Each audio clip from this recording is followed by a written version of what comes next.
Give me a break. You can't say the color black without walking on eggshells.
I say hold up, got my glizzy, bang, bang.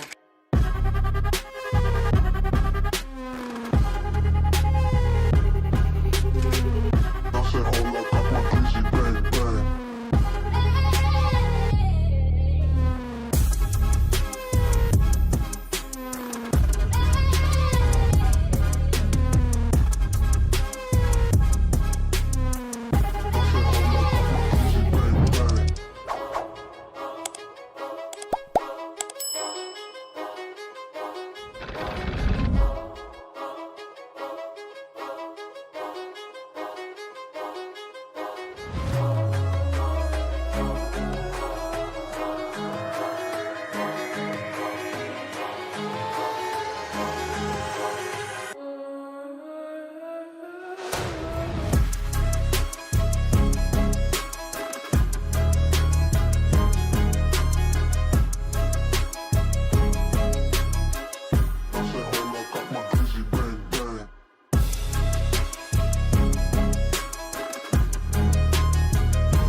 You're tuned into Foolery.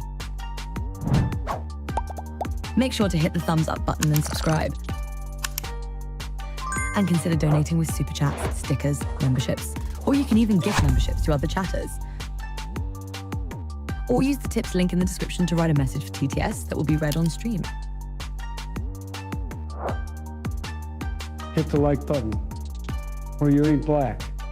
And that's a fact. Jack. Enjoy the show.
Hello, hello, hello, hello. Okay.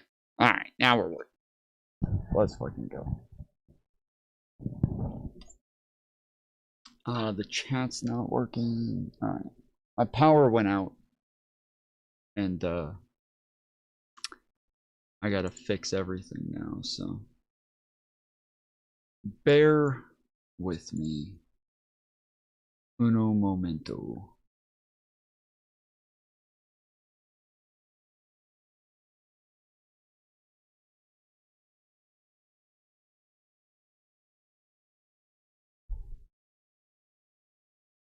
Is it working now? Chat, chat, chat. Chat, chat, chat, chat, chat. Is it working now?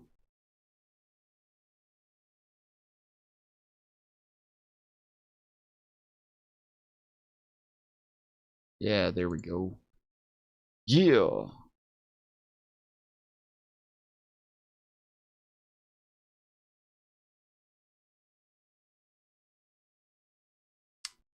All right.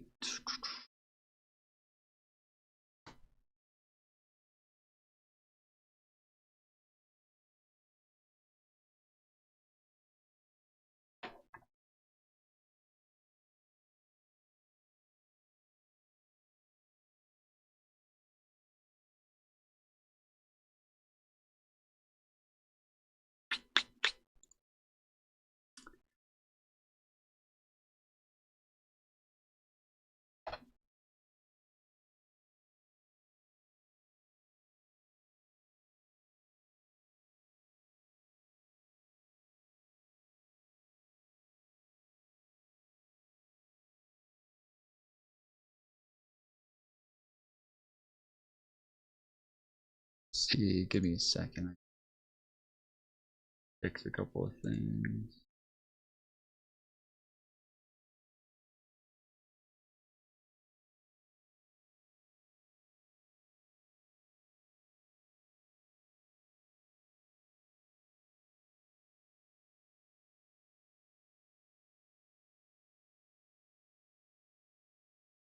Oh, come on.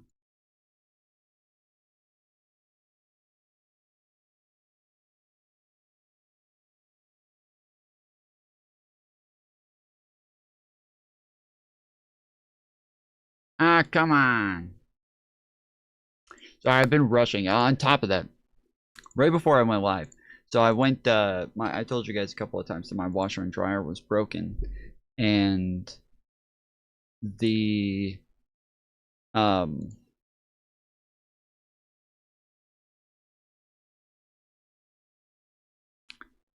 I just got a new dryer, so I was trying to put my clothes in there as fast as possible, and I decided to take the shorts off that I was wearing and put them in because I was getting ready to put pants on.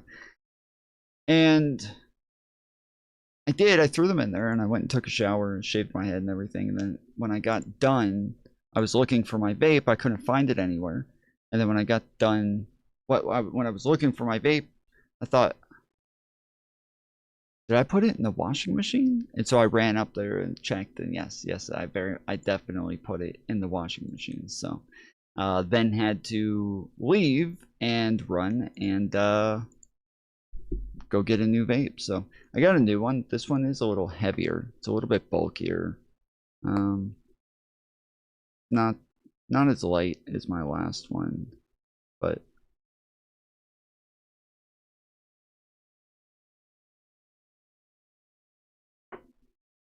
seems to hit pretty well, so it'll do. Vape's clean now, yeah. Yeah, that one's broken. So got this one. It's like I think it's a Vaporesso or something like that. I don't know. Everybody's always asking me like, what vape do you have? When I used to have like the bigger honkier vapes, there would always be people coming up to me being like, hey bro, what's your mod? And I'm like, Sassafras?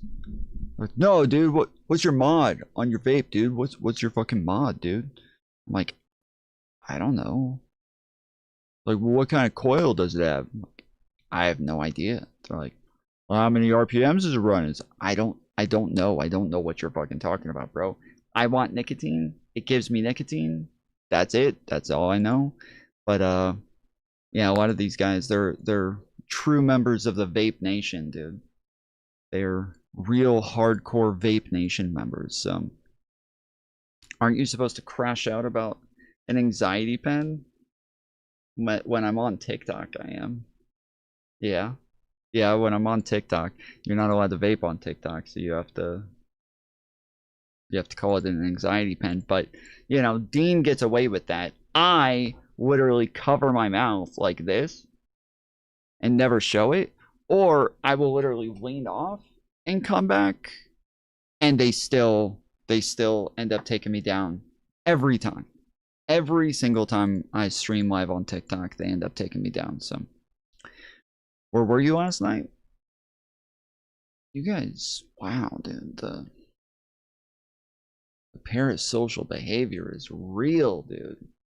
Oh my goodness, you guys need to track my every move, don't you? Sheesh. What the heck, dude?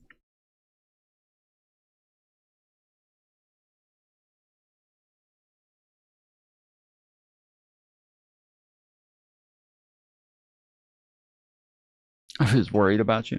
Well, thank you. Thank you for being worried about me.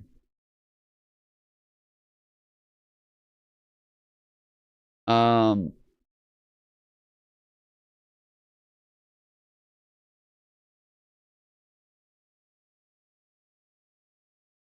don't know if you guys saw this. So there's a video. How many of you guys know who Tyler is? What's his name? I forget the name that he goes by on YouTube. What's the name that he goes by on YouTube? It's Tyler something. Here, he started Westside Tyler. Westside Tyler. Who knows Westside Tyler? Who knows who this guy is? You guys are no, not Tyler the Creator, unfortunately. Unfortunately, it is not Tyler the Creator. It would not have been as stupid as it was if it had been Tyler the Creator. There's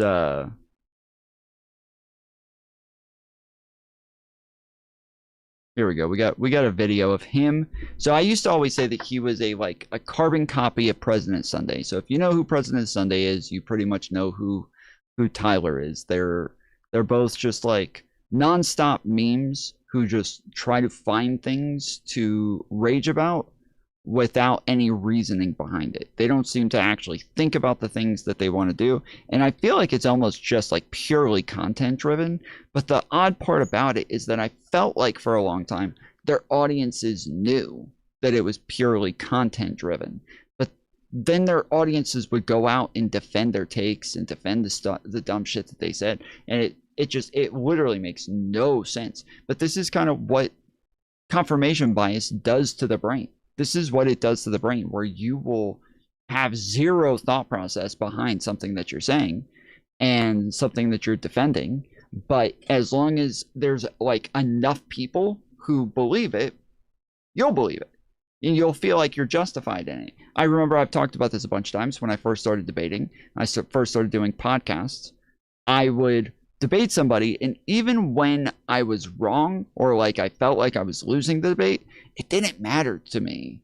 It didn't matter because I felt like while other people, tons and tons of other people believe this. I've heard it on Fox News, I've heard it on radio shows, I've heard Ben Shapiro say it, I've heard all of these other people say the same thing. So just because I'm not capable of arguing it doesn't mean that I'm wrong. It just means that I don't know all the answers, but I'm still right. And it's I think this is what they do, is that they all engage in this stupid fucking argumentation and then get stuck. But this is a clip of Westside Tyler after a while having a big fight with President Sunday. The two of them were best buddies for a little while because, like I said, they're like the same person. But the two of them got into it, and I clipped it and posted it. Ah, shit. I can't hear it. Oh. That's why.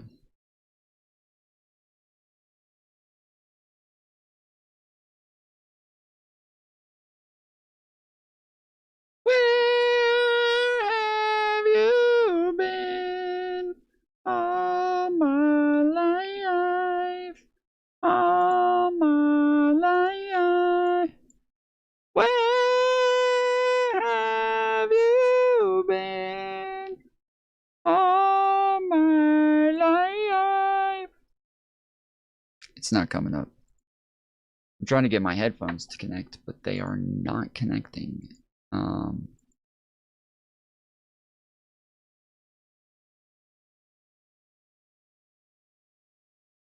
Well, shit. I'm sorry. Sorry, gang. Sorry, gang. Give me just a moment here.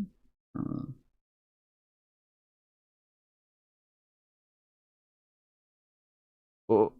Oh. No. Yes. No.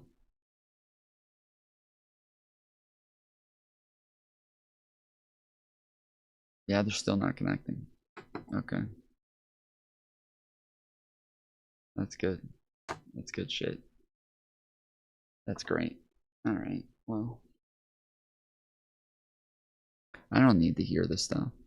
Oh, there it is. Okay, now it's connected. Alright, cool. Cool. We're good.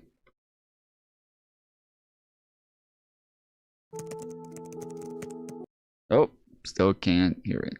Alright. That's cool. Cool. Oh. Wait.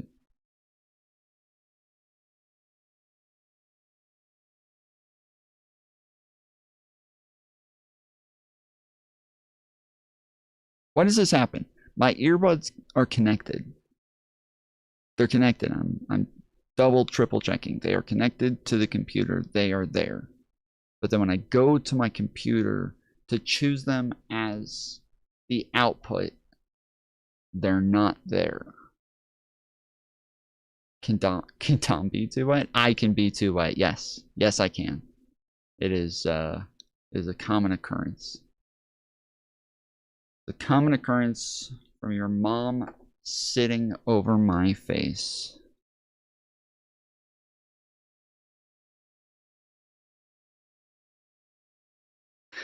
Well, all right. Well, let's just get into the helicopter and give it another shot.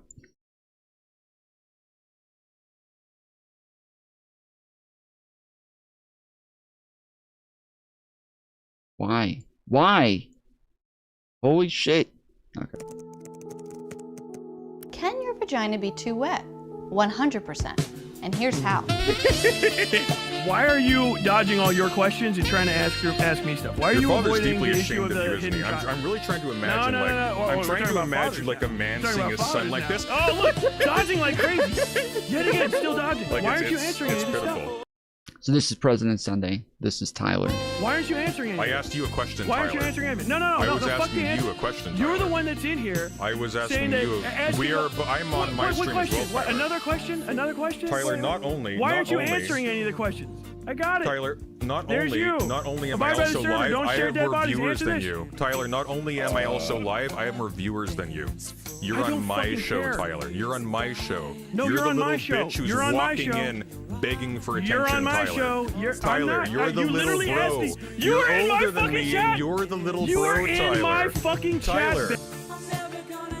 This is what they argue about. This is the no, you're on my show. No, you're on my show. No, you're on my show. Like, holy shit, dude. It is wild, dude. And this is how any debate with either one of these people, if you debate them, it will always go off the rails onto some totally irrelevant shit, just some ad hominem bullcrap where they'll just attack you personally, or they'll just talk over you the whole time trying to stop you from ever getting a word across. Like, this is all they do.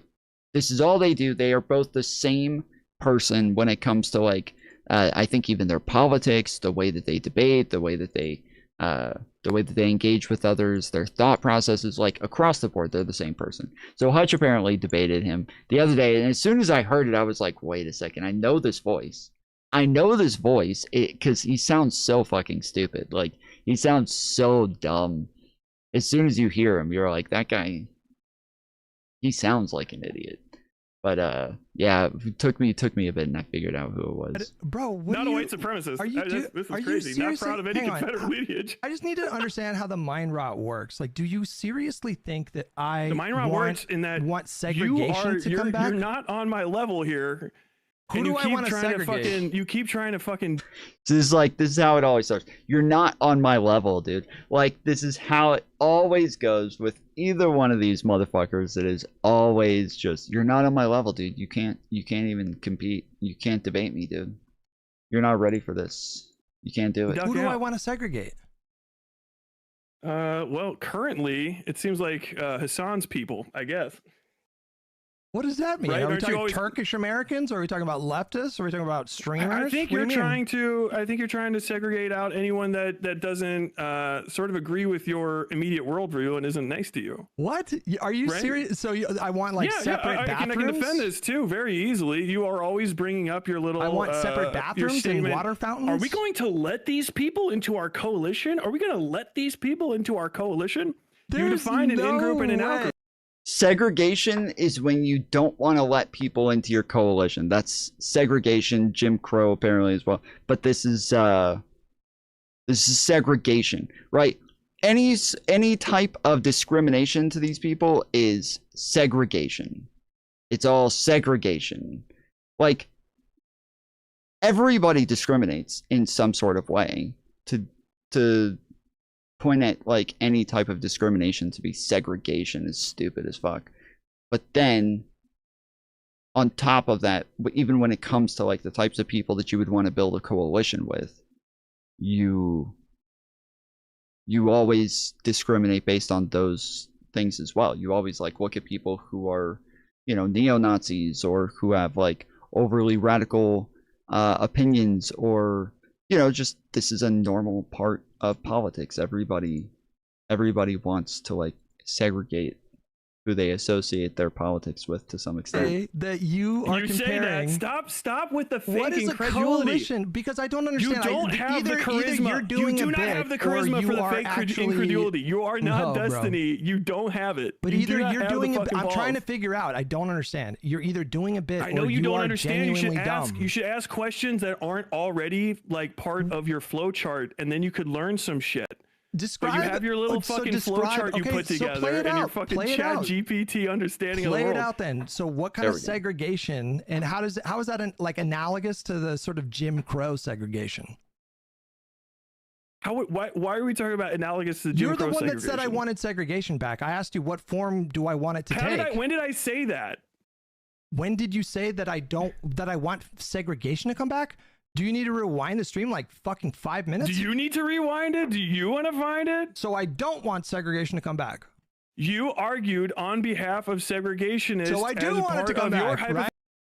Like, as soon as do you need to rewind it? Do you need to find it?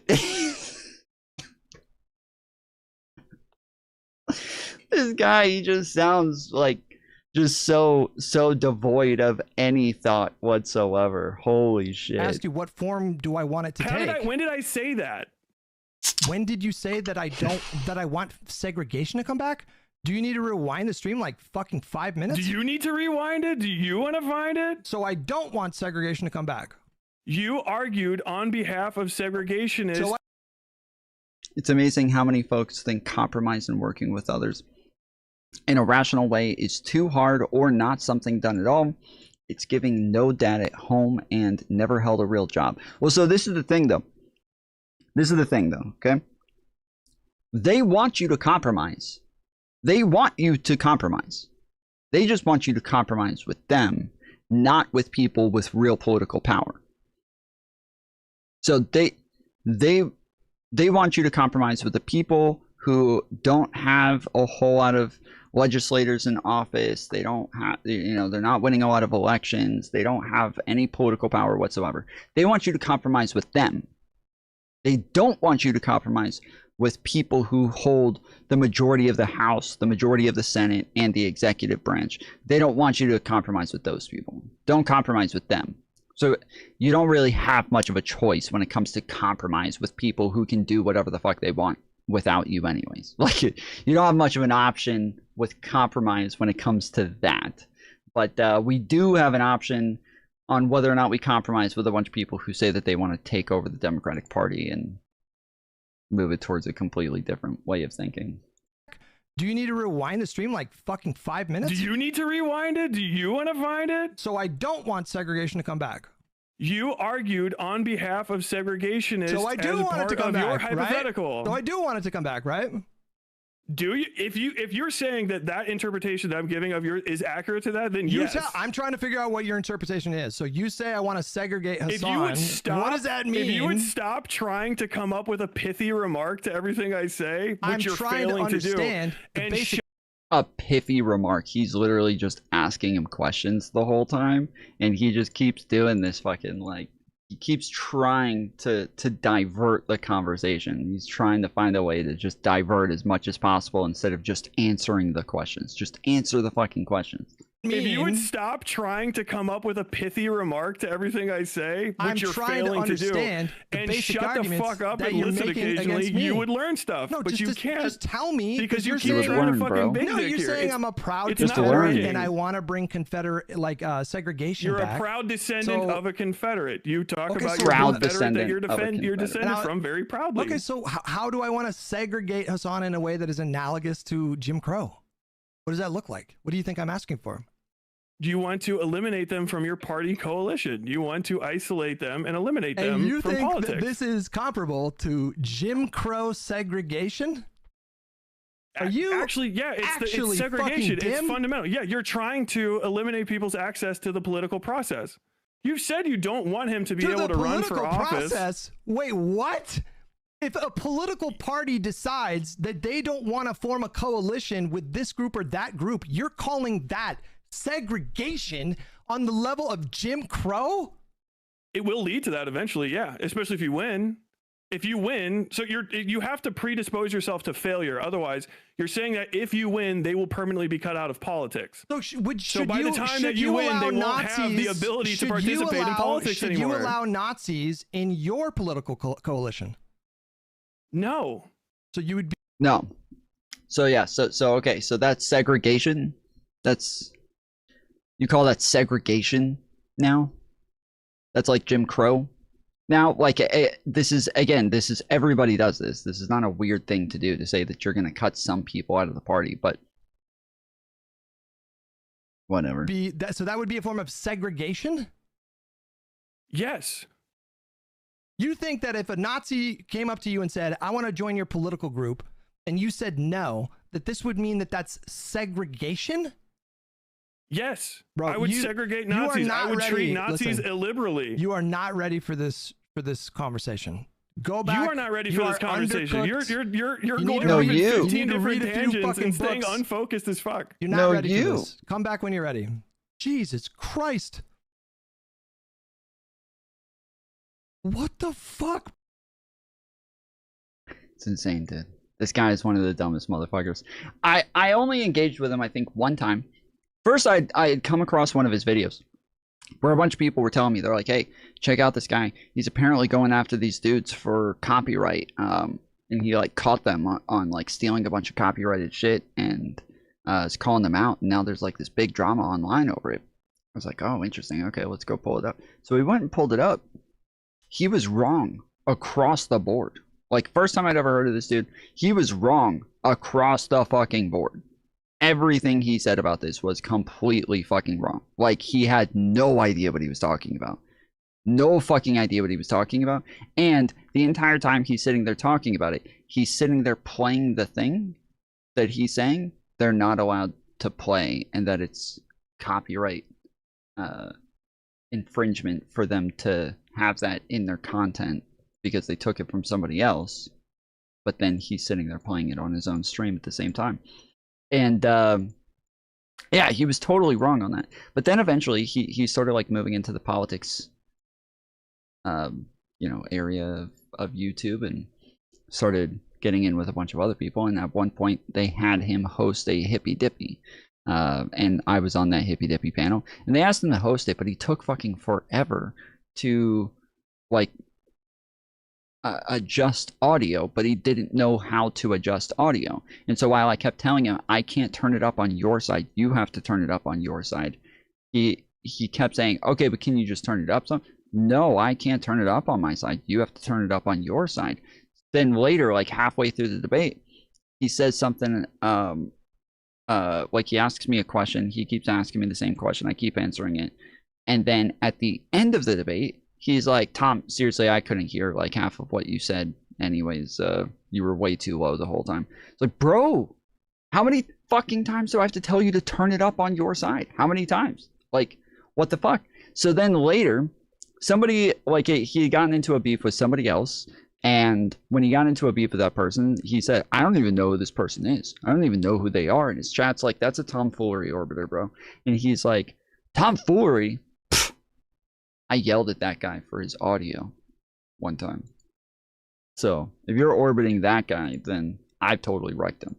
I'm unironically, I'm not even kidding. This is not a joke. He was not being sarcastic. He was being dead serious. This was his like own on the other streamer, was that because somebody said they were my orbiter and he yelled at me for audio, which he never yelled at me. It was just fucking obnoxious that he couldn't just turn me up. Everybody else there was able to just turn me up. And at the time I had, like, I kept telling him, I was like, if I change it on my side, it'll fuck up my audio.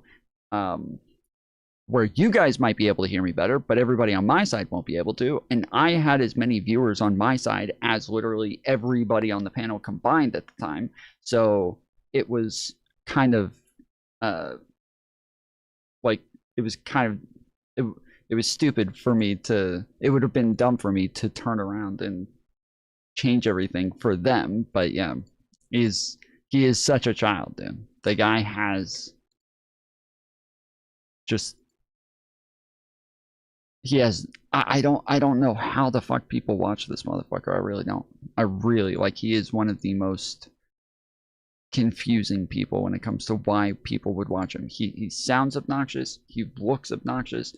His arguments are obnoxious. It's just totally brain dead bullshit coming from this guy all the time. That's all you ever get from him. Makes no sense to me, but whatever. Whatever.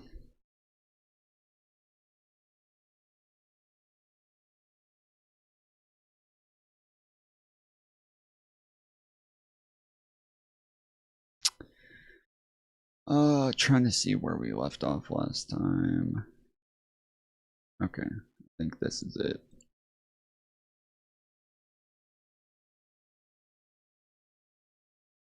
Why not require voter ID, but then also put money into the system to help all those people who need help getting an ID get the ID? Yes, we want voter ID, and it's so important to the country, we're actually willing to pay for it. I think in exchange for Democrats saying, yes, with proper supports, we do think people should have an ID. But we also think the federal government should get back to work, making sure that people are not being unlawfully kept out of the voting booth because of their race or having their vote watered down because of gerrymandering. When both sides have concerns, maybe we should listen to each other. Why not require voter ID, but then also put money into the system to help all those people who need help getting an ID get the ID? Yes, we want. I think this is something that I think already happens. Again, we've talked about this a couple of times, and this is this is an argument that's brought up by a bunch of people who seem to want to find an issue with voter ID, but they don't really know much about voter ID. They don't know much about the laws or the regulations around it, and so they just want to try to find a way to argue against it because they know that Democrats largely are arguing against it and that there's some sort of problem. But some people just keep calling it racist, and they're like, well, I can't really call it racist. That was obviously a bad argument, so what do I say? And so they just try to find like a way to be like, oh, okay, fine, but it could be better. But generally, states do go ahead and give you an ID. If you can't afford one, they'll just give you a state ID that isn't the same as like a driver's license or anything. But there's bigger problems with the new bill around voter ID. There's bigger problems around this where their new rules actually, I believe, give you a new ID that is just a voter ID. It's not requiring you to show your license. It's a new ID that is a voter ID. And that if you haven't gone and gotten that yet, then you just aren't able to vote because you can't give them your driver's license. And this is, like, currently with the new legislation, this is the bigger problem with it right now, is that, yeah, you're gonna make it to where a bunch of people who don't go get this new ID just aren't able to vote. Whereas you could just use their fucking license. You could just use their license, just have them show their license, but they're not doing that. So want voter ID, and it's so important to the country, we're actually willing to pay for it. I think in exchange for Democrats saying, yes, with proper supports, we do think people should have an ID. But we also think the federal government should get back to work, making sure that people are not being unlawfully kept out of the voting booth because of their race or having their vote watered. Yeah, bro, Van Jones sometimes is just too stupid. He really is. He's too fucking stupid sometimes. It's so frustrating listening to him because he seems to have no idea what he's talking about when he comes out to talk about things. Like, this right here seems like it's just a segment on this. I don't know if this was on CNN. I don't know if they put this out on his YouTube or TikTok channel or something like that. But this seems like he just sat down just to do a video, just to talk about voter ID. And he didn't go to look up anything about voter ID before doing it. He didn't go do some research on this first. He didn't go, like, try to find out what the fuck was going on, what the arguments are, what the problems are. Like, he did nothing to look into it and understand it first. He just sat down and started talking to a camera. Down because of gerrymandering. When both sides have concerns, maybe we should listen to each other. Why not require voter ID, but then also put money? Yeah, 83% of Americans. Okay, so there's a video that he posted for Twitter.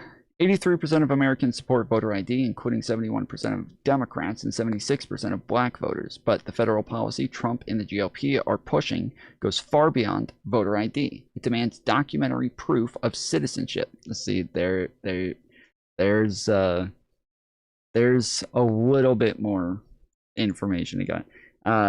That means your driver's license isn't good enough. Wow.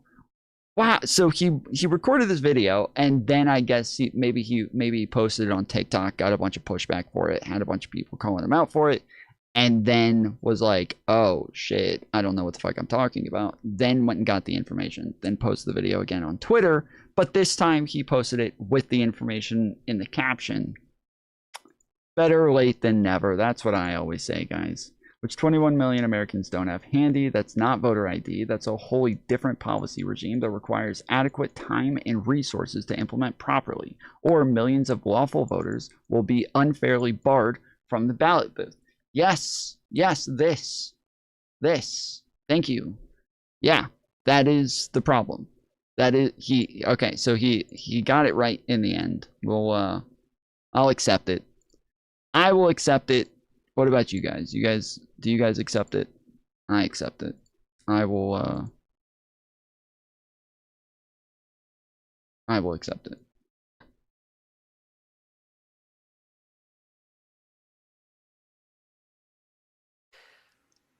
A whistleblower has reported to the Senate Judiciary Committee Democratic ranking member Dick Durbin that FBI Director Kash Patel's use of his jet, the government jet, the FBI jet, has harmed actual investigations. Katie, I want to separate one thing, which is to say one of the allegations here is something that we at MS Now, my colleague Ken Delanian and I, have been reporting on for a while, working on this behind the scenes, and then the whistleblower comes forward to Congress and basically affirms a lot of our reporting, although there are new details here.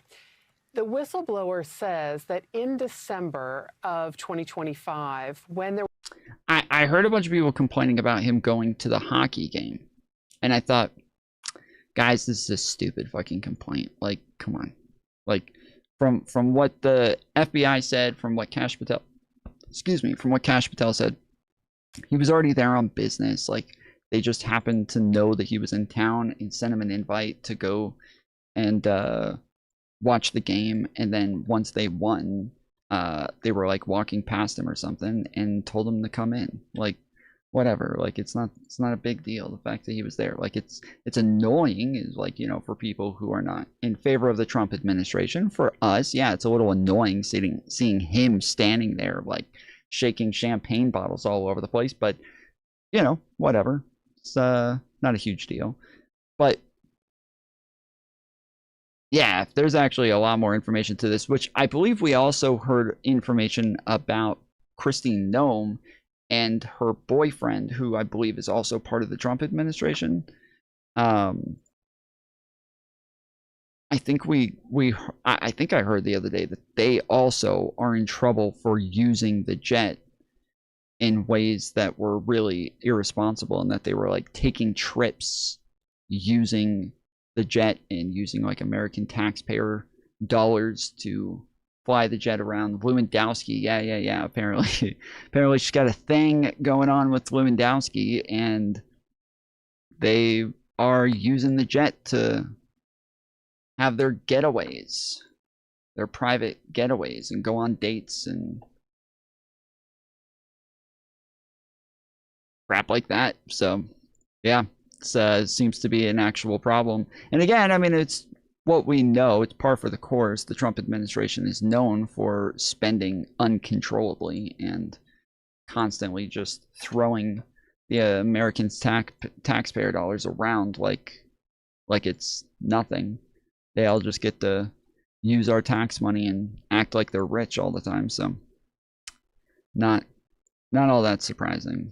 Seems par for the course at this point. There was a mass shooting at Brown University. Kash Patel was on his government FBI director jet in Florida, we are told, and that there was only one other available jet. But Patel had ordered it to be put on standby for another team. And that meant that during this mass shooting, an evidence review team based in the Washington, Virginia area that would normally immediately respond to a major crisis, a major crime scene like this, was delayed. They could not use the plane. And instead, they drove through the night of the 13th and the early morning of the 14th to get to Providence, Rhode Island from Virginia. They happened to also drive through a snowstorm to get there.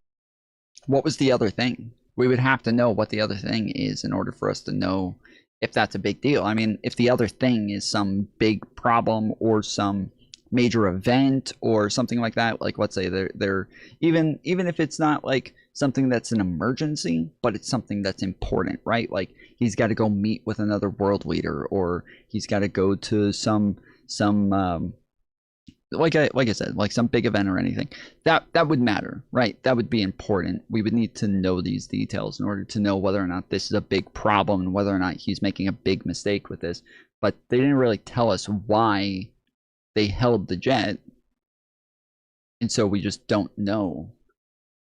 Yeah, also, I don't know if they had two jets in the past either. I have no idea, so I'm not sure if this is out of the norm or not. But they were significantly delayed, according to this whistleblower's account. And by the way, also according to multiple sources that spoke to Ken and to me.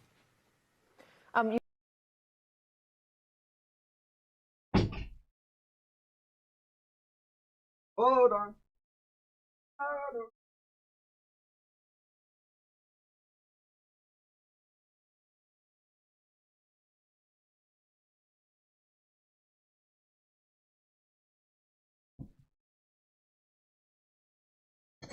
All right.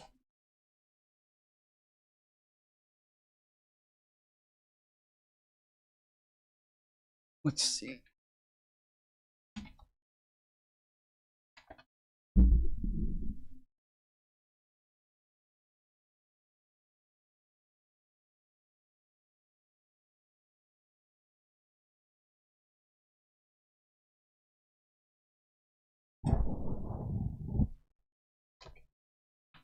All right.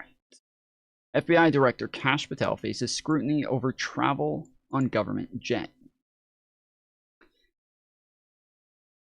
Juana Summers. FBI Director Kash Patel has been in the job for 1 year now, and in that year, he's come under scrutiny for his firing of senior FBI agents, for his social media posts about ongoing investigations, and for trips he's made on a government jet. And that includes a recent trip to Italy that overlapped with the Milan Winter Olympics. NPR Justice correspondent Ryan Lucas has been following this and joins us. Oh, this is a transcript. Fuck. Okay. Yeah, I don't want to read the transcript.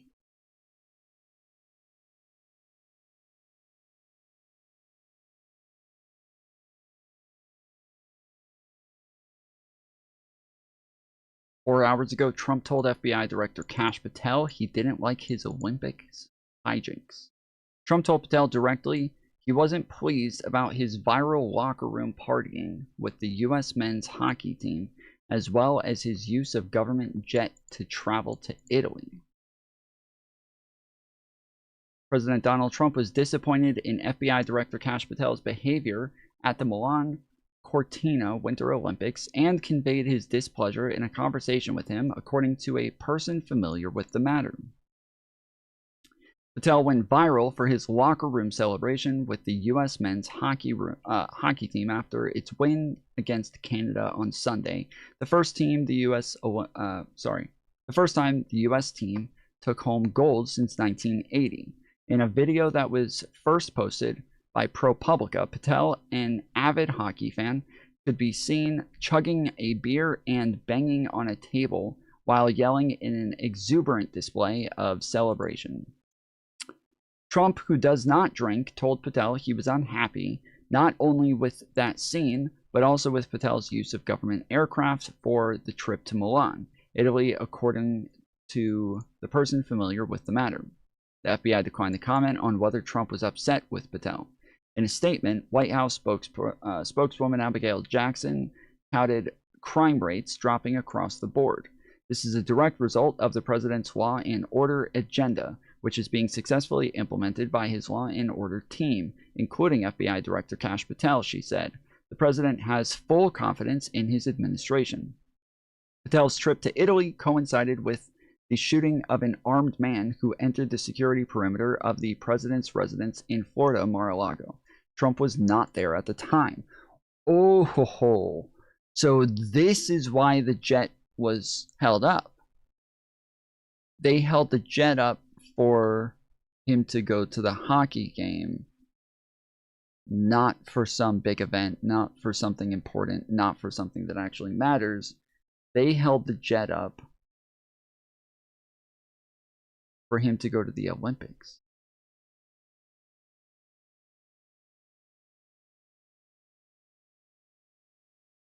Whoa.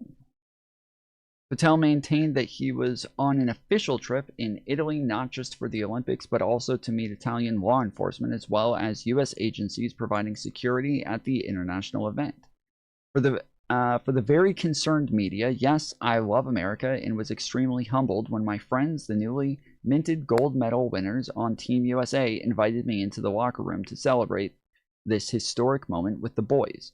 Greatest country on earth and greatest sport on earth, Patel wrote on X after the locker room video was posted. Patel has faced scrutiny for his use of the FBI jet in the past. Senator Dick Durbin of Illinois, the ranking Democrat on the Senate Judiciary Committee, has asked the Justice Department Inspector General to investigate Director Patel's misuse or mismanagement of government resources. This week, the FBI, at the direction of Patel, fired at least 10 employees linked to the 2022 search of Trump's Mar-a-Lago estate, according to 3 people familiar with the matter. Yikes, dude. What the heck? So even just people just doing their jobs, just doing what they're told. Trump makes a big deal all the time about the fact that like people have to just do what they're told. He's in charge. This is the thing that MAGA says all the time. Trump's in charge. He's the man. You know. They just have to do what they're told. But then when we have a group of people like this who just did what they were told.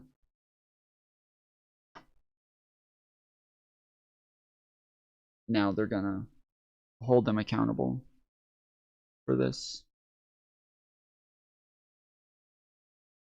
That doesn't make a whole lot of sense.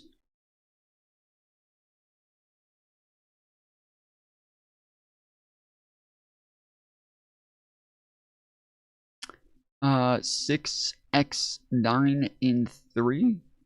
6 times 9 in 3. Thank you for the 100 joules for the marshmallow. Appreciate it. It makes sense if you don't think about it. Well, I'll try not to think too hard.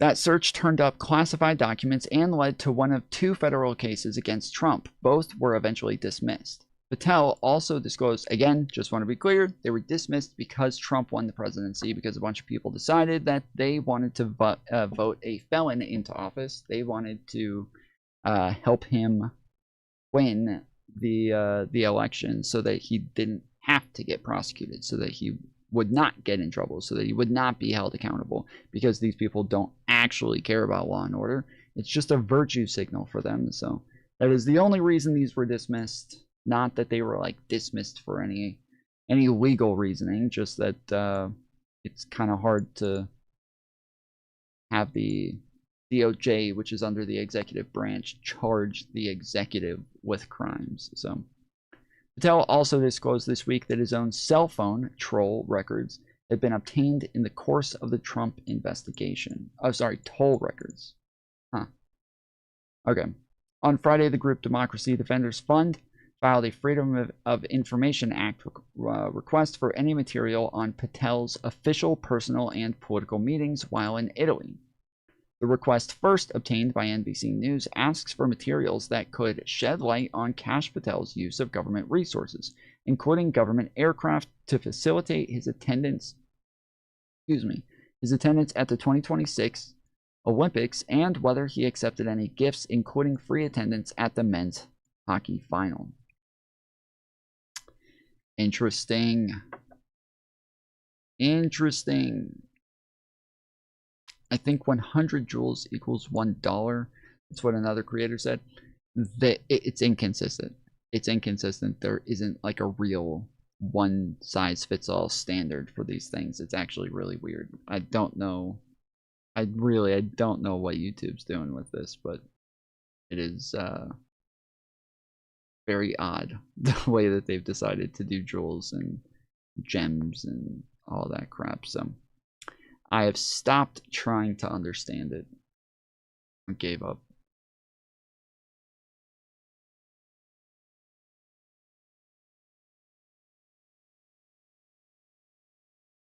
All right. Well,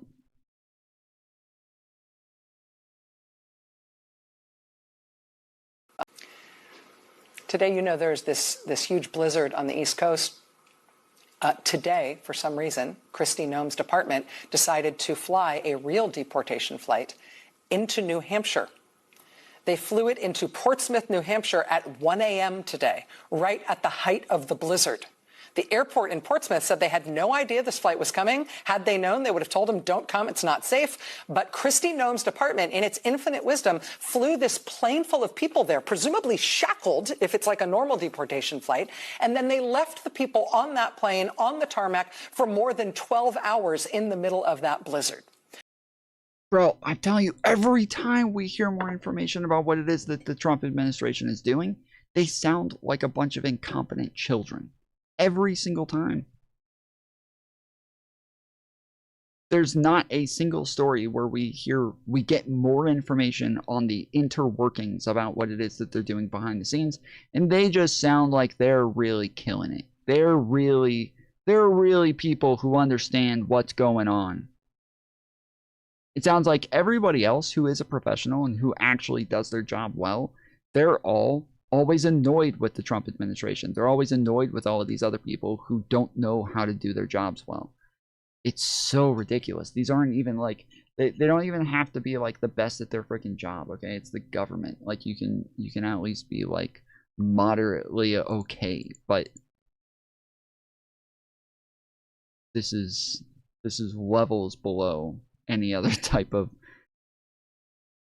federal or any sort of government workings. According to WMUR in New Hampshire, some genius at Kristi Noem's department decided that plane should take off from Harlingen, Texas last night, Sunday night, flying right into the biggest blizzard in the Northeast in years.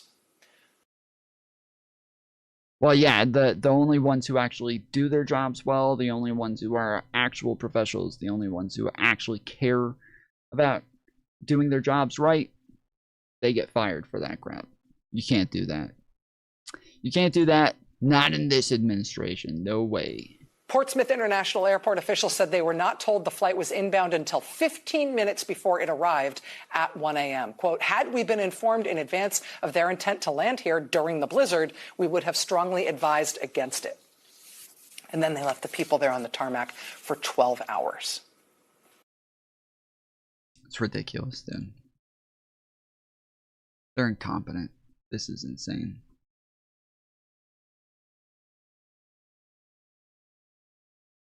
I thought she was gonna say finally they're being transparent. I thought she was gonna say finally they're being open and honest about something. Not with the American people, but with, you know. That looks AI. Is that real? I get maybe that is real. What the heck? Is he single? Lewandowski? No. He's got a wife and a girlfriend.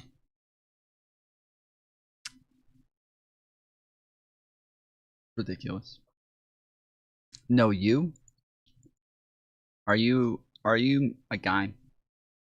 It's always gay men that hit on me. It's always gay men. I think maybe I put off an aura of sorts. I don't know what it is, but it's always gay men. That's how I met half the guys in chat, actually.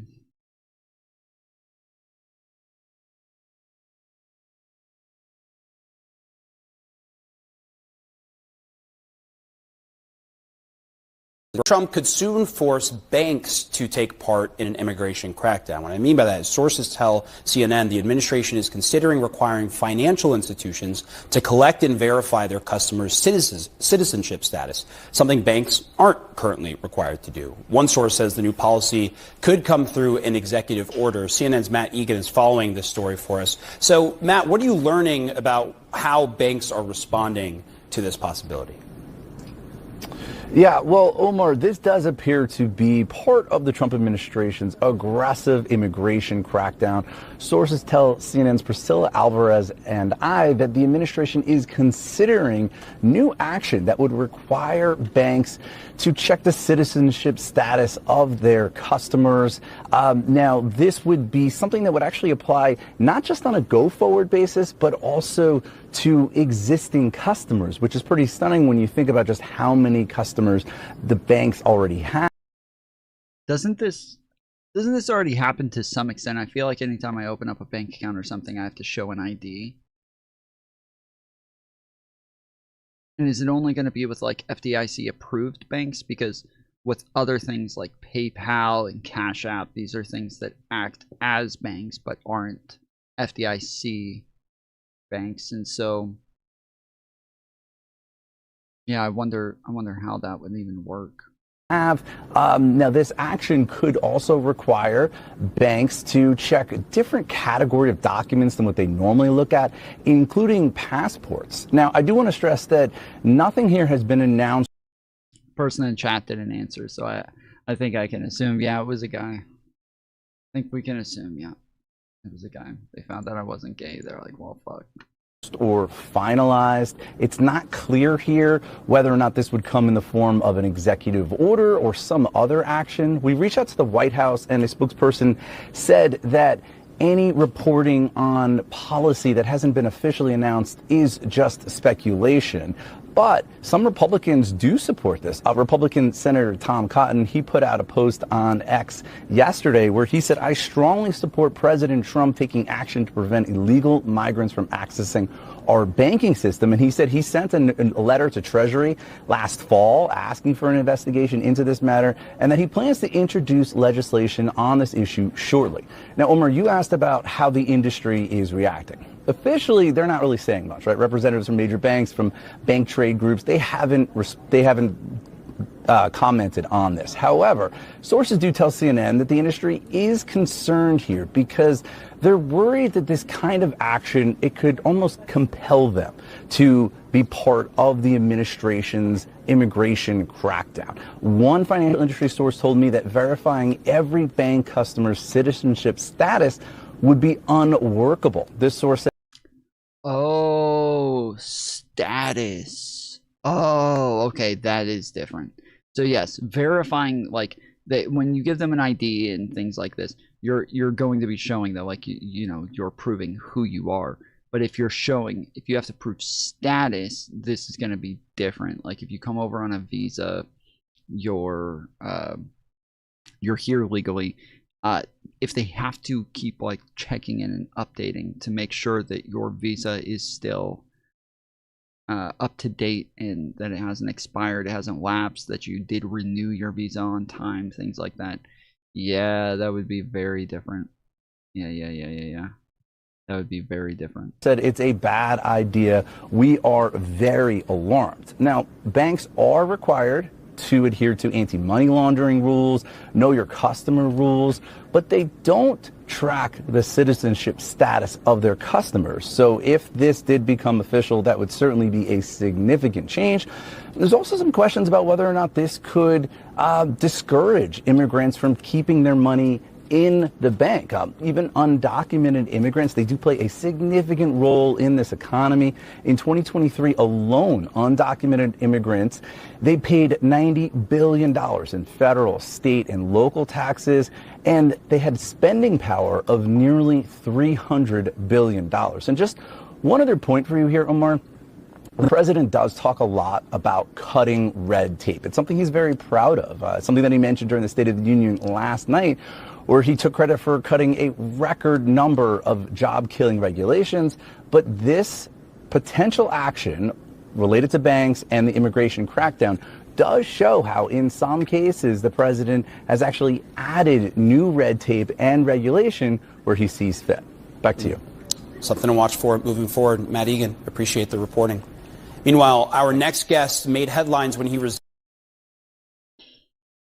Yeah, that is worrying, because I don't think it's all that odd to, like, want banks to know the citizenship of whoever it is that they're serving. Like, generally, when it comes to money laundering and things like that, that's a normal thing that you would expect them to want to know to some extent. But yeah, if they're worried about the Trump administration trying to use them as a way to further their immigration crackdown, that could be very problematic. Like, you can't really, like, push this on the private businesses in this sort of way, especially international private businesses like that. What did you think of the president calling Democrats crazy? What did you think? I mean, like, obviously that's his DNA, et cetera. Exactly. But, you know, what is it? A third of the. Was the problem? Yeah, it's the point is that this is just what we come to expect from him at this point. This is just who he is. It's not out of the norm, but it is ramping up. It's probably getting worse. And in times like a State of the Union, that's a time when you should probably be trying to bring the country together. And this is something that Trump regularly does, is where he stops for a moment at some point and says, like, can we all just come together tonight? Can we all just be Americans? Like, let's all just, for one night, let's all just put our problems with each other behind us, and let's all just celebrate together. And then he immediately turns around and starts talking about how stupid Democrats are, how crazy they are, how, starts calling them terrorists and starts saying they're doing open borders policies and starts complaining about Joe Biden again. And it is him who is driving the partisanship. And he is probably, I mean, in my lifetime, he is by far the most partisan president that's ever existed. When we talk about like Trump derangement syndrome, the fact that like people will just say whatever the opposite is of what Trump says, it's a pretty safe bet. You're going to be right the majority of the time as long as you do that. But there are people who are willing to just say anything and everything that is the opposite of what Trump says without actually looking into it or trying to understand it. That is a thing that definitely happens. But Donald Trump has Democrat derangement syndrome. He will say the opposite of whatever it is the Democrats are doing. So even when there are points where Democrats are tightening up on immigration and trying to push bills that are going to put more agents at the border, put more money into it, put more judges there so that we can deport people faster, Trump came out and opposed that bill and pushed for all of the Republicans to oppose that bill as well. The whole thing is that they're all super worried about immigration. They're all super worried about getting immigrants out of the country. They're all super worried about there not being enough people at the border or Biden not deporting enough people. But when they actually put efforts into it, Donald Trump and the Republicans try to stop them because, yeah, it doesn't matter if that's their main issue and that's their main talking point. And that's the thing that they're making the biggest deal about. If Democrats are trying to do it, they will try to stop it. Country as Democrats. That doesn't mean they necessarily identify with the Democratic Yeah. Party or members of Congress, but I think if this was 10 years ago, 9 years ago, it would have been an OMG moment. But for Donald Trump, it's baked in, whether it's at the State of the Union or at a campaign rally or on his Truth Social. It does feel a little bit different. I think this is where you're going when you have such an important speech, and it is for the entire country, and it's, something that... Think about how shitty your candidate was for Trump to be elected. Do you think Trump is a good candidate? I mean, we're talking about somebody who had already won the presidency versus somebody who hadn't. But when you look at the state of the Republican Party, it doesn't mean much. It doesn't mean much that they voted for Trump. It doesn't say much. Better than Kamala. Yeah. So yeah, it doesn't like it even you can say better than Kamala, okay? Trump ran against a ton of other Republicans as well. He ran against a ton of other people. So for you to sit there and be like, imagine how bad they have to be to win against Trump when Republicans had a bunch of other fucking options, dude. Look what she did as VP, LOL. Do you know what the VP's job is? It's to be alive. Like, your literal job is to just be alive. Like, if the president ever dies, you're just supposed to be alive and ready to take over if they do. It's not like a normal thing for the VP to have this very active role within the presidency. It's not normal, but she did get a lot done as the VP. She did do a lot as the VP. She was maybe the most active VP, definitely of my lifetime. I don't know about ever, but she was definitely the most active VP of my entire lifetime. She got a ton done. You voted for Joe Biden in the last 4 years of his reign was a disaster, loser. Well, if you think so, call in. We'll go over it. I bet you don't know anything about Biden's presidency. You're an idiot, dude. Yeah, you'll be able to prove it really easily. You'll be able to prove it really easily. You know more about this than I do. You know way more about what it is that Biden did. You're not going to be scared and run away. I'm sure like your dad raised a real man who wouldn't say things if he wasn't willing to back it up. You're probably somebody who is a real man who will really back up your shit. So yeah, call in.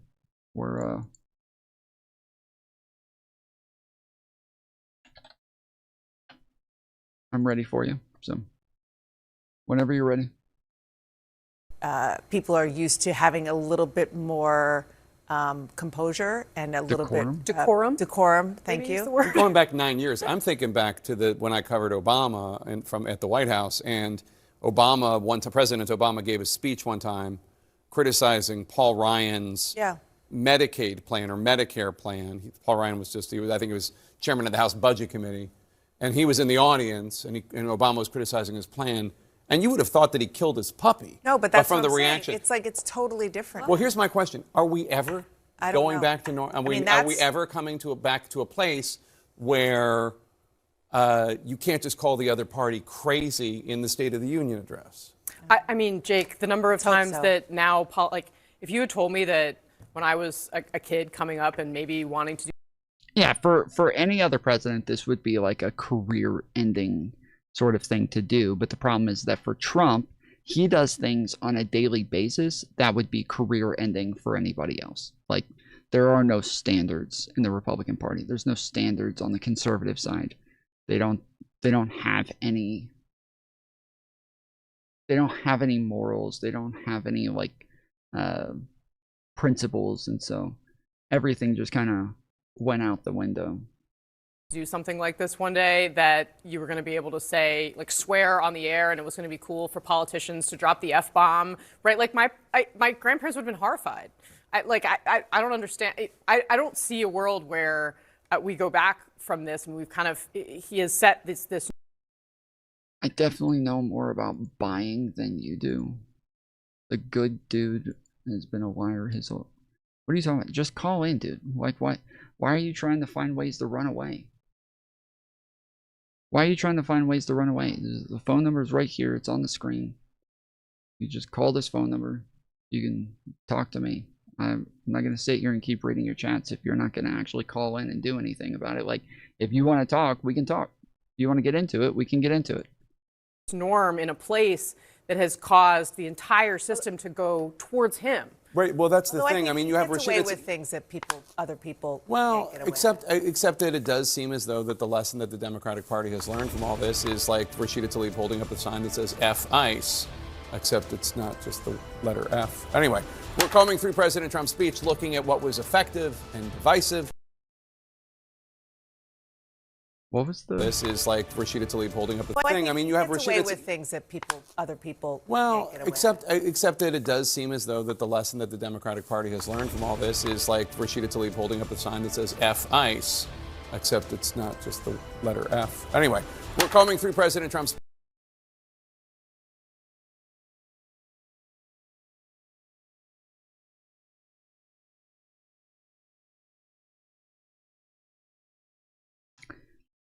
Yeah, he's still schizo posting in chat. Okay. Yeah, Biden was one of the most efficient and effective presidencies of all time. By far the most efficient and most effective presidency of my lifetime. He passed the most legislation. He was praised by Republicans for being so efficient and effective, and for including what it is that they wanted in legislation. That's the reason that there was never a government shutdown under Biden, was because Republicans were consistently saying that they were impressed with how much he considered their concerns, that he consistently had meetings with them and talked to them and heard them out. And so you're unaware of this, obviously.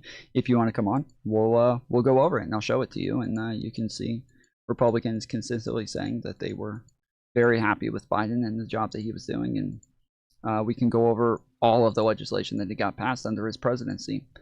Like, it's objective, so it's not like I'm just going to tell you. I can show you on the actual congressional websites all of the legislation that was getting passed and all of the things that are in effect today. And a lot of it are things that Republicans were advocating for at the time.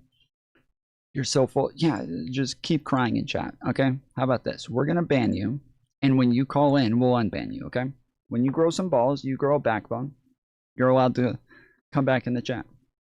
But we don't allow people to just come in and say whatever if they're not willing to back it up. If you're too scared, I don't know.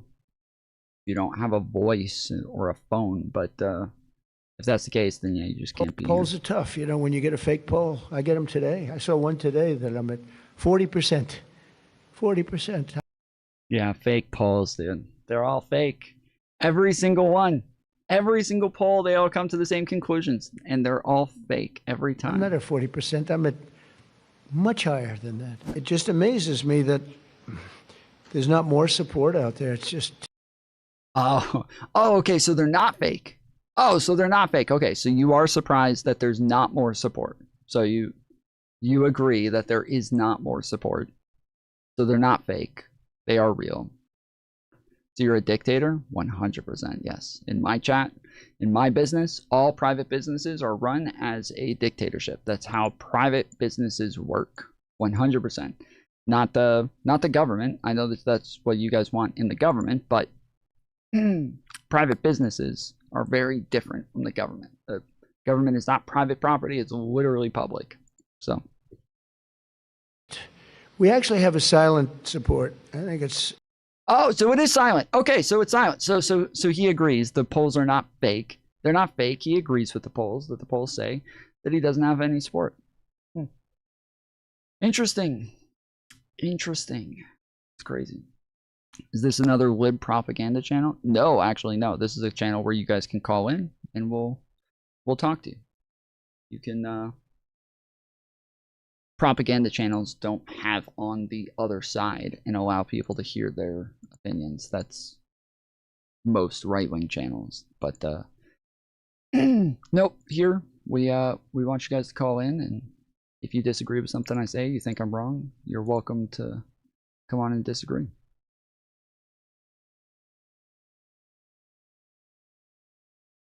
About a week ago, White House Press Secretary Caroline Leavitt mentioned there were 0 illegal border crossings at the U.S.-Mexico border for the 9th Oh, we already watched this. Yeah. straight month in a row. For an unprecedented 9th straight month, there were 0 illegal border crossings at the southern border. Her own U.S. Border Patrol apprehension data suggests she's lying. According to U.S. Border Patrol, 691,906 people were apprehended after crossing the border in. You can't talk unless we call in. Oh, I've been talking the whole time. I don't know what you're doing. I've literally been talking this entire time. 2025. Those are people who.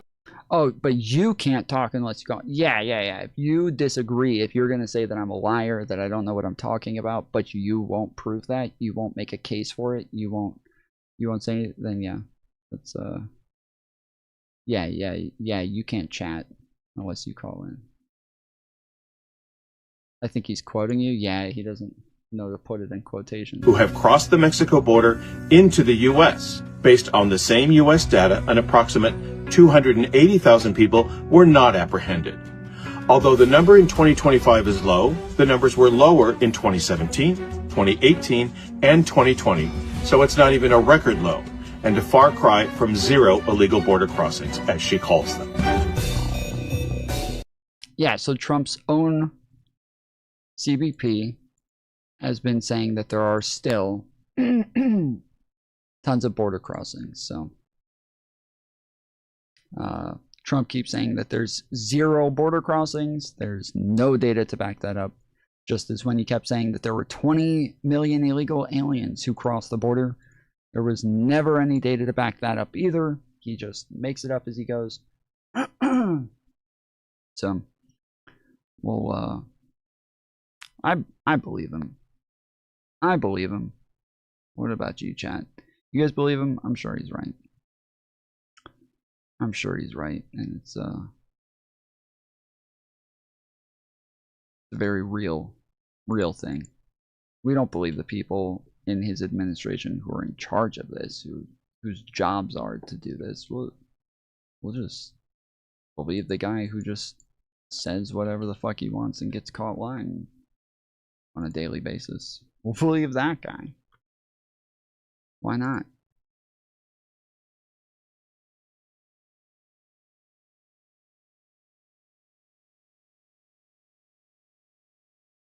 But when you're winning in Illinois, you're happy to play by these rules. Again, I've condemned all gerrymandering across the country. And in fact, when Democrats had a majority in Congress, they voted to ban gerrymandering in every state, red states and blue states. Do you know how many Republicans? Yeah, this is a thing that Republicans love to do when all of a sudden they're like, oh, you guys say that you're against gerrymandering, but you guys do it the same as Republicans. Actually, they don't. Every single state that currently has partisan gerrymandering banned, they are all Democrat states. And then Democrats are the only ones who voted to ban it federally. It was Democrats, all Democrats voted to ban it federally. All of Republicans voted against banning it federally. So that is very, very untrue that Democrats it's just, oh, we all do it the same. No, Democrats have been trying to get rid of it, and Republicans have been trying to make sure that it stays there. Republican members of Congress join them in that effort? Which one? I'm sorry. Which state did you just refer to? I'm asking, do you know how many Republicans joined Democrats in the U.S. Congress to ban gerrymandering? All the Sorry, I saw a call just came in. It didn't ring for some reason, but I will call you back. My bad.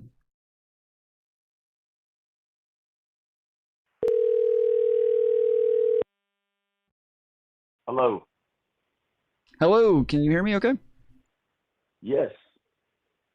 How's it going? What's your name? Great. My name's Tony. Tony. All right, Tony. What are you calling in for? Well, yeah, you were talking about, maybe I misunderstood, but you were talking about the Trump border crossings that are down to 0. And I think That's what he says, yes? No, that's fact. Yeah, the CBP disputes it. The No, people who are in charge of the border. No, the people in charge of the border are DHS, Border Patrol. Do you know That's who who's in charge of it. CBP is under? Yes, you're going to say that, well, they're under DHS, theoretically. Correct. But DHS and Border Patrol, I'm in Texas, dude. I'm less than 20 miles from the border right now. Okay. And do you stand there Which doesn't counting mean everybody who comes anything. across? By the way, by the way, it Okay, doesn't mean okay. anything. But they Okay. have cameras where you can go online and pull cameras up where you can see damn near 300 miles of the border. I mean, that's not my opinion. That's anybody can go on and pull that up. What's weird is this though. Maybe you can answer me this. I'm being serious. I don't know, but CNN, they were MSNBC then. Now they're MS now. They wouldn't send anybody down. The legacy media wouldn't send anybody down, and that's the only reason I was watching Fox, because they actually had drones in the sky. Like, and I first started watching when 15,000 patients were crossing, and Kamala said that they were beating them like slaves, and then all that got debunked. And I was like, what's going on? And so I started really paying attention, and that's when I found the link, I've got it somewhere, of where you pull up all the cameras. But it was crazy because DHS under Biden freaked me out. They were saying approximately 18 million, and that's unvetted. Then I dove a little bit deeper, and how much money are we talking? And they were saying that 950 million just for NGOs, just to help transport to different destinations. And that's when I really started thinking. So nobody's saying that the numbers aren't low, okay? Nobody's saying that the numbers aren't low, but we're saying that when Trump says there's 0, this is a lie. This is just a lie.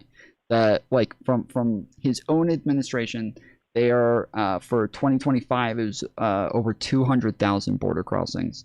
That is the official number. He keeps saying it's 0, and he's been saying it's 0. Cool. Can you post that or put the link where you can pull that up? Because I haven't seen anything like that. I'm not, seriously. Because believe me, brother, here in Texas, especially on the border, they get hot. They were hot. I mean, pissed, because it was just such a mass of humanity, and I haven't seen anything remotely close to that. Not that I know everything. I'm not saying that, but I'm saying that all the markers out here, it's been dead as a doornail for ever since we came back in. Yeah, I mean, I have it up on my screen. If you have the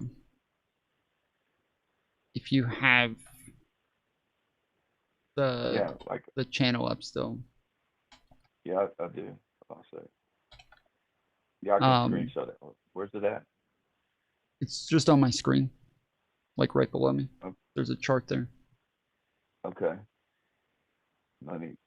I just see it where it says, the last thing I see on here says,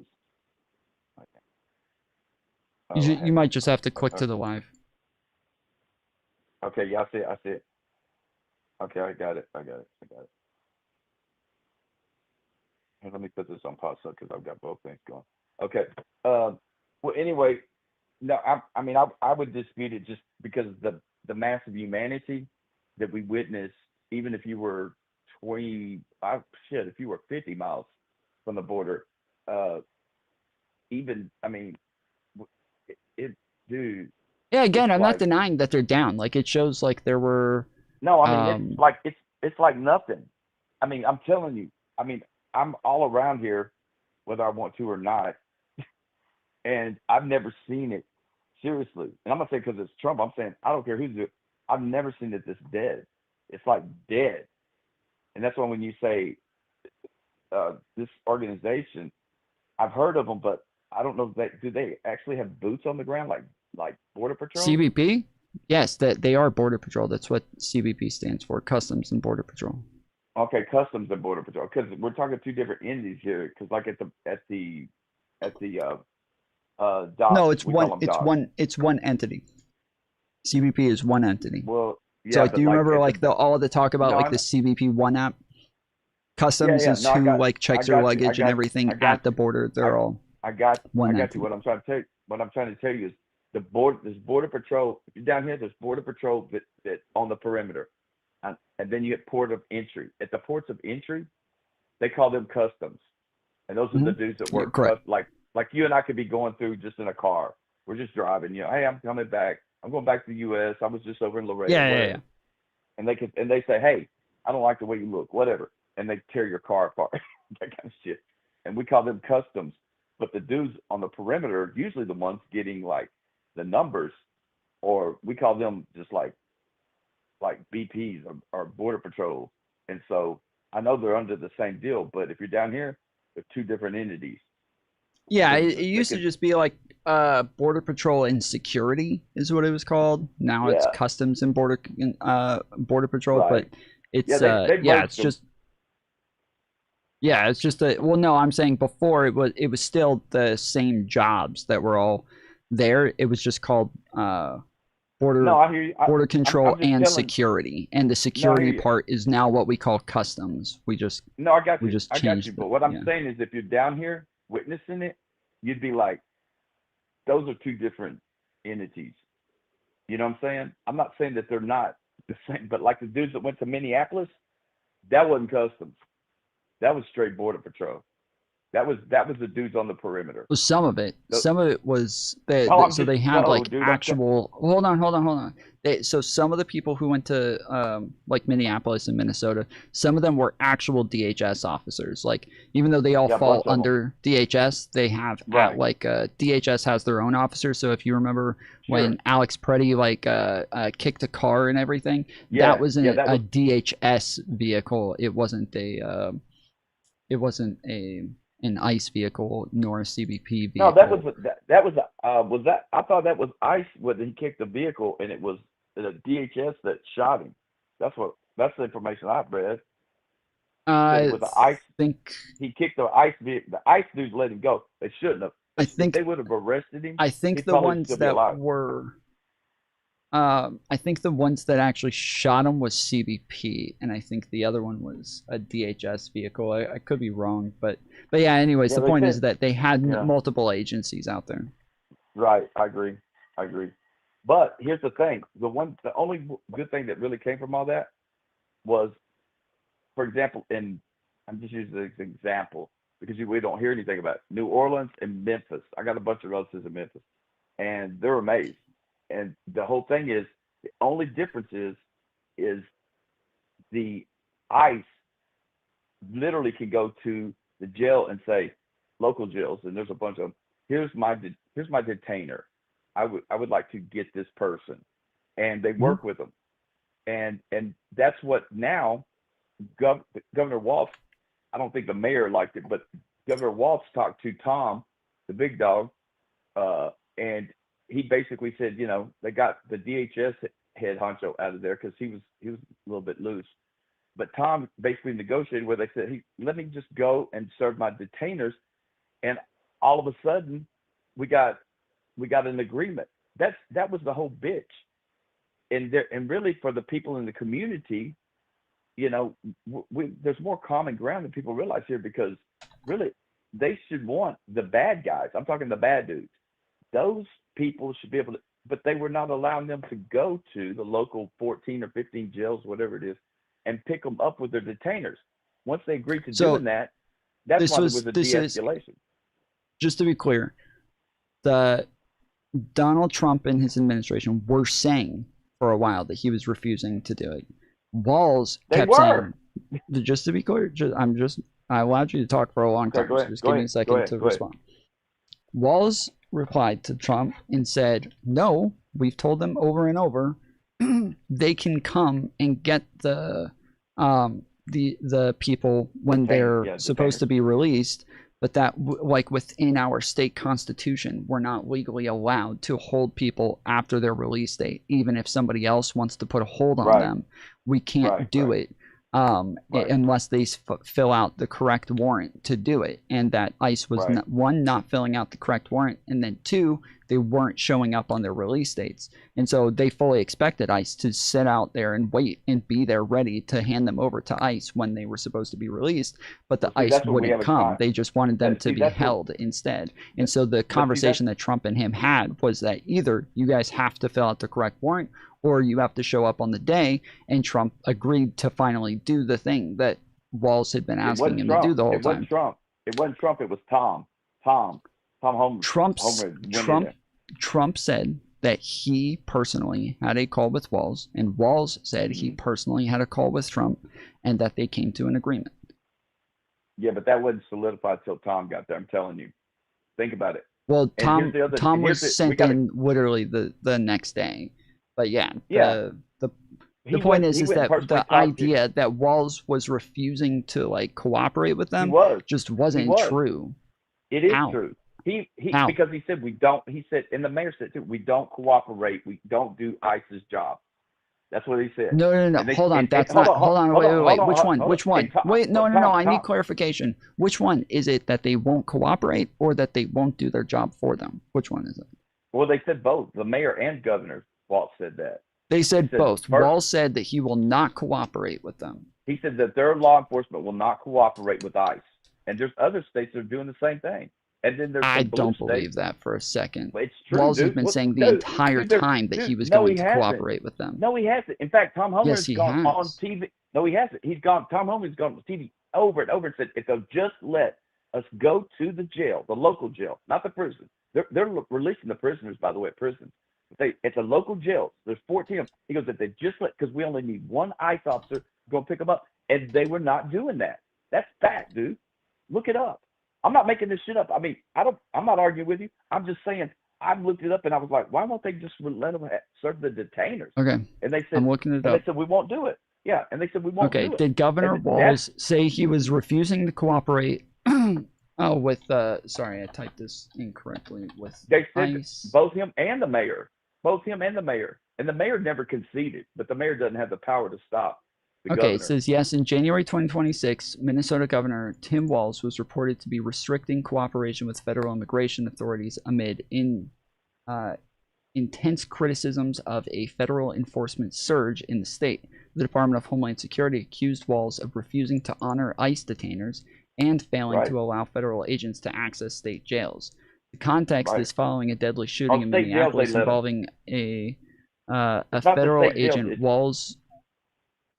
But it's not the state jails. They were complying with the state jails and prisons. They weren't doing the local jails. There's 14 or 15 of them. That's what it's. And Tom Homer, state jail is not. We're talking the county jails. We're talking the county jails. Yeah, this is saying state jails. But okay, hold on. Let me finish reading it. Maybe it'll correct it later on. Okay. Following a deadly shooting in Minneapolis involving a federal agent, Walz referred to a federal presence as a reckless ICE mobilization and publicly told the federal government to leave Minnesota alone. The Department of Homeland Security. So this is saying he said that after Freddie was shot. No, it was before, dude. This is why there was a whole bitch. This is why there was hope, and I can prove my point. Memphis and New Orleans, right? Both of those cities and the governors there said, I will allow you, ICE, to serve your detainers and go to the local jails. They were already letting them have the prisoners because when they go to prison, it costs a whole lot. And so they're releasing them. But they're saying, okay, they're allowing, and you're not hearing any trouble. I'm telling you, Minnesota said we're not going to comply with ICE. They're terrorizing our community, and it went from day one that way. And Tom Holmgren's been saying it for months, dude. He's like, if Yes, they but left, hold on. We also know, hold on. just He to be told the clear, we governor- know that they've lied about this numerous times. Like, we have proof of No, them they lying haven't. about other states. Dude, they Hold- haven't lied. Okay, hold on. Then why aren't I'll they explain. going- why- I'll explain. okay. I'll explain. Why- We know okay, that they've tell me lied one about these question. things numerous times. Yeah, okay. I can prove they're not. If in Memphis or New Orleans, if they were lying, why aren't they going into the communities there? Because they can go to the local jails. They're allowing them to serve their detainers. And you haven't heard one word or any problems in Memphis, and they've had major extraction there. And New Orleans. When did they go to Minnesota? They went to Minnesota. Shit, I don't know, man. Like 2 months ago is when they started. What They were there happened for 2 like months a month ago? and a half. They said we're going to go into locations where we have a high amount of retainers. Some people No, call a them very retainers, but really a very specific thing happened 2 months ago that sent them well, you're gonna say the fraud shit, right? Yes, that is what Okay. they said was the Okay, reason they were going. That shaded them, but that's not. But the fraud is a separate entity. You know they're there. The Trump administration is doubling down on the fraud shit. They've already got not Trump's administration, but the local state prosecutors, federal prosecutors have 78 convictions already. Yes, They've got that's the whole point. Everybody's been lying about the fact that they've been letting everyone get away with fraud the whole time, but the state has been prosecuting them the entire fucking time. And so this is another lie that they've been telling about these things. not a But lie. the It's other not a lie, lie that dude. I was bringing up, hold on. It's not a lie. The other lie that I was bringing Two up things is the can be fact true that at the they've said same numerous times that other officials were refusing to cooperate with them, and then video came up of like local officers showing up to help ICE officers, and they ended up pepper spraying those people and telling them to leave. And so then the officers did. They all left, and then afterwards, ICE came out and said, yes, they're refusing to send backup. When we ask for backup, they're refusing to help. Because they weren't But we sending see the backup. fucking videos when they did send backup, the The ICE first time officers that literally there pepper hasn't been sprayed them any and video- told there them hasn't- to leave. Man, CNN would be showing that all over the place. There have been no backup until they attacked the hotels, and that's after Waltz had talked to Trump and Waltz. And really, he wasn't going to do shit until until Tom Homan got in there, and he went to each. He got the approval from the governor. Then he went to each local jail. He let them know they got on the same page, and we hadn't had any problems. And he said, "Well, Okay, I'm sorry, bro. We literally watched it on video. You can't tell me my eyes are lying to me. We watched and you it can't happen. tell me like that my the- eyes are lying. You show me What- one video. and what where, did your where eyes ICE see? is. Hold What on, did your eyes Hold see? on. I never seen ICE pepper spray any local Minneapolis police. First of all, and Minneapolis police was not responding. The only time they responded is when the hotel got attacked, and that's after Waltz cut the deal and said, "We're good, let's go." That's the only time. And when they showed up, guess what? People started getting arrested. That's the fact. And if this is not true, then why are they having no problems in Memphis and in New Orleans? Dude, they pulled Did over ICE 4,000 pepper people spray out. local police officers? Yes, according to reports from late 2025. and- U.S. and Immigration where- and and Customs where's that Enforcement, hold on. ICE Where's agencies that were. report? Hold on, Where's that I'll let report? you don't even know what the report is yet. Let me read the report. Tell me real where. quick, and then tell me the proof source. So this is from a AI overview that's using a bunch of different sources. I can click on one of the sources and Get a get the reliable hold on. source. Hold You on, don't hold on. think that- Hold on, bro. Chill. Before you challenge the source or challenge the Okay. information, Go allow me ahead. to read it, and then if you want me to click on a source, I'm happy to click on a source. But Okay, I go can't ahead. go to Go like ahead. find a source on literally know. each and every little thing. So yeah, the U.S. Immigration Customs Enforcement ICE agents were accused of using chemical agents, including pepper spray and pepper balls that affected local police officers. Chicago Superintendent Larry Snelling stated that federal ICE tear gassed and used chemical agents that affected 27 police officers who were present at the scene in Brighton Park. Chicago Mayor Brandon Johnson called for an investigation into actions of the federal agents. Reports indicate broader pattern of confrontation between federal agents and local entities in late 2025, with federal agents using pepper balls and tear gas in various cities, leading to a temporary court order restricting their use of such agents against protesters and others in northern districts of Illinois. Yes, this is... Yeah, and guess when what? they That ask went them absolutely to... nowhere. And if that was true, you'd be seeing it on CNN, and you'd be seeing it on every We did. legacy channel. We did. We have We it, did. dude. They We tried to- did. We Chicago watched. tried to take What them do to you- court, and guess what? They went nowhere. There is nobody stopping ICE because ICE is putting gassing down for local police. I'm They sorry, can't that's get a local totally police to come separate out issue. there. That is a total Well, you just said separate it was issue. because You no. just- Wait, hold no. on. Wait. Dude, Hold you on. just- Hold on. you You're just saying said you're it was challenging. because- Hold on. Slow down. You're on too many different topics. Were local I'm police not. there? How? Yes, you are. Just slow down. Were You local said police local there? police were gassed. Were in local police there? Minneapolis Were by local ICE. police there? Were local police there? What? Were local police Were- there? Are you denying that the were local they? police were there handling the I'm crowds saying and that doing local crowd police control? were ordered to stand down. They were not going to assist ICE, and they weren't assisting ICE. That's why Okay, you didn't can you see answer the local question? police. Were local police there doing crowd control? Yes or no? I don't want to. I don't want to hear you When? answer a different question. When? When When they on were- numerous occasions, but like we're No. we're talking about. No. No. Only when Waltz. When you watch the facility, you saw the ICE facility. They had a couple times some locals come out there, and then they got pulled, and that was within the first 2 weeks, and they pulled them, and they said we're not going to get in the middle of this, and then Waltz reaffirmed and said we're not going. They have to do their job. They're ICE. That's the feds, and we're not getting in the box. They said okay, cool. Then guess what? When every incident you saw, including Petty or Miss Good, the lady got shot, did you see any local authorities there? Because that shit had been going on for more than a minute. No, you didn't. When did you see them? When they attacked the hotel after Waltz made the deal with Tom Homer and Trump. Come on, man. Only then did you see them go out and they got to the hotel and Come they on, started man. arresting Y'all, people. you know that was. And they've been breaking. And Y'all now know that the was. locals, police have been breaking down those barriers they've tried to put up and stop local people. Dude, I'm telling you, if this is not the truth, then why is in Memphis and New Orleans, and they pulled like 2,000 detainers out of both cities. They pulled almost 4,000 out of Minneapolis, and guess what? I'm sorry, Crime but has gone down. you're on too much bullshit right now. You got to No, slow it's not down. too much You are on too No, I'm much not. bullshit. I'm telling you, I'm not. It's not a up for Why question. haven't I you am heard telling you right anything- now. and why haven't You are you- why haven't you rambling heard about anything- irrelevant shit right now. We're trying to get to one Other thing right cities now that are about complying, other the- cities about that comply with, other cities that allow ICE to serve the detainers are not having any of this shit. Period. That's a fact. Don't believe me. Go look. Okay, so this is a video of ICE officers walking off with their eyes covered and people talking about the fact that they were getting pepper What's the sprayed. date on it? Then You get- have this is from Okay, cool. What's the this is date from on it, 4 months ago. It's from like November. Okay, well, goddamn, dude. I'm talking the last months when the shit went down. When did that Wait, get shot? hold on. 3 weeks ago? 4 weeks ago? When did Petty get shot? Oh, 2 weeks ago? 3 weeks ago? You're talking about things that happened in Chicago. I'm talking within the about what last everybody's month. bitching about and what caused this thing to come to a head where the governor of Minnesota finally said, I'll allow you to serve your detainers at the local jail. He did, and now we This got is peace. why I'm okay. So listen to me. Just please listen to what I'm saying right now. Okay.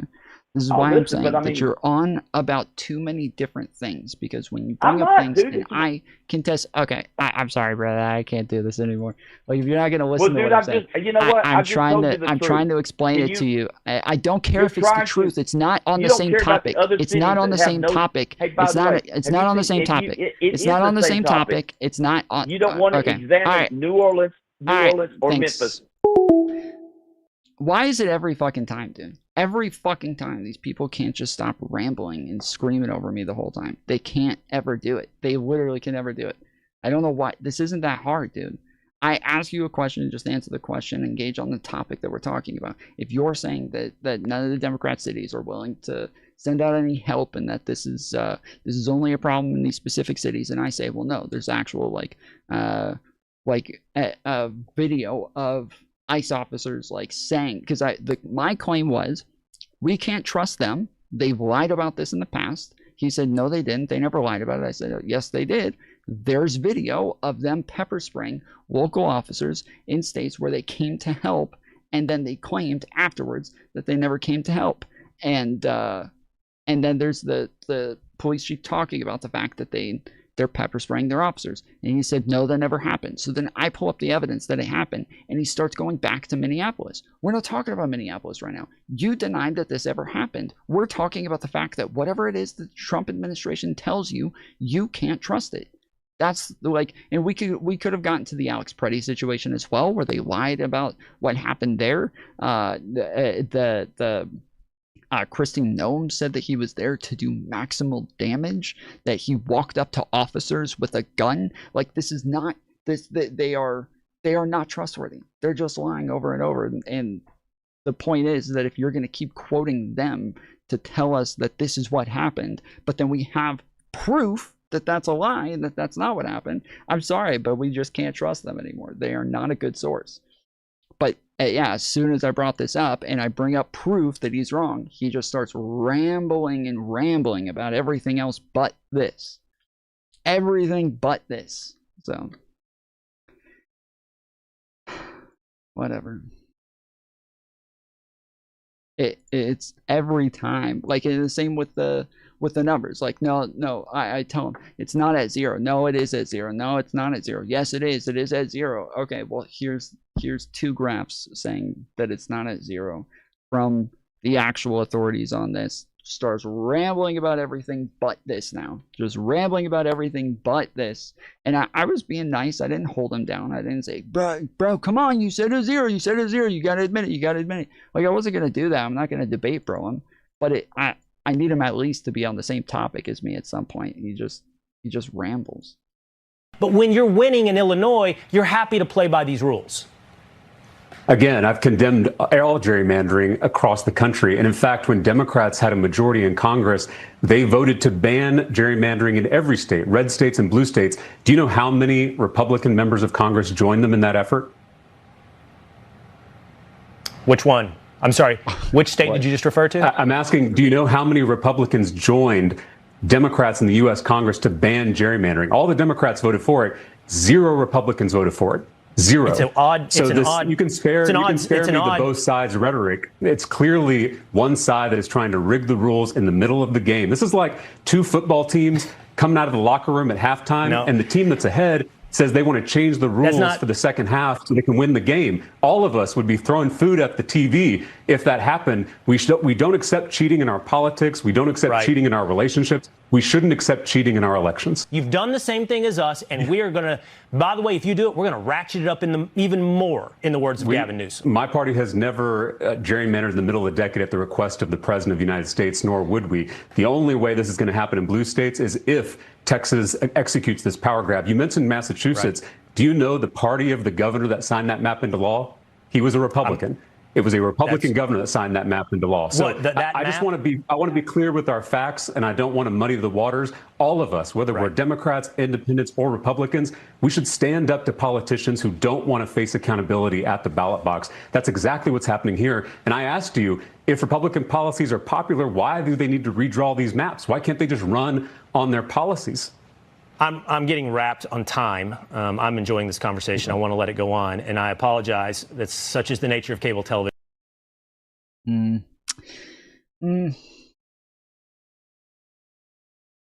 Yep. And from my understanding, it seems as though after Texas redrew all those lines, it's still going to turn out that Democrats are going to end up taking more seats, I believe. I remember somebody saying that, actually. I don't know if that's true. I know that we're probably going to get a Senate seat in Texas. Let's see.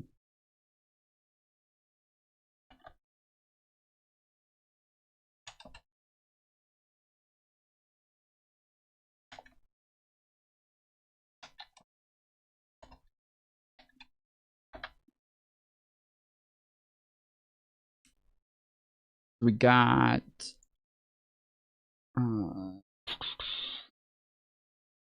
Thune warns Texas Senate seat could flip to Democrat. Oh, that's 1 seat. Okay. Rocket leads Tallarico by double digits in Texas Senate poll. Ooh. Whoa, that's interesting.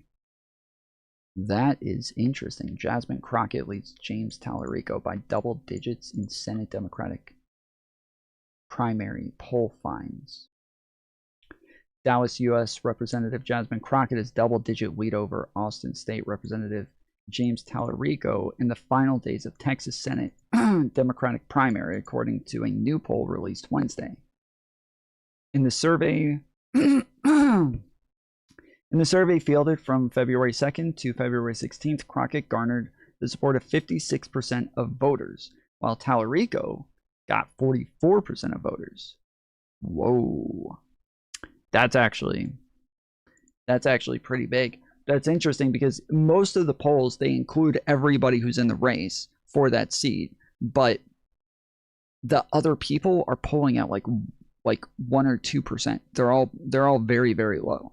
And so it's good that somebody did a poll between just the two of them, because in the ones where you include the others, where they end up taking up about 10% total between like 3 or 4 of them, Jasmine Crockett and Tallarico are tied in those. They're tied. It's like, 40%, 41% for both of them each time. But if you do one just between the two of them, apparently Crockett is really killing Tallarico. As in other polls, Crockett had a massive advantage with black voters, drawing 87%. The Dallas Congresswoman also led among seniors and voters without a college degree. Tallarico had a narrow advantage with white voters, winning them by only 6 percentage points, while Hispanic voters were a virtual toss-up, with Crockett leading by 4 points. Dang, okay. Sheesh. From what I keep hearing from like streamers is that Tallarico has this in the bag, but doesn't seem to be the case. It does not seem to be the case. That's interesting.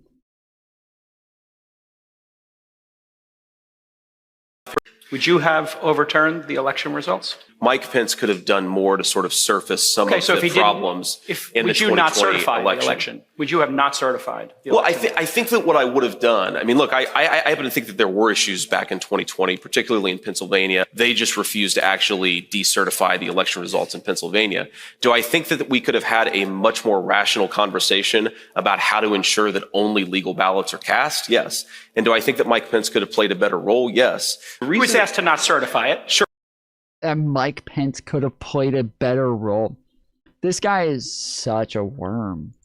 He is such a worm that Mike Pence could have played a better role. Mike Pence could have played a better role. Didn't JD Vance say that when he was asked if he would certify the votes, didn't he say that he would have done it? Didn't he say that if it happens again, he'll certify the votes? I feel like I remember him saying that if he was given the same option, he'll certify the election. Or certify the alternate slate of electors. Sure. So would you have certified? I'll ask you for the third Again, time. I would have asked the states to submit alternative slates of electors and let the country have the debate about what actually matters and what kind of an election that we had. So you in wouldn't these have important certified, states. to be clear. I would have asked the states to submit alternative slates of I think electors. that's what I would have asked the states to send alternate slates of electors. They did. They asked the states to send alternate slates of electors. They did. And the states said, no, we're not going to do it. And so then Trump and his team went and told everybody to go up there, and they picked their own alternate electors and told them to go to the state capitals and turn in their ballots anyways. They did. They told the states to do it, and the states said no. You know why? He's literally saying, yeah, I would have told them to do this thing that Trump did tell them to do, but then when they said no, we're not going to do it, then Trump just went ahead and tried to do it anyways without their permission. But when Trump is walking around, as he has been recently, claiming that the states are there to do his bidding, that the states are there for the federal government, it's pretty apparent that he thinks that they work for him.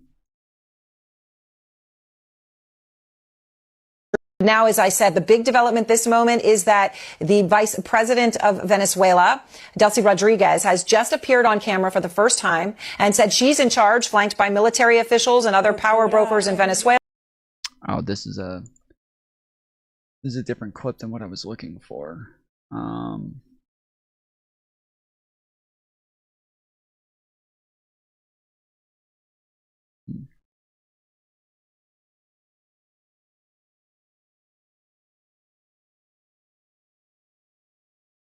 Yeah, I guess I missed the one that I was looking for. All right. You're right.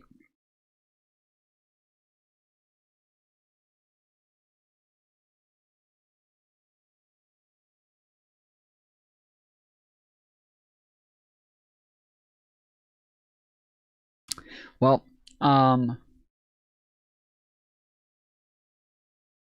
let's see. We'll just go ahead and play this one. I think this is from calling Maduro's capture a kidnapping, demanding his immediate release, and saying that Venezuela will not be a colony of the United States.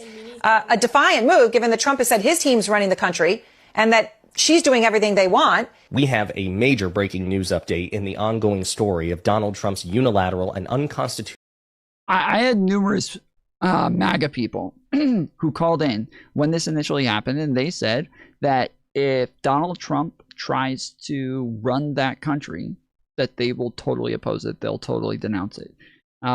Because when we had the conversation, I kept saying, I was like, you guys say that you're like against regime change and all this. They're like, it's not regime change. We just took out the fake leader and we handed the country over to the people. And so now they're handling it themselves. And I'm like, but they're not. Like Trump has said that they're likely going to send in a transition team. They're like, yes, but he changed his mind on that, and now he's just giving it over to another leader. And it's like, okay, so if he does that, you'll be against it? Every single one of them. Yeah, yes, of course. Of course. If he tries to run that other country, that I will be totally against that. And then, yes, he did turn around and say that he was running that country. So, Tom, what happens in 2028 when this maggot doesn't certify his own loss? I don't know, man. I don't know. Constitutional regime change war in Venezuela. And that update is this. Mere hours after both Trump and Marco Rubio publicly boasted that the new interim leader of Venezuela, Nicolas Maduro's vice president, Delcy Rodriguez, would simply roll over for Trump and do whatever Trump ordered her to do, serving as Trump's puppet. Well, now she is publicly giving Trump the finger and humiliating him and defying him, suggesting that Venezuela will not cooperate the way that Trump says, which means the odds of Trump using military intervention again, potentially even invading and occupying Venezuela with American soldiers, American boots on the ground, the odds of that have radically increased. But before we unpack all of that, if you end up liking this video and you want to support the channel, please be sure to hit the like, subscribe, and alert bells before you go. All right, folks, to unpack this, I got to start with reminding you about what Trump said just a few hours ago about Venezuela's interim leader. Weren't going to back Machado to come back and be the opposition leader in your Fox and Friends interview. And then you also mentioned the vice president of Venezuela. Are you going to work with the vice president of Venezuela, or how do you foresee the relationship going? Dude, that voice right there, I feel like that's like, I feel like that's somebody who calls into every show or something like that. Like I feel like I know that voice. The reporter who's asking the question, I feel like I know that voice. I almost feel like it reminds me of something from Arc Raiders, like somebody who plays Arc Raiders or something like that. Is it Cloaksy? Does it sound like Cloaksy? In your Fox and Friends interview. And then you also mentioned the vice president of Venezuela. Are you going to work with the vice president of Venezuela? I know that voice. Where do I know that voice? Venezuela, or how do you foresee the relationship I going? understand she was just sworn in, but she was, as you know, picked by Maduro. So Marco's working on that directly. Just had a conversation with her.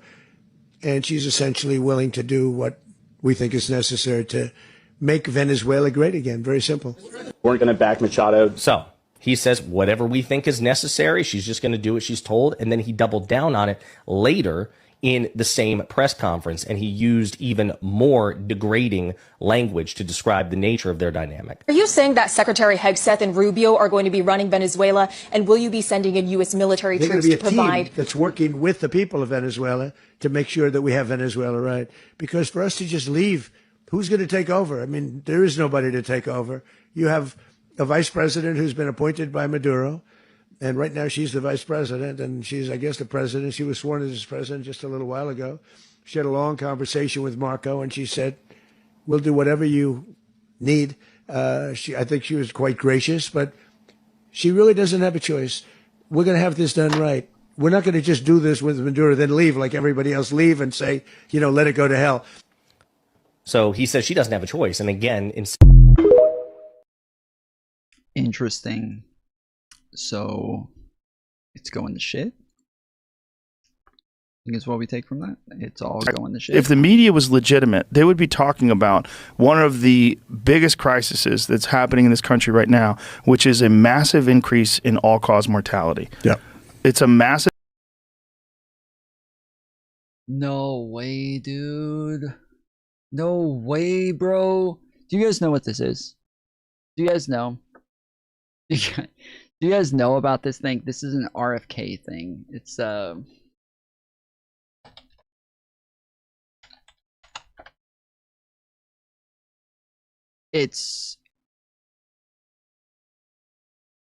all-cause mortality is like any sort of death for any reason. Okay, it's like pretty much anything, no matter what it is.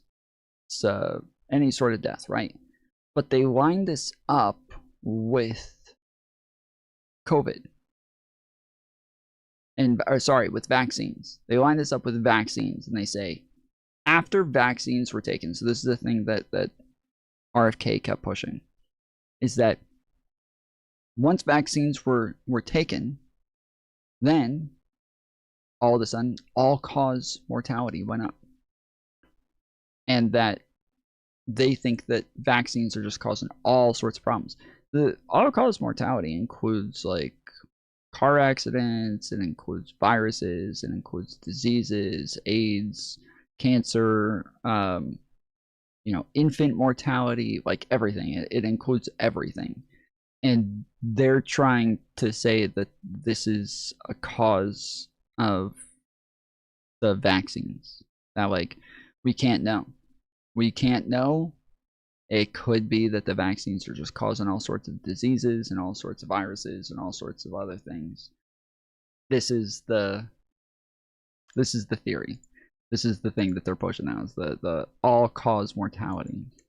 If the media was legitimate, they would be talking about one of the biggest crises that's happening in this country right now, which is a massive increase in all-cause mortality. Yeah. It's a massive increase, and they're completely silent on it. It's like in some age groups, it's a 40+% increase in all-cause mortality, heart attacks, strokes, cancer. Gee, what do you think happened that changed where all of a sudden there's this massive increase and it coincides with something else? Don't you think maybe they would investigate that? Don't you think that you would have some sort of investigative reporter that dives deep into this and gets to the bottom of it? No, they can't. Because of what you said. They're captured. They're totally captured. 100%. 100%, dude. 100% they're captured. He's not captured, though. He's totally not captured. He's totally open. Totally free, guys. Joe Rogan is not captured. By the way, all-cause mortality did not go up for anybody who took the vaccine. It actually went down. All-cause mortality went down for people who took the vaccines, and has not gone up overall. It has not gone up overall. It has not gone up. Obviously, the aliens gave us these vaccines. Yep.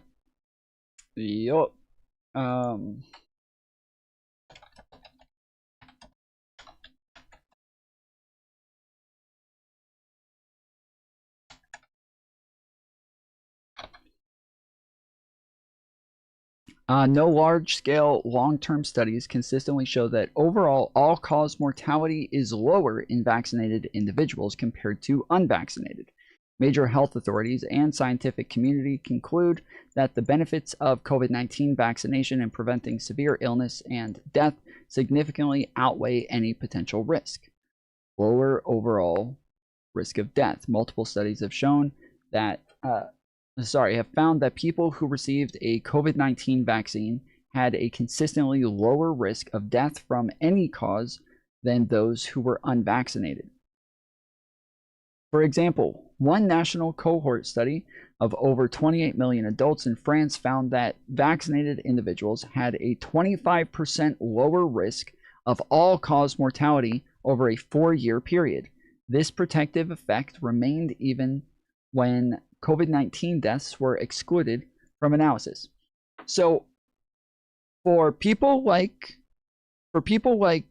Joe Rogan and the other guy, I can't remember his name, but for people like Joe Rogan, if you can claim that the media is illegitimate because they're not talking about all-cause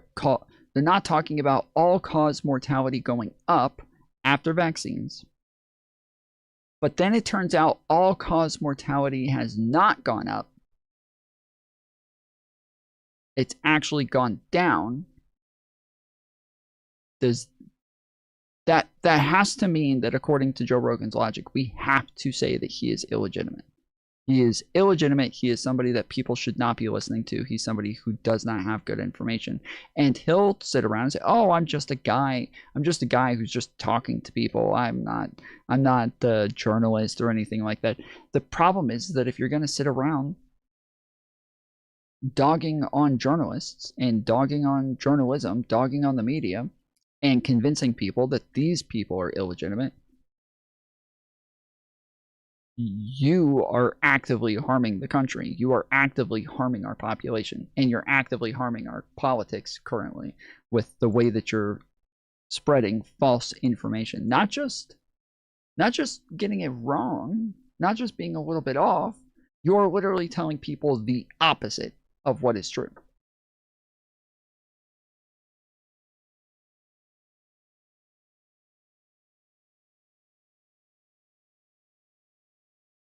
I, for one, am grateful Rogan trusts RFK so much. He and all his fans have gorged themselves on lard and do us all a favor. Here's, let's see.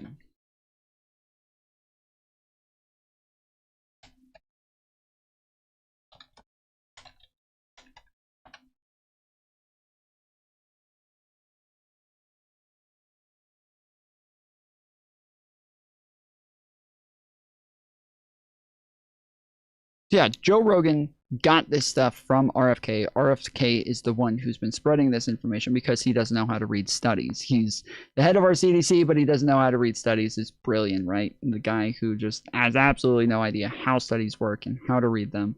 He keeps coming out with ridiculous claims all the time, and this is who Joe Rogan's getting his information. If the media was legit. But your vice presidential pick wants to recall the Moderna vaccine. That's the one I got. She's not going to. Well, do you agree with that? Recall it.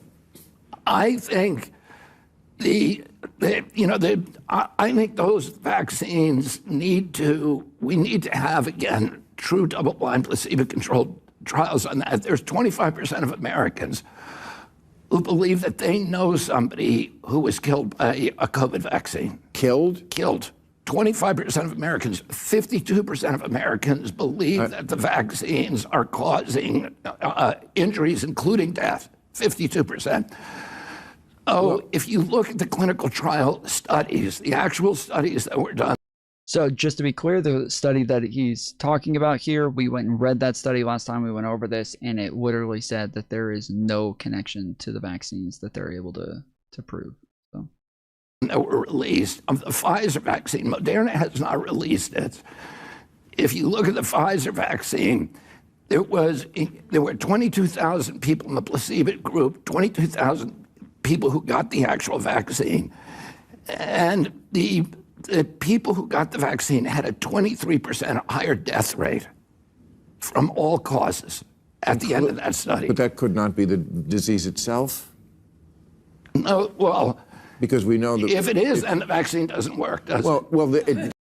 That's really stupid. It's a really stupid thing to say, that if people die from the virus, that then the vaccine doesn't work. Now, if they're dying at a higher rate than people who were unvaccinated, sure. But people who were unvaccinated died at a much higher rate from COVID than people who got vaccinated.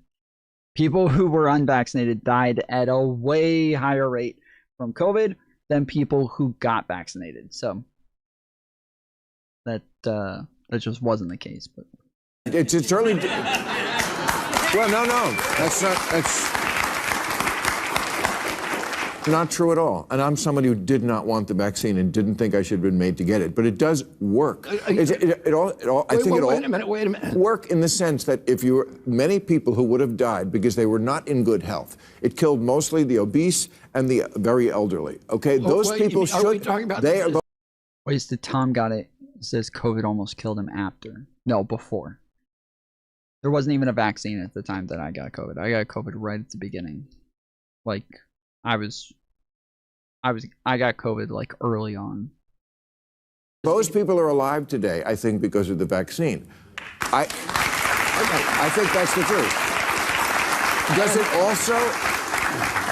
Does it also have complications? Yes. I mean, anecdotally, I have not heard about 1 out of 4 people dying, but I know a lot of people who've had issues. Yes, but they could have had worse issues if they got the disease. That's the thing. Medicine is always so.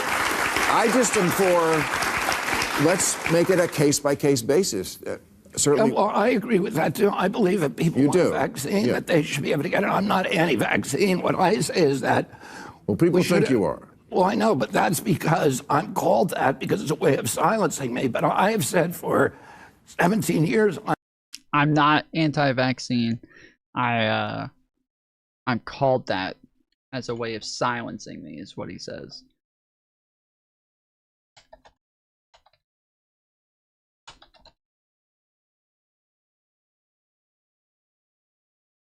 Before I conclude, I want to make sure the committee is clear about a few things.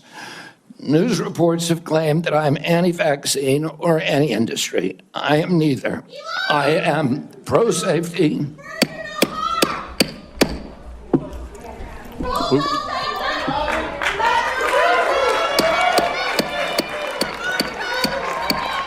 We'll have order.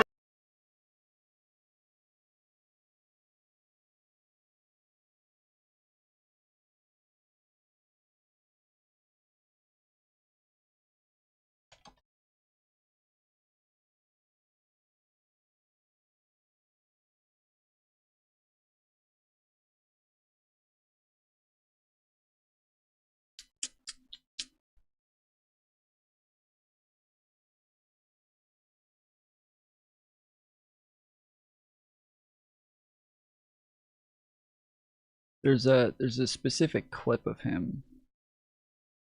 News reports have claimed that I'm anti-vaccine or anti-industry. I am neither. There's no vaccine that is, safe and effective. There's no vaccine that's safe and effective. He's not anti-vaccine, though, guys. He's not anti-vaccine. But also, there is no vaccine that's safe and effective. There isn't one. Don't exist. But also, if you get COVID after taking the vaccine, then it just doesn't work. That's just not a vaccine anymore. But also, all vaccines are not safe and effective. There isn't one. Vaccines play a critical role in healthcare. All of my kids are vaccinated. What would I do if I could go back in time and I could avoid giving my children the vaccines that I gave them? I would do anything for that. If your kids were young now, would you give them the measles, the mumps vaccine? No. I support the measles vaccine. I support the polio vaccine. I will do nothing as HHS secretary that makes it difficult or discourages people. He just lies, dude. He just lies. This is the whole Trump administration. Every time they talk, they contradict themselves from one day to the next. They will just say whatever it is that impresses or, is it advantageous to them in the moment. or impress the people in the moment, but he'll say whatever it is he needs to say, just the same as everybody else in the Trump administration, from one day to the next or from one moment to the next. It doesn't matter. It could be just a person's talking to them. They'll say something to them, then they walk away and the other person walks up. They'll say the exact opposite to that person because they're going to say whatever it is that they need to say to get the job done. So and you don't have these sort of clips for the Biden administration. This is not a norm within politics. Everybody says, "Oh, well, you show clips like this." They'll say, "Oh, everybody in government lies." Okay, show me clips like this of Biden. Show me clips of this of like Hillary. Show me clips of this of Obama. Show me, like, you don't have them. You don't have them. They don't exist. And the ones that they do clip, the ones that they do show of like Fauci, they'll claim, oh, Fauci said that masks don't work and that they weren't effective at all, and he lied to everybody and blah blah blah. And then you go look at the context of the conversation. He just didn't say it. It just didn't happen. Like, he just said something totally different, and they just clipped him out of context. So yeah, it's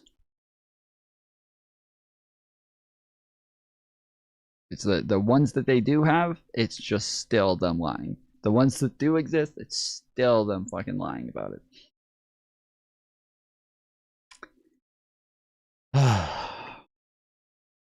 Our country is in the shitter, guys. Our country is in the shitter.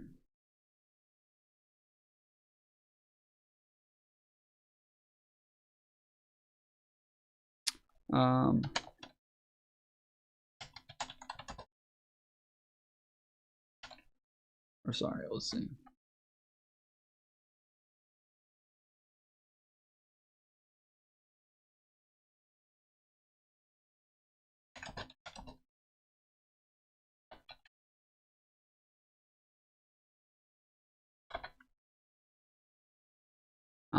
After adjusting for age, health conditions, and socioeconomic factors, it concluded that vaccination was associated with a 25% lower risk of deaths from all causes. So where RFK said there was a 25% higher risk of death, it's the exact opposite. There's a 25% lower risk. And then it says part of that difference is likely to stem from COVID-19 itself. Vaccinated people were 74% less likely to die from severe COVID-19. 74% less likely to die. So when we're talking about the differences in death rates between people who got vaccinated and people who didn't get vaccinated, 74%. 25% to 74%. This is insane. Insane difference here.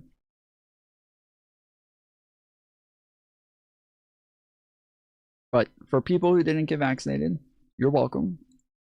You can thank all of us whenever you feel like it. We are your heroes. We saved you. You're welcome.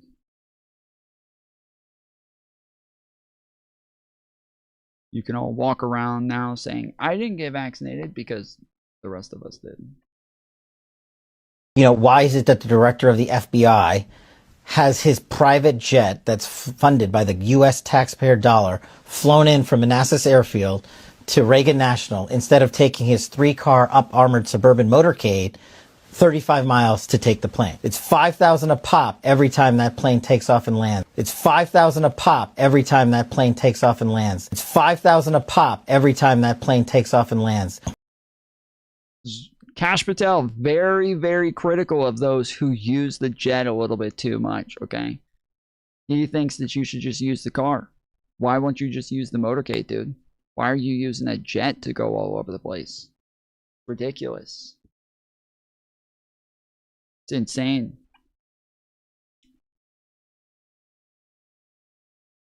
Just use the motorcade, bro.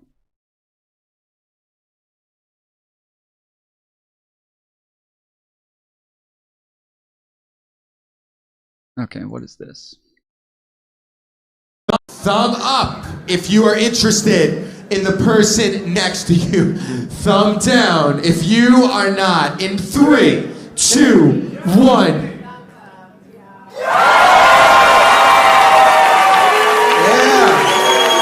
Question, were you interested, or do you want to say your name or no? Kate. So Kate did murmur before that she was interested in you, and conveniently she's right here. So, sheesh, is that her leg? Do you want to say your name or no? Kate. So Kate did murmur before that she was interested in you, and conveniently she's right here. Oh yeah. So, it's a Hail Mary. And is there anything you want to say, Kate? I hope you guys have some really great sex later. But you are very attractive, Luke, and you are very beautiful, Samantha. Thank you. So are you. Thank you. All right. Regardless of what happened tonight, point to the person you are more interested in 3, 2, 1. I would too, bro. I would too. Samesies, dude. Like, she's cute, but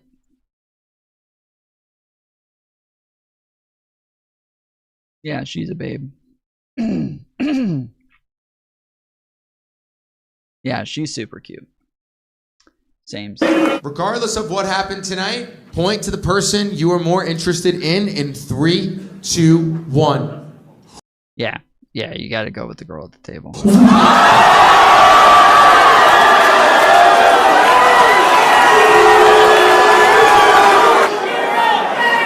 She's coming up.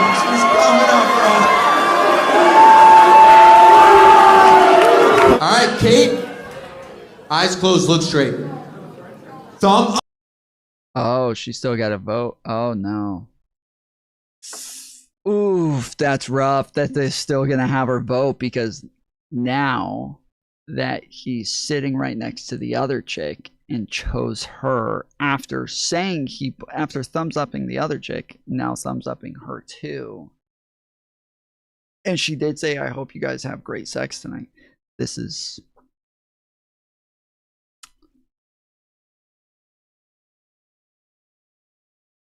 the fact that this is clipped tells me that, yeah, she is not gonna go. She's not going for it. Up if you are interested in Luke. Thumb down if you are not. In 3, 2, 1. Oh! Yeah, yep. Damn, dude. He got fucked both ways.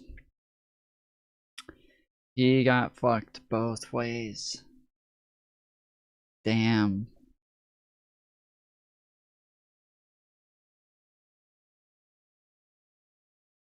Sheesh. A girl's girl, always. But it seems like when you got up here, the energy changed. Was that what it was? Well, yeah, I just saw how good they had a great connection. We're gonna see if that connection is still there. Samantha, everyone silent.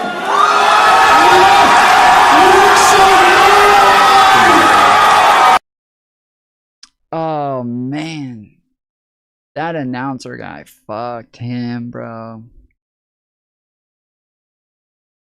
That announcer guy fucked him. I would be pissed at that dude. He fucked. Yeah, okay. You know, President Trump is not the only one who gets the vapors when it comes to Zohran Mamdani. I mean, my goodness gracious, he likes popular politicians. Here's a popular politician for you. Take a look here. Mamdani's net favorable rating in New York City in September of 2025, plus 14 points. December of 2025, plus 38. Now, look at this, plus 48 points. A more popular mayor to start off than either of his two. I've been seeing tons of like right-wing propaganda about Mamdani with everybody saying that they all hate him. I've seen tons of right-wingers just putting out all of these videos about how everybody in New York hates Mamdani. They're already sick of him. They're already upset with everything. And I see so much of it, dude. So much. Like, seriously, every day I'm getting more and more videos. There's trash all over the streets now that Mamdani took over. There's you know, snow isn't getting plowed. They're trying to pay random people to go, you know, shovel snow now. This is ridiculous. This is what socialism looks like, guys. There's more homeless people on the streets all of a sudden, and blah blah. Like, this is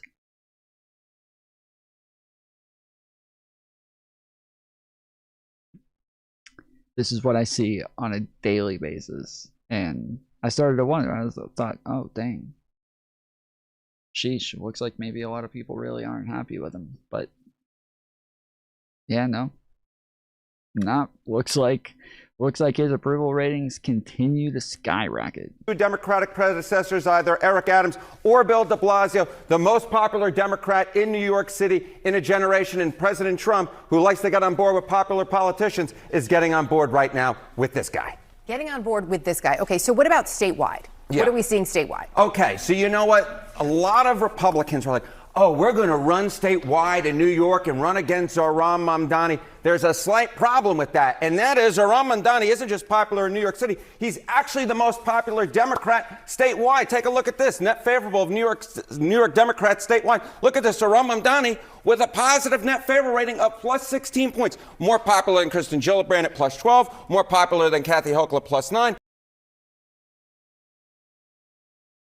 Hochul and Gillibrand are the other two Democrats that won at the same time as him, right? They both won the governorships in their states, and then he won mayor. Pixie unironically tweeted that Kamala changed to Republican policies. Yeah, I've seen her. I've seen her tweet stuff like this in the past. It was pretty disappointing. Yeah, she unfollowed me a while back when all the Destiny stuff happened, though, so she didn't block me or anything, but yeah, I just don't want to. I would like to respond to some of these things, but I feel like that's gonna be the thing hanging over any sort of interaction there. So, you didn't simp for her enough? Yeah. Yep. I let everybody down. That's why everybody went to go watch JSTLK instead. It's because he was definitely the bigger simp in the end.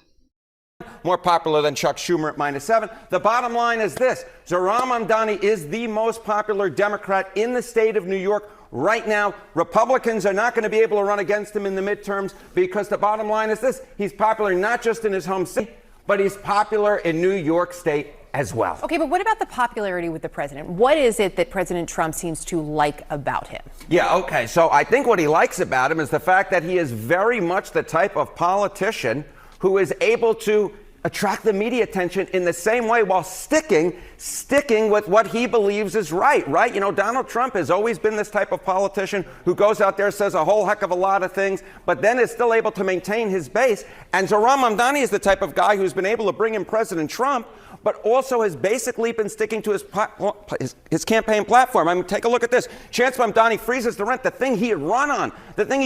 Look at this. According to the prediction markets, the Kalshi prediction market this year, there's still an 81% chance that Zohran Mamdani actually freezes the rent. So he is maintaining his popularity citywide. You see him right here. It's been going up like a rocket. He is maintaining, in fact, being the most popular Democrat in the state of New York right here, plus 16 points. And he is doing so while also at this point looking like he is going to actually keep that big campaign promise of freezing the rent. At this point, as I said, President Trump isn't the only one who has the vapors, because the bottom line is this. A lot of New Yorkers have the vapors about Zohran Mamdani as well, as he is sticking to his quite progressive platform. Harry Anson, always a pleasure, my friend. Thank you. Thank you.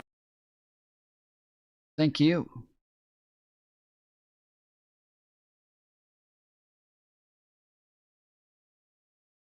turn over a full body restraint device allegedly being used in ICE deportations. The full body restraint device is called the RAP. The company that made a modified version of the device for ICE says it allows for people. It's a lot easier to shoot people when you got them wrapped up like this. You know? Makes it a lot easier to just bang, bang, bang. If you can get them into this first.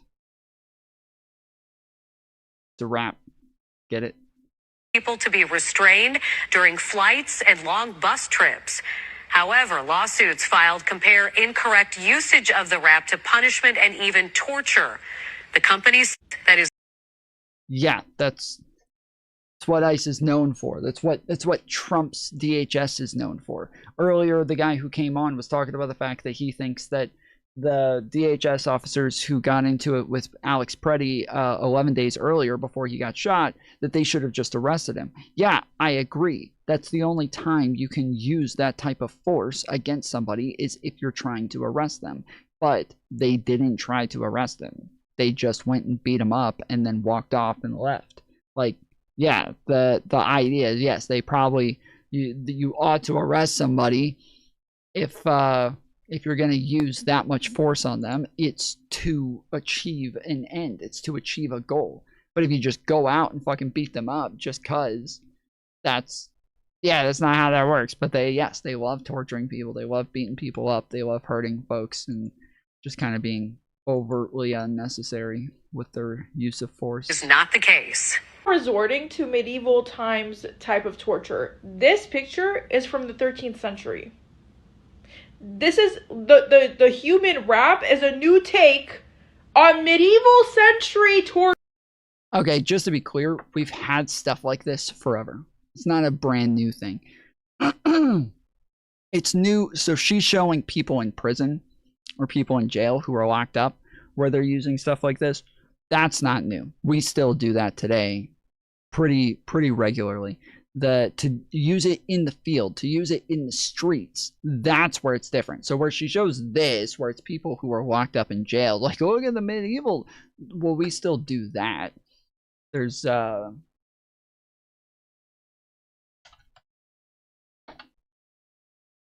this is a chair that they use in jails and prisons where they wrap you up, wrap up your feet, wrap up your chest and everything, and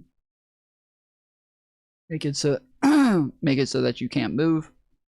This is not a new thing, but it's used in jail, right? They use it in jail. Now, they do also, if somebody's kicking and screaming too much, if somebody's throwing a fit, if somebody's, being too erratic when they're trying to arrest somebody and they're kicking and screaming, sometimes they'll put somebody in the back of the car and they'll just bang their head on the window and like try to hurt themselves and crap like that. They will call an ambulance and then wrap them up in the stuff that normally they'll use for like airlifts and crap like that, where they just wrap the entire person up. They will wrap them up and then put them onto a gurney and lay them down for that as well. So those are things that are used for people who are being too unruly, to like people who refuse to cooperate at all, or who are trying to hurt themselves. But the problem is that, yeah, with ICE, they already unnecessarily torture people all the time. So it's a bit different, but I guess she's missing the point here. So not unexpected. That's one of the girls from the Leftist Mafia podcast. So let's begin with the latest read on inflation. This is important, and it's probably moving markets. It's the producer price report. It came in hotter than expected. Prices up 2.9% over the last 12 months. Now look at the core number. This pulls out the volatile prices for food and energy. Prices up a whopping 3.6% in the last 12 months. That is the highest reading since... So it's up 0.8% month over month. So just since last month, it's up almost a whole percentage point. But year over year, it's up over 3.5 points. 3.5 for year over year. March of The leftist mafia, the one with Matt Binder, and yes. Yeah. Oh, I thought I recognized her, yeah. 2025. Now, look at Dow's. That's affecting futures. Go back to the boards there. We're down 526 now on the Dow, down 235 on the NASDAQ. Fortunately, we have David Barnson with me this morning to explain things. Is this sell-off anything to do with inflation, or is it the air? The Dow is up. It's down almost 50,000. 49,000. The Dow right now. Coming out of AI again. Yes, it's a combination of both. I think probably the NASDAQ is more related to air out of AI. And then remember, if the inflation number runs hot, they assume interest rates might not come down as much. That affects the valuation of expensive AI, tech, NASDAQ things. So they're connected, Stuart. This PPI number was not good. No, it's not. It's not encouraging at all. You don't like the Surfs? No, I fucking hate them. Literally everybody on that show, they're some of the dumbest people of all time. Every single person on that show, they are the dumbest fucking people I've ever seen. And all you have to do is go and watch either Lance or Binder, either one of them, watch them go debate Tim Pool. And just get completely wrecked by him while he's wrong the entire fucking time. And they still get absolutely hammered by him. It's so embarrassing. It's so embarrassing. Binder isn't as bad as the rest. Oh, Binder's one of the dumbest people I've ever seen on the internet. He is top tier stupidity. I totally disagree. I think Binder and Lance are on the same level of lacking any sort of critical thinking skills. They are neck and neck. He's dumb, but he has some reasoning skills. I disagree, man. I totally disagree. They all seem above average intellect to me. So the problem is that like if you don't know like the actual details, right? If they're talking about topics that you haven't like studied enough or like looked into enough, they will talk around issues to like ignore tons of like very important details that drastically change the outcome of what it is that they're talking about. Like the conclusions that they're coming to should be totally different, but they'll just ignore so many details that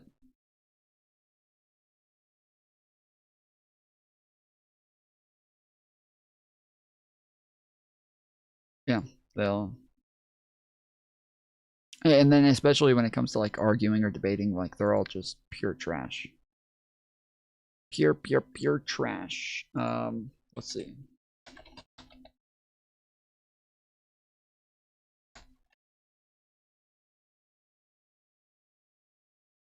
Hold on. Colorado legalized abortion up to 9 months with no medical reason required. Do you agree with that? I agree with that decision, yes. There's a child inside of her. Hold on. What about meth? Like, should she be allowed to do meth? Yeah. I think if someone is doing meth while they're pregnant, that it is completely acceptable for something like, I don't know what the name of the service is in the United States. Child services? I guess ECFS would be... Yeah. It's her body, though. Yeah, it's her body. If she wants to do meth, what's the big deal?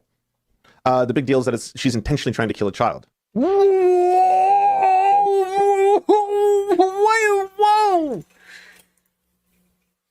I couldn't get a word to come out of my mouth there for a second. That was...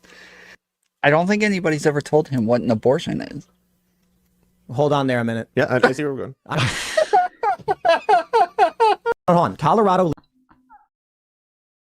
Hold on there a minute. Hang on there, buddy. Wait a second. Yep, I got you. Yep, I know what I just did. Yeah. It's so bad, dude. And it was the same with I can never remember her name. I always want to call her Anna, but it's not Anna. She's got a weird last name that everybody mispronounces. She's also on the Majority Report all the time. Emma Vigeland. Yes. Emma Vigeland. Same thing.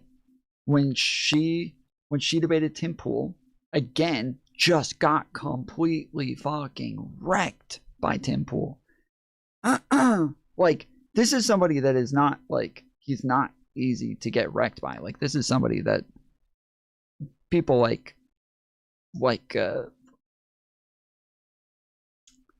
Prime Kai's really fucking stuck it to Tim Pool. Like, Prime Kai's really like shoved Tim Pool around and was even like off on a good bit of shit, and still was just putting in work on Tim Pool. Same with the Wick. Like, there's tons of people who are not like super skilled debaters. These aren't people that are way up there, but they easily just can manhandle Tim Pool. But we're talking about these folks. Emma Vigeland wrecked Tim Pool. I don't think we saw this. I don't think you did. I don't think you saw the debate. I don't think you saw the debate. I don't think you watched it. Again, this is the point, is that if you actually know about the topics, you have just like a ton of details on this, and like you studied it, like, this is normally the problem with people like Tim Pool, is that like he can convince his audience of things because he leaves out like really important details on the things that he's talking about, and is able to kind of convince them of things, right? Like, recently when we have the Alex Preddy situation, he'll talk to his audience about the fact that, like, oh yes, and we all now know that Alex Preddy's gun went off as the officer was running away with it, because it's known to go off, and he'll show you like all of these studies and videos and stuff showing you that the gun does go off. It misfires all the time. And so he's like, yeah, we now know that Alex Preddy's gun just popped, and that's why they started shooting, is they thought that Alex Preddy was shooting. The problem is that the gun never went off. It never ever went off, and you can watch other angles to see that the officer who fires the first shot that they think is Alex Preddy's gun going off, he's already shooting before the point that they think the gun goes off. And so it just doesn't make sense. Like, it literally makes absolutely no sense. But if you're able to like limit the scope of information, limit the amount of information that the viewers see, then yes, it's going to be very convincing. It's obvious. Yeah, of course, we all know this now. And so this is what Emma does, this is what Matt does, this is what the Surfs do, this is what Hassan does, this is what, like, all of these same people, they all do the same thing, where they'll limit the amount of information that they're putting out to then push this narrative that is missing like the most important context. Kyle Kalinske, all of these same people, they will just miss the biggest parts of the information. Like the other day when we were watching Hassan talk to Adam Mockler, right? Adam asked like why Hassan had such a big issue with Kamala, and he's like, oh, her campaign was just incompetent. Oh yeah, okay, I agree with that. I agree, her campaign did a really poor job. But then the reasoning that he gave was, right off the bat, first thing they do is they put millions of dollars into campaign ads for Pennsylvania. They spent millions and millions of dollars on Pennsylvania. And then in the end, they did not have a single change. From a month later till the end of the campaign, they didn't have any change in the polling in Pennsylvania. Well, no, actually within a month, they had 4 fucking change in points. She went up 4 points, and by the end, she had hit 6 points higher. So that is total bullshit that they didn't get anything done with it. It was a total waste of money. That's total bullshit. They skyrocketed from their campaign efforts in Pennsylvania. But he just lies. He just lies and says that she didn't even go up a point. She didn't go up a single point from all their efforts. No, you're just wrong. You are objectively wrong. Tom, no offense, but you're sounding like Dark Side Phil. Tone it down with the main character. I don't know who that is, but I'm sorry. I feel as though I could literally just click on any part of any of these debates. Which one you want? Emma, Matt Bender, the serfs. We could click on probably any part of any of their debates, and we will probably end up on them just talking out their asses.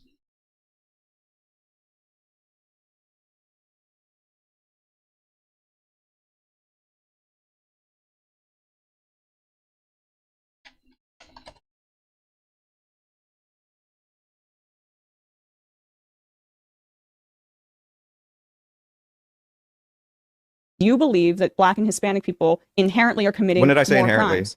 This is a problem we talk about a lot on this show, is lefties love to throw out the word inherently. They love to just like nudge it in there out of nowhere. It's totally off base, totally irrelevant, but they love to just throw that word in there, inherently.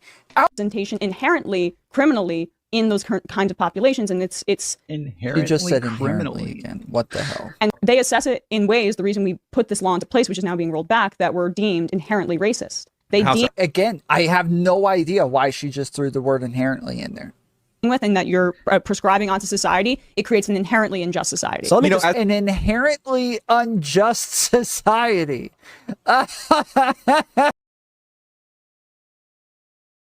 Just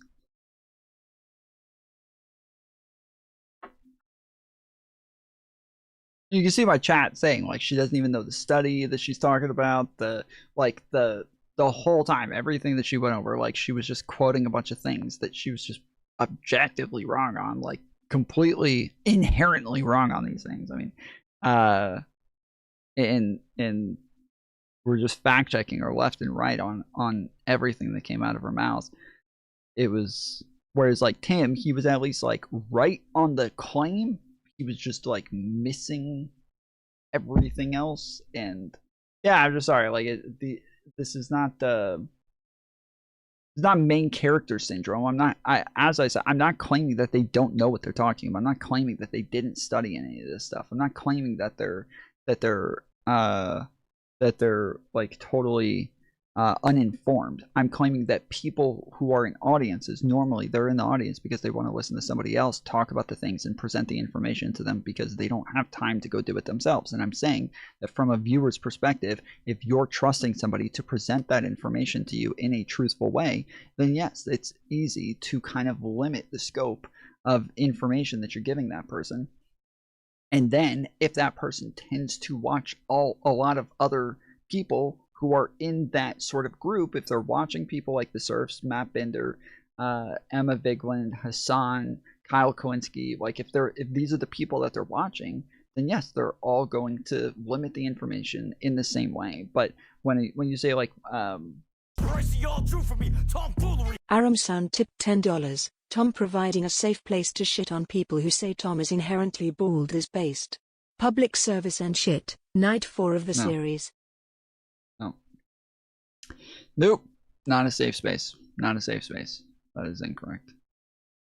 Factually and inherently incorrect. But yeah, I'm saying like when you say main character syndrome, I'm not saying like, oh, I'm so much more informed than all of these people. I'm saying yes, they're probably just as informed as I am, but they for some reason, I feel like either there's a like intellect issue there where they're just not being they're just not capable of analyzing the information correctly, or they're choosing to like, it could be like a confirmation bias, it could be, I have no idea, but they regularly just miss on everything. So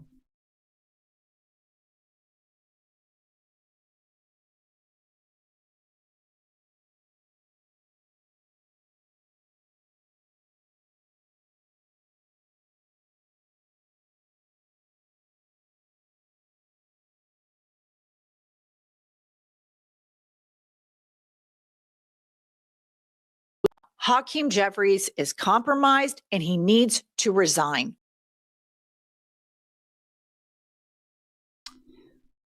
Exhibit A.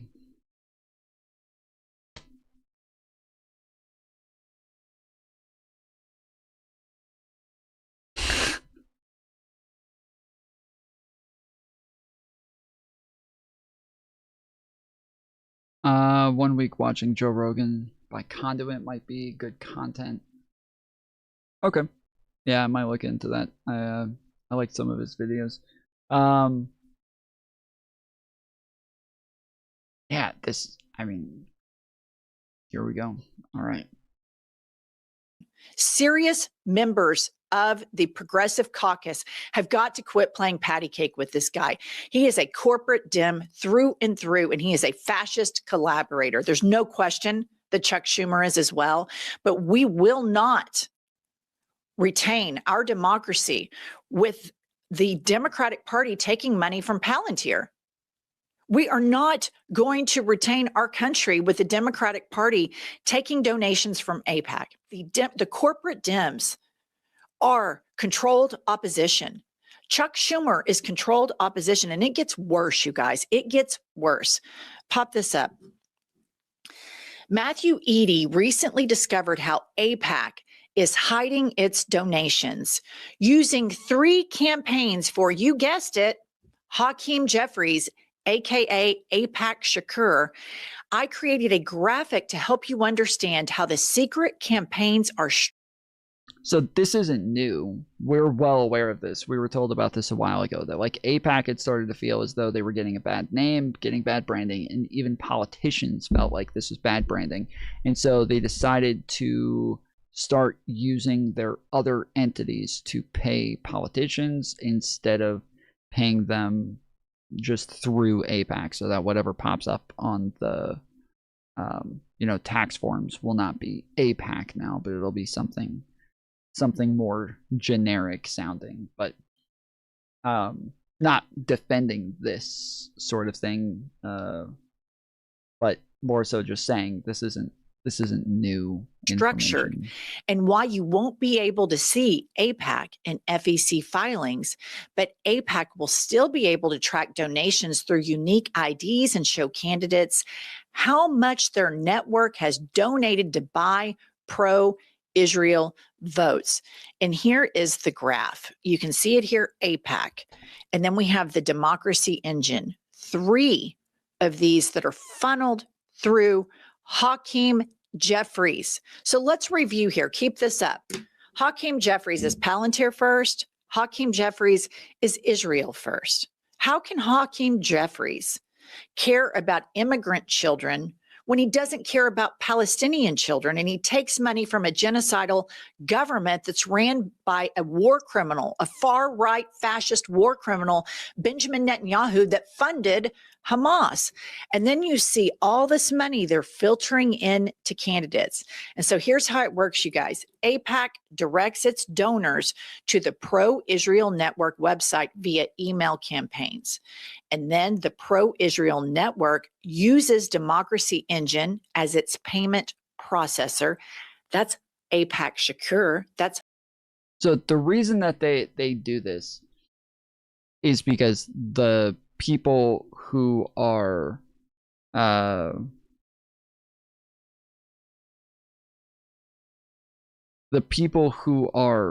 like pushing just tons of like propaganda, saying things like they're paid opposition, right? That they're controlled opposition and shit like that.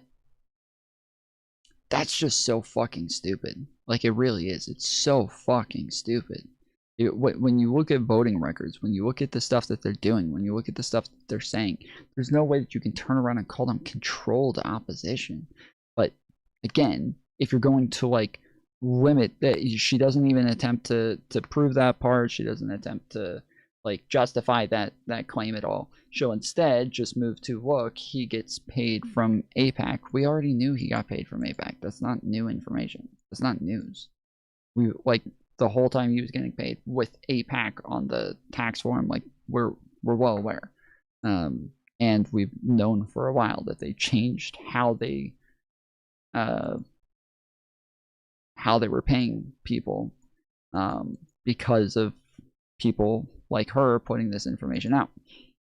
The problem is that when it comes to like aid for the war, I'm fine with limiting aid on the war. I'm fine with cutting off aid for the war. I have no issue with that. the part that I have an issue with is people saying that we shouldn't fund Israel whatsoever. I think that we probably should use aid as like a bit more of like a soft power to force Israel to make specific concessions, but we have to have like Israel is like an essential, it's a necessity in the Middle East. Like it just is. Like it or not, that is a thing that we need. And especially right now, it's that isn't going to go anywhere and can't really go anywhere. But yeah, when it comes to the war, like yeah, it makes sense. Like continue giving. Should the U.S. also cut aid? Well, so that's what I was going to say. Continue giving money for like aid and other things when, as far as it pertains to the war, which Jeffries has like declined to vote for Israel funding in the past because there wasn't enough aid in the package for Palestinians, and then did vote for a much larger bill later on that did include the things that he was looking for, but that's still including a lot of money for military. But yeah, military aid is very different than like you know, aid for medical facilities and tents and food and housing and things like that. Hakeem Jeffries, and then donations are recorded as individual donations from Democracy Engine. In the all of America's wars are because of Israel. I don't want greater Israel. Israel wants more wars. Their sights are now on Turkey and Qatar. It's never enough for them. I don't know of a single war from the United States that's because of Israel. I don't think there's one. There's not one. Like one that people bring up a lot is the invasion of Iraq. Israel didn't want us to go to Iraq. They were against us going to Iraq. They wanted us to go to Iran, and were mad that we refused to go to Iran. So when people say, "Oh, that was Israel. We only went to Iraq because of Israel," they literally wanted us. They literally told us not to go. They literally didn't want us to go. That what wars are we fighting because of Israel? This just isn't true. This is just not a thing. Was did Israel like Iraq? No. Were they also making claims of what was it? I forget the term that they used for, the bombs that were big or whatever. But yes, they used the same terminology and things like that, but that's not evidence that they asked us to go there, or that they wanted us to go there. Epstein files confirmed all of our conflicts have been Israel. Where was that in the Epstein files? I'll pull it up. Where was that?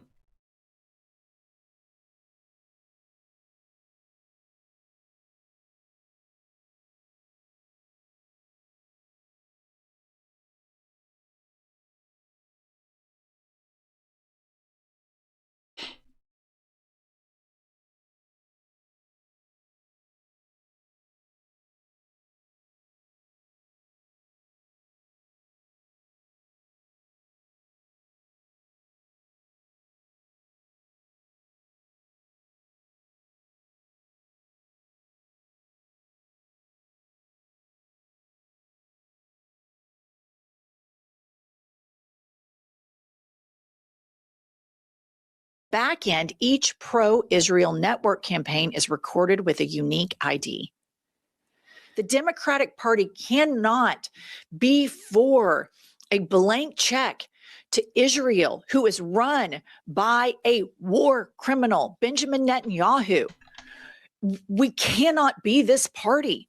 This is a uniparty.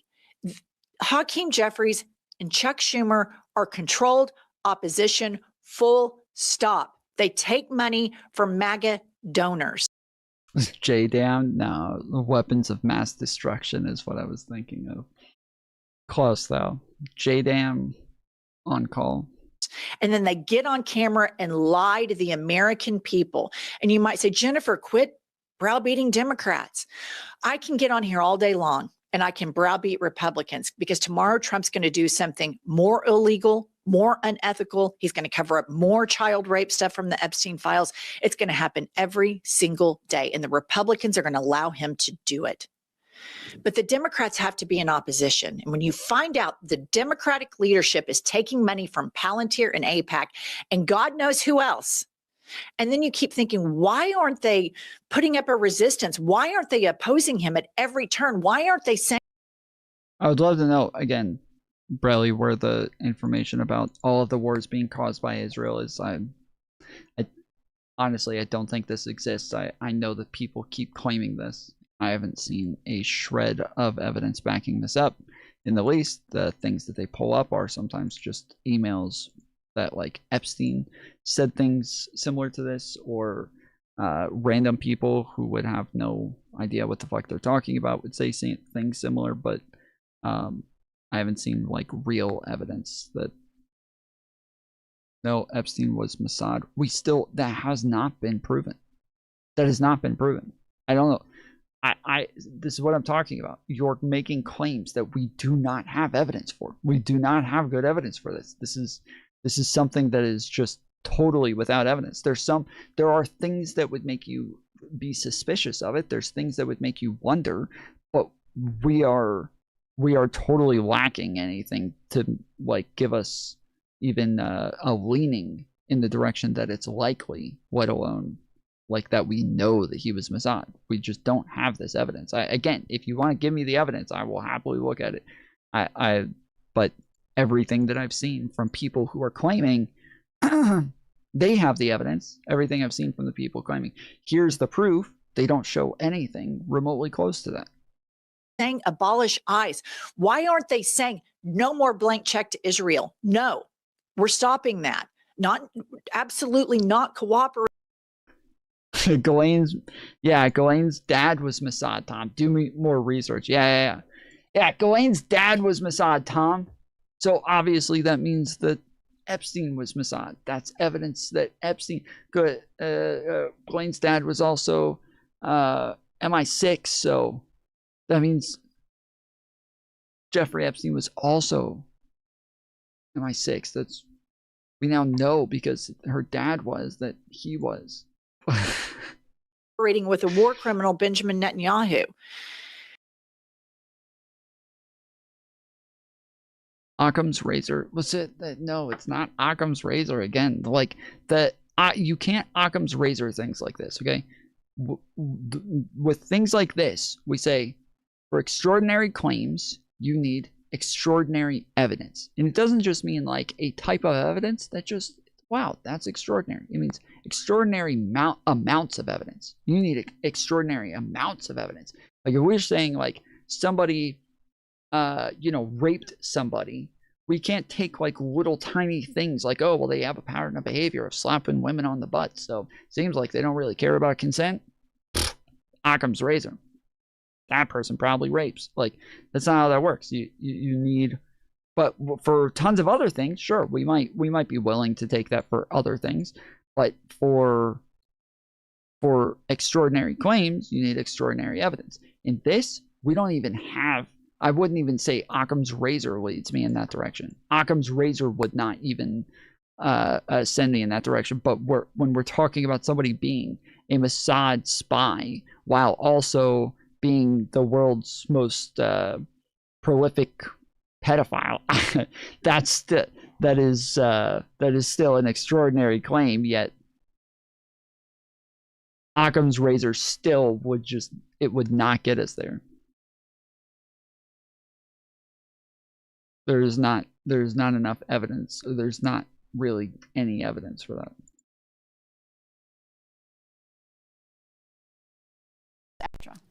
Yeah, the 2024 election was about a feeling that Donald Trump was going to change course. And the first year of the Trump presidency has not accomplished that, which is why his numbers are in the toilet in every single category.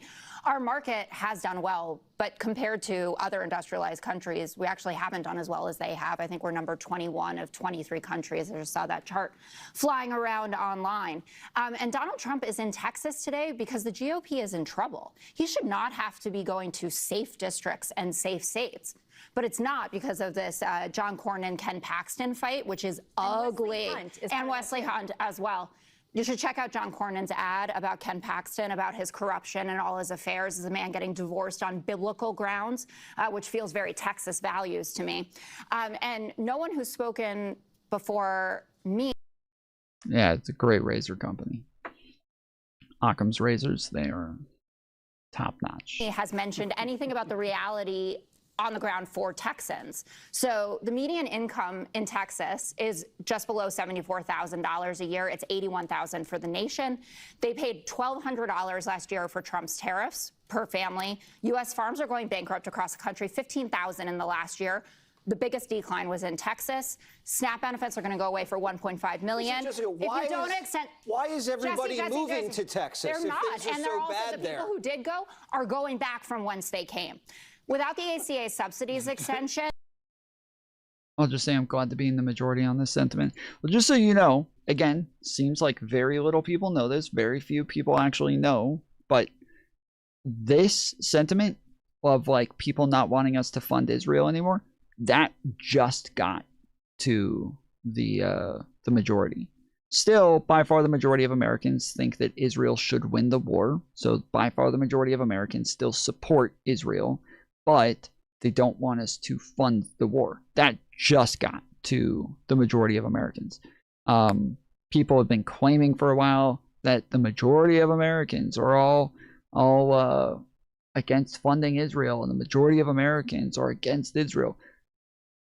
The majority of Americans still support Israel, but we just got to like 54%, I believe, of Americans are against funding Israel. So yeah, it's and I think it just got to like, I think we just got over 65 to 70% of Democrats or left-leaning people are against funding the war. But it's still like 80% of Republicans are in favor of continuing to fund the war. And 3.7 million Texans will see their premiums double. It's all very funny. And on the energy front, energy prices in Texas have not increased at the level in other states because of renewables, because of clean energy projects. And Donald Trump has cut, I think, 223 of them in the latest slashing from October, 7.5 billion out of there. So he's going to go in and he's going to say, drill, baby, drill. And he's going to hold up the Venezuelan oil, which, by the way, he might just be profiting straight into his own bank account from. When renewable energy is the energy of the future, doesn't mean you can't have a nuclear plant, doesn't mean you shouldn't be drilling. But we know that clean energy is keeping prices down where it is. And let's see if that's true. That's interesting.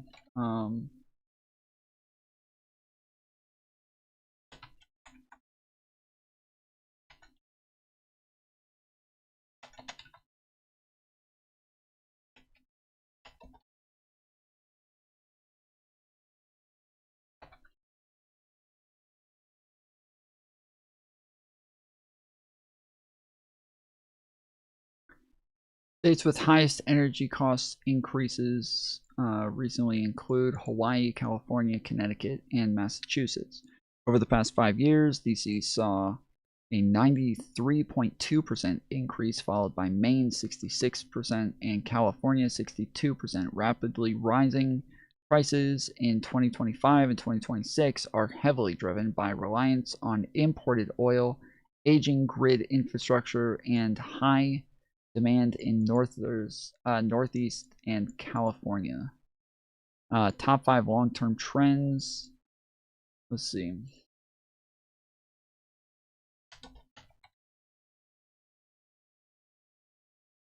Okay, based on February 2026 EIA data, U.S. electricity prices rose 7.1% nationally over the past year, with the highest spikes in the District of Columbia, 26.3%. Sheesh. I've literally seen some people are paying double for electric bills. I've seen some people say that they're paying double for their electric bills. That is ridiculous, dude. That is bonkers. Pennsylvania, 18.9%, and Rhode Island, 16.3%. Other states experiencing significant rapid increases in electricity costs include Ohio, 18.6%, Virginia, 17.3%, and Maine, 13.7%. Okay.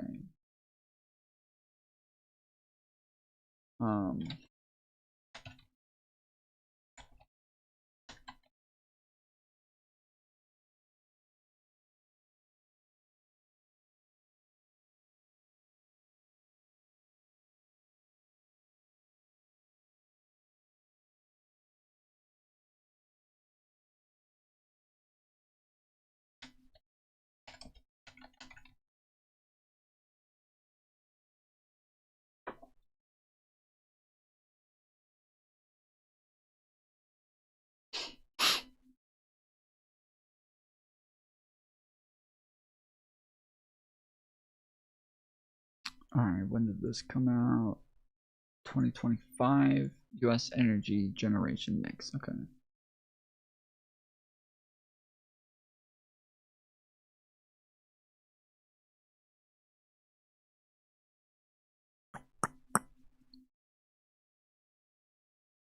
The wind. Top 10 renewable energy producing states in 2024. Texas, California, Washington, Iowa, Oklahoma, Oregon, Kansas, Illinois, Colorado, Florida. And are any of them on this list? Were Ohio and Virginia on there? Oh no, Iowa. I always mix up Iowa and Iowa for some reason. Okay.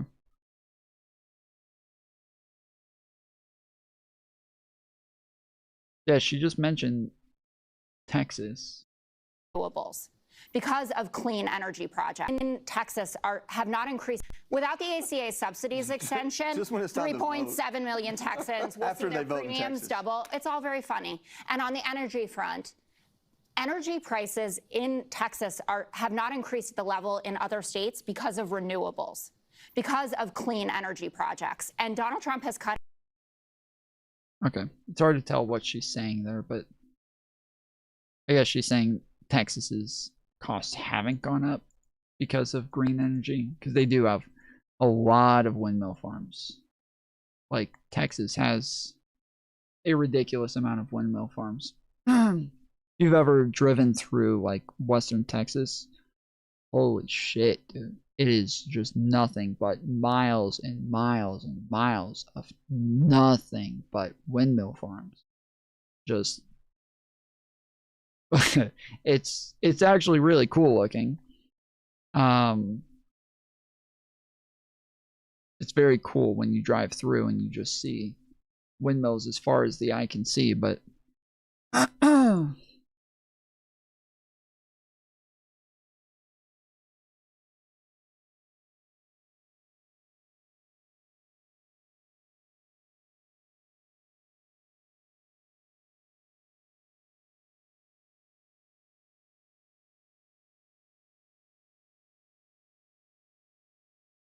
civility is completely out the window. Yesterday. The problem.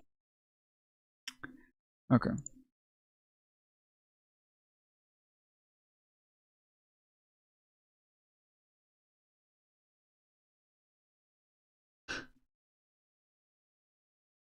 It's funny. So, Not So Erudite posted this, but then so did Yeet, saying that she was terminally online for this.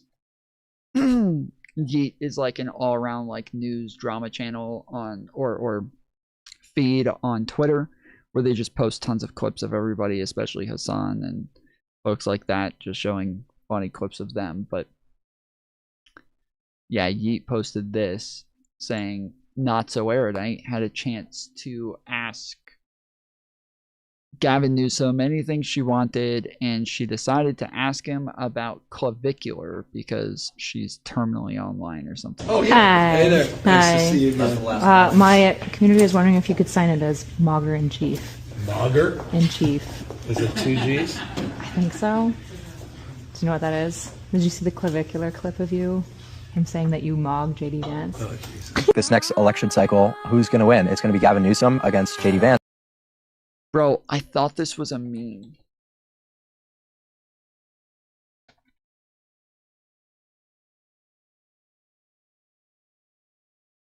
I thought this was a joke. I didn't know that this actually happened. I saw a bunch of clips of this, and I thought it was fake.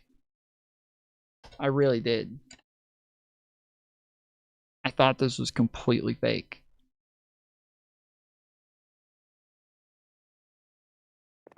Yeah, but I mean, like this next election cycle, who's going to win? It's going to be Gavin Newsom against JD Vance because JD Vance is subhuman and Gavin Newsom mugs. JD Vance is subhuman? Yeah. What makes you say that?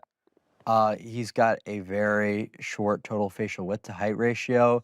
He's obese, very recessed side profile, whereas Newsom is like 6'3" Chad. Yeah, but I mean, like this next election cycle. He goes on for a while. He goes on for a while about like how fucking how much Gavin Newsom mogs JD Vance. I mean, like this next election cycle, who's I mean, like this next election cycle, who's obese? JD's very tall. JD. Very recessed side profile, whereas Newsom is like 6'3" Chad. So JD's very tall. JD's got to be. Well, still, 6'2", I mean, 6'3". Gavin Newsom obviously mogs him to death. So you're a Newsom head. You prefer Newsom to the vice president. I'm just telling you who's going to win. Do you prefer him though? I mean, like this next election cycle, who's going to? I forget what he says, but when he says like, "Do you prefer him?" though, he says something like, "Yeah, I'm not going to vote for a loser," or something like that.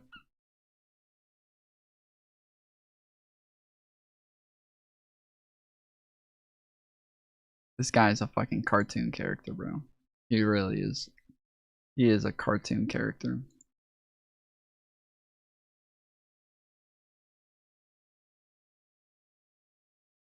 Who's going to win? It's going to be Gavin Newsom against JD Vance because JD Vance is subhuman and Gavin Newsom mogs. You mogged JD Vance? Oh, Jesus. That's not the wrong one. That's funny. Okay. How do you spell it?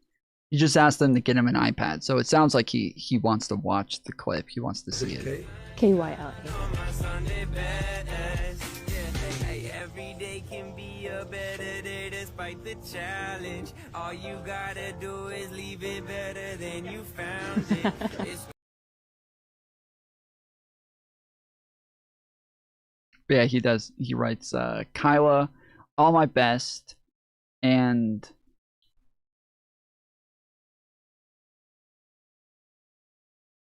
I don't know what that says. Here you go. Mogger in Chief. Bro's handwriting is wild. Yeah, I can't read any of that. But Gavin Newsom can't read. Gavin Newsom can't read, so not surprising that he also can't write. Hope you enjoy. Okay. That would make sense.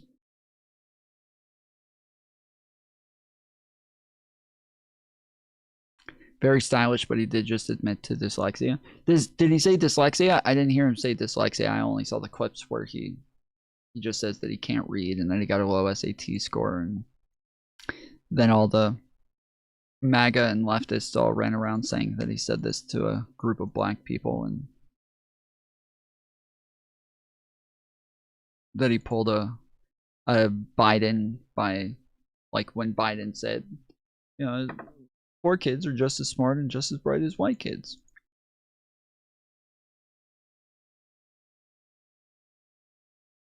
But this is a complete lie. Complete lie. Room full of white people.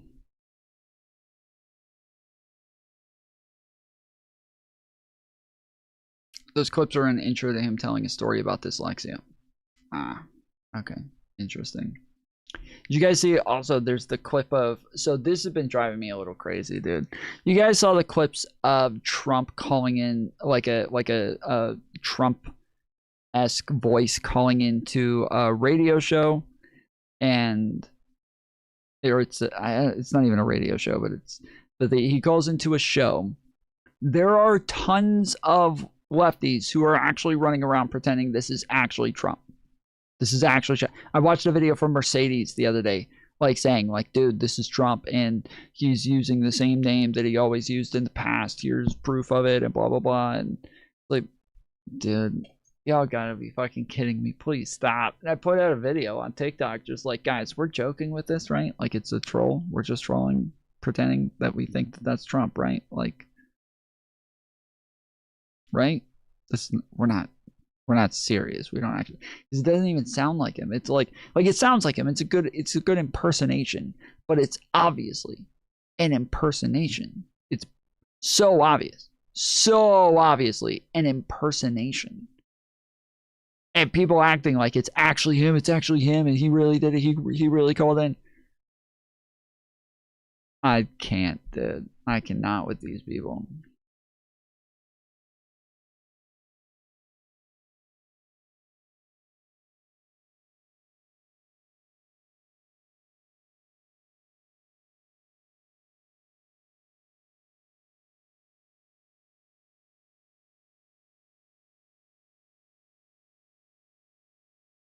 Breaking news, an exclusive new report from the Washington Post about an alleged plot to give Trump, quote, extraordinary executive power over elections.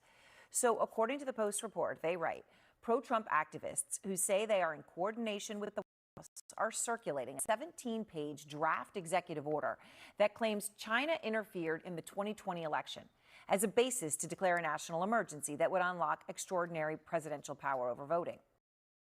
So the last time they did this, they tried claiming that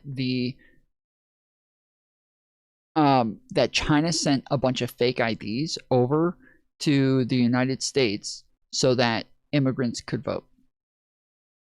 That was the last time they claimed this. They tried running around saying, dude, China, you can tell this is where the voter fraud happened because they sent China sent tons of fake IDs over to the United States. But and this is like a big claim from JD Vance, like, yes, we found proof that they were trying to steal the election, and this is how we know. There's, you know, JD Vance, the China sent all of these fake IDs over, and it's obviously for immigrants to use, but there was no evidence that immigrants ever used those IDs. Instead, actually, we have full, like, FBI reports claiming that they... Wait, what just happened? What the fuck? How did it end up back over there? We have full FBI reports, like, actually claiming that they were for high school, college kids and high school kids to go buy beer. This is I went and found the archived post from the U.S. Customs and Border Protection, and they showed, like, the fake ID, over 19,000 fraudulent IDs seized by CBP officers in Chicago. Since the beginning of the year, June 30th, CBP officers at the IMF have seized 1,513 shipments with fraudulent documents, a total of 19,888 counterfeit U.S. driver's licenses. The majority of these shipments were arriving from China and Hong Kong, with other seized shipments arriving from Great Britain and South Korea. The driver's licenses were various people in different states, with vast majority destined for neighboring states. Most were for college-aged students, and other licenses would share the same picture but have different biographical data. Another concern was that the barcode attached to the Michigan licenses worked. Yes, this is for college kids. This is for kids to just be able to go buy beer and get into clubs and shit like that. It's literally in the fucking report, but now they're turning around trying to claim that these are for immigrants to vote. But yeah, here's the archived statement from U.S. Customs and Border Protection telling us what they're for. One of the lawyers advocating for the draft executive order is Peter Tickton, and he tells the Washington Post that the proposed emergency declaration would give Trump the power to ban mail ballots and voting machines. Tickton argues that we have a situation where the president is aware that there are foreign interests that are interfering in our election processes. That causes a national emergency where the president has to be the one to deal with it. Out front now, Ryan Goodman, former special counsel at the Defense Department. Ryan, just to be clear here, I just am pointing something out that if it didn't stand out to anyone as I said it, because it was fast, they're not mentioning Russia interfering in the election because they're not going to do that, obviously. They're putting it on China. I'm not saying that China would or wouldn't do it, but I just am making the point here that. Well, yeah, we do know that the majority of interference of this sort are things where it's stuff like, Iran, Russia, China. These are the three countries that are constantly trying to interfere with elections, trying to, hack our government systems and steal data and things like that. Immigrants should not be allowed to vote in our elections or drive on our roads. Whoa, what? That immigrants in every country can drive on everybody's roads, bro. So every country, pretty much everywhere, immigrants are allowed to drive. I don't know. Obviously, immigrants aren't allowed to vote unless they become citizens. Like they can vote then, or even in some local elections, some local municipalities allow immigrants to vote. But that bipartisan Congress acknowledged that Russia did interfere. But they can't vote in federal elections. And they're not mentioning that. So you call this, so that the premise, right, is off to begin with. Election interference on steroids.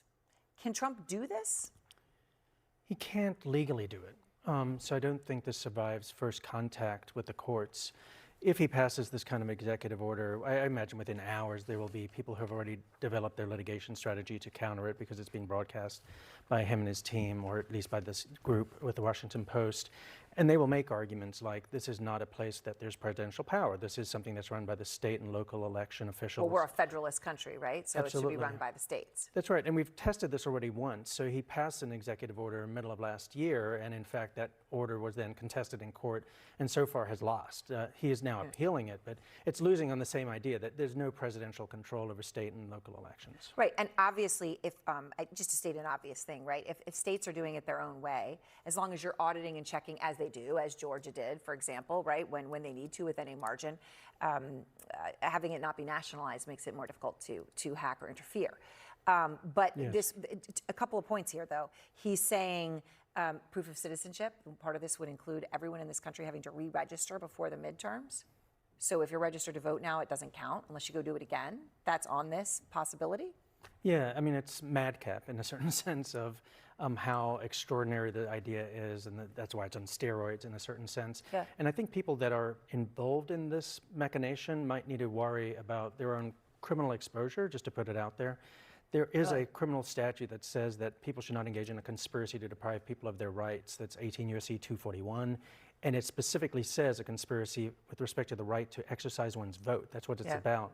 That's what was one of the charges that Jack Smith filed against the election interference in the last election, but this would be even more than that. Well, it's also extraordinary in the sense that just the facts of the matter are that voting machines are more accurate than hand counts. But it isn't the case, if you wanted a backup, to say that there's voting machines that don't have backup, right? For example, in Georgia, they did a hand audit, because guess what? They have machines and they have paper. So they're almost putting something out there that getting rid of machines would make it less accurate. And the implication that we're only going to do, you got to have hand counts, implies that that those ballots don't exist. They do exist. There is a paper trail. Yes, and yeah, when you put it in the machine, they act like it goes through a shredder and just disappears. This is so ridiculous. You put it in a machine, it counts it, and then it keeps it in the machine. Somebody collects it, puts it into a box later so that they can archive this, and then if they do, if there are any questions, they're able to do a hand count. But yeah, the Republicans all the machine counting is worse because they don't have paper. They do have the fucking paper. Georgia was thoroughly. It's just the same with them with like people should have to have an ID to vote. Like everybody, literally everybody has to have an ID to vote. Everybody, every fucking state, everywhere, they have to have an ID to register to vote. Everywhere. Like there's nowhere where you can register to vote without an ID. But then Republicans are like, well, then show it again when you show up to vote. Why though? That's the whole point of showing it when you register. It's fine if you want to do it. I don't have a problem with it. It's not a big problem, but just the whole fucking thing is that they just don't know what's actually going on with elections. They're just missing essential information there that brings them to different conclusions. Really audited multiple times, as you're saying, including a full-blown hand recount. So to understand that means that there's no way the machines were failing if the hand recount verified what the machines had done. And even in this attempt to get at the voting machines in Fulton County, there's no allegation in that from the U.S. government that there was foreign election interference. So this is really coming out of thin air. President Trump's own top of cybersecurity after the election in 2020 had said that, he said that this is the safest election ever. And he's referring to things like foreign government interference or attempts to interfere or anything like it. Which brings me full circle to the fact that the government that they're mentioning to give them the national emergency is China, because they just didn't want to mention Russia. North Korea included. North Korea is definitely, if we want to make it top 4 instead of top 3, North Korea is definitely there then. All right. All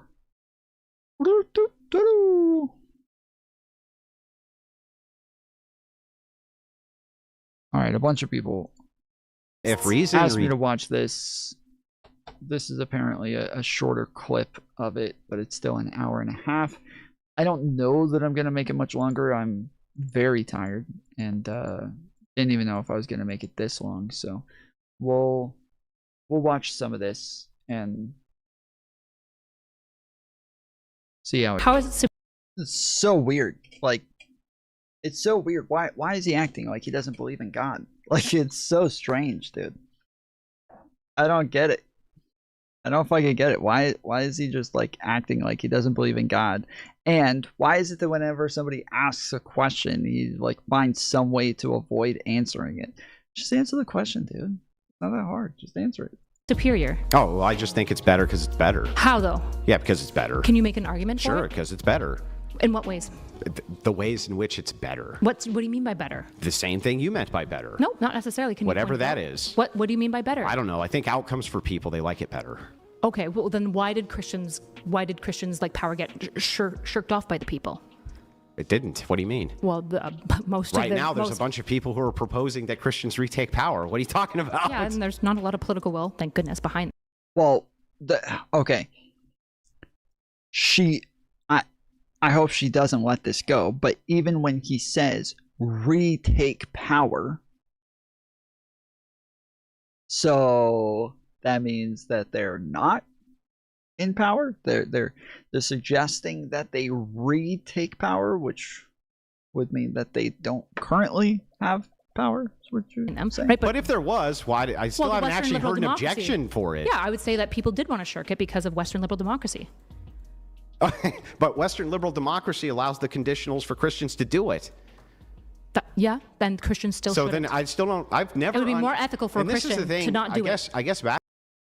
But kind of not our democracy, because we have the Constitution that does not allow them to do it. Our Constitution does not give them the ability to do it unless they change the Constitution. Back to the heart of it, now that we're tying it all back in, what is the objection to Christians utilizing the framework It's of the unchristian. Constitution to take over and amend the Constitution? It's unchristian. I've already said this. Oh, why is it unchristian? Because I think that the faith itself, Jesus was not political. I think there is a typological argument for over time we see a complete reduction of statehood and priesthood, and it separates entirely to the point that in the typology of Jesus, we see him reject. Kyla looks freaking great here, dude. I don't know if it's just me, but she is a full-on babe over here. But yeah, I've when I was a Christian, I talked about this regularly and had debates with Andrew and other people on the Crucible, talking about the fact that like Christianity does say that like, yeah, you ought not have a country run by Christianity. Christianity is not a religion that ought not be running governments, because one of the things that they want to do when they're talking about having Christianity do this is they're talking about having like, you know, people act more Christianly. They want to ban pornography. They would want to ban things that they consider to be pornographic, or you know, just they would start to try to ban things that are sinful or sins. And it's the Bible is pretty clear that like when Jesus says give unto Caesar what is Caesar's, they're asking, is it like, should we pay taxes? Should we pay taxes to these Romans? These Romans are coming around, they're telling us to pay taxes. Should we pay taxes to the Romans? And Jesus says, give unto Caesar what is Caesar's. He's saying that's their thing. Like they run the government, they need money to pay for the government, so you need to give them what is theirs, what you owe them, but no more, no less. That's kind of the idea, is that's their thing. Our thing is church, and our thing is religion. Our thing is Christianity. What will be Christianity? But then on top of that, it talks about the fact that, like, you know, a big core principle of Christianity is free will, and the fact that you have to choose to get saved. You have to choose to be a Christian. You have to choose to accept Jesus into your heart and accept him as your Lord and Savior. Like, these are things. It's all free will. It's all choice. And if instead you're telling people, no, you gotta be forced to do these things, you gotta be forced to act like a Christian, you gotta be forced to live by these rules. Well, again, the Bible is pretty clear that like you shouldn't be acting like a Christian if you're not a Christian. It's when it talks about like lukewarm Christians, it's talking about the distinction between how Christians act and how non-Christians act, and you ought not be somebody who presents as a Christian but is not really like believing and living the Christian life. And it's just this is something that is like, it's like they're trying to create a whole society of lukewarm Christians. Rejecting being a king, rejecting state. What sector? I was Southern Baptist. Earlier on, we were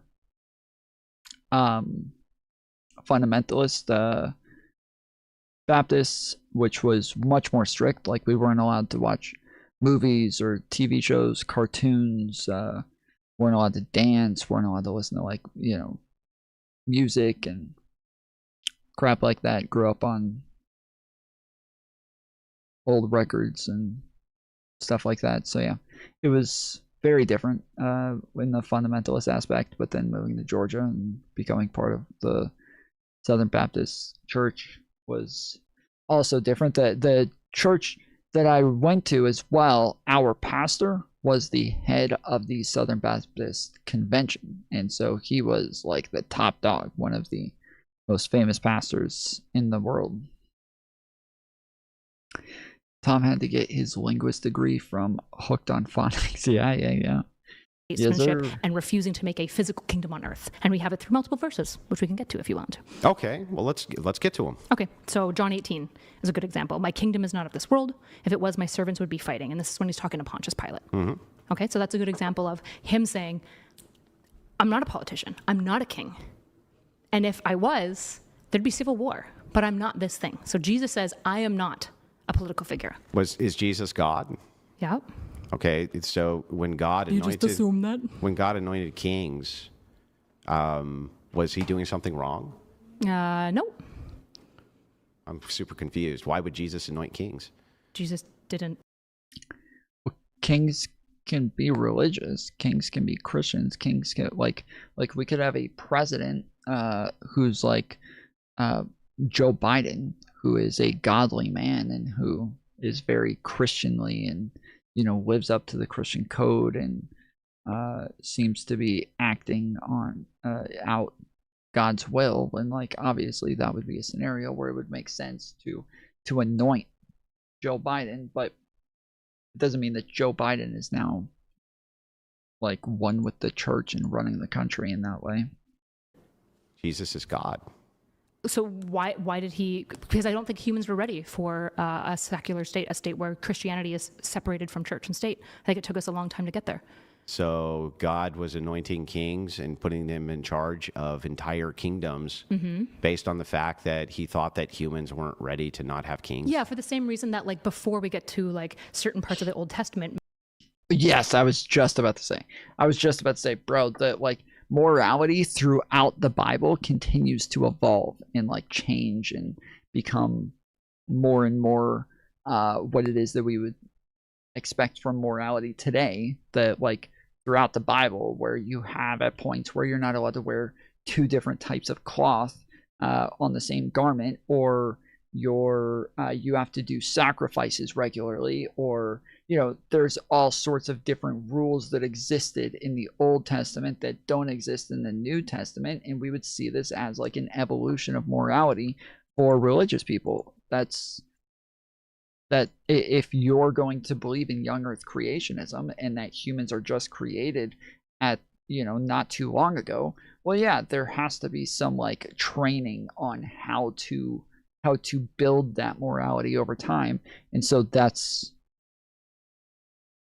would obviously be the theory, is that this is how it worked.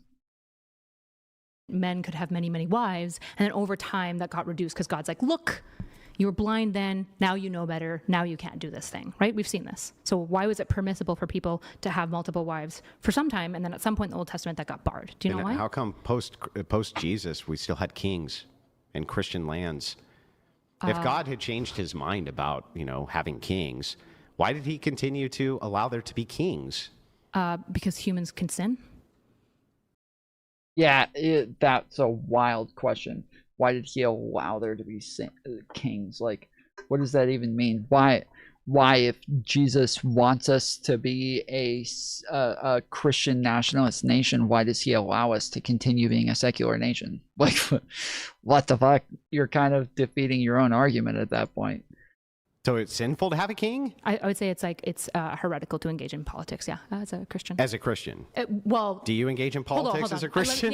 Let me correct that statement. Not engage in politics, specifically to rule from a Christian ethics, to say, I am God or inspired by God, and therefore my rules come from God, and you must listen to my Christian rules. I think that's wrong for Christians to do. So when someone's a politician who's a Christian, they shouldn't make any legislation based on their actual moral purview of Christendom? They can do it on their moral purview, but they shouldn't do things that blend, that like merge church and state together. So saying... Well, hang on. Now you've just made a different statement. You just before said that it's sinful to rule from Christian ethics. Yeah, I don't think it was a good idea to say sinful, but to say that this wasn't just because they existed didn't mean that it was God's will. Yeah, in specific ways, yeah. So why would it be sinful so it'd be sinful for a politician to utilize Christian ethics to promote legislation? No, I said in specific ways. So one specific way would be, for example, forcing non-Christians to observe the Sabbath or Lent, forcing non-Christians to do that from like a state level. I think that would be wrong for Christians. Yeah, but that has nothing to do with what we're talking about. That's what I'm talking about. Yeah, but what, okay. Yeah, something that's interesting that I didn't know Kyla was actually the person who showed this to me is that I had always like kind of grown up believing that there was just like objective morality. That is morality. That's all there is. And that is, you know, obviously our morality as Christians, or what God says is or is not moral. But then when I talked to Kyla about this, I realized that there really isn't anything in the Bible that says that other people who are not religious should abide by our morality. That doesn't exist anywhere in the Bible. And not only does it not exist, but there's pretty specific statements in the Bible that make it clear that you can't hold other people who are not part of your religion to your religious standards. That it talks about like holding your brother accountable, your brother in Christ, or your, you know, somebody who is part of your religion. Like those are the people that you hold accountable to your morals. But it doesn't talk about holding other people to your standards or to God's standards, because they're not with us. And so it pretty specifically at part says like, they're not us, like ignore them, let them do their thing, we'll do our thing. Okay, so there are forms of Christian ethics which you can impose on people? Well, you shouldn't impose it because it's specifically Christian ethics, but you might agree. Why not? Because again, you shouldn't impose Christian ethics on non-Christians. Why not? Jesus doesn't do it. Yeah. Wait a second, I'm confused. You're saying that the apostles, that when they were, like, let's take Paul, for instance. Sure. Okay. When Timothy... Yeah, again, I wouldn't make the argument that Jesus doesn't do it either. Like, Jesus doesn't eat buffalo wings. Like, it doesn't mean that it's wrong to do it. To say he didn't do it, therefore it's bad to do it. One does not necessitate the other. You've read Timothy, right? Mm-hmm. Are you familiar with what happened with Timothy in the Cult of Artemis? Is this like pop quiz style debating, or is this okay? No, I'm actually asking. Okay. Are you familiar with what happened with the Cult of Artemis? Nope, I'm not. No. Okay, so Do you want to tell me though? I'm going to tell. Yeah, I'll tell you. The Cult of Artemis. By the way, that's how you react to these types of questions. Is normally admitting when you don't know things. So anyway, just as a heads up. Okay. Anyway, the Cult of Artemis was a fertility cult, and it was essentially really pissed off that Christianity was taking off. Mm-hmm. And it was because they had a silver trade. And that silver trade, they were making basically mock statues of their religious figures. Okay.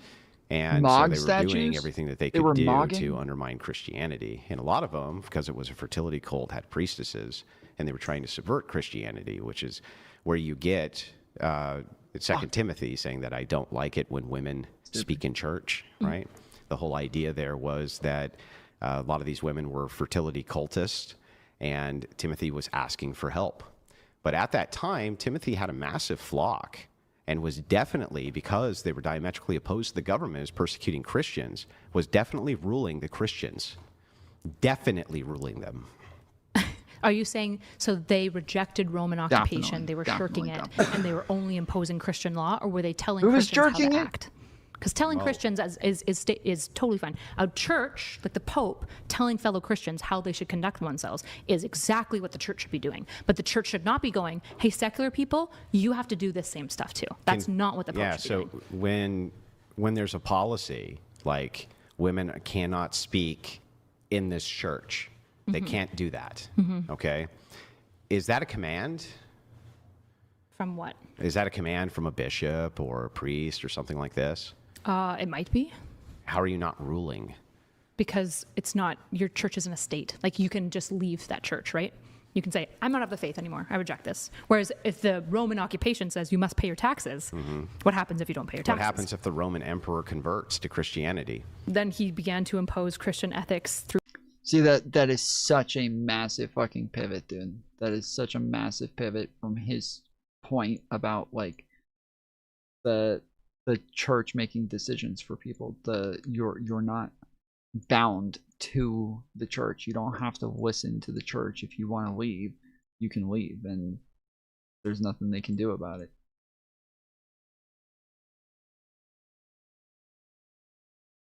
Through fiat, which I think was wrong.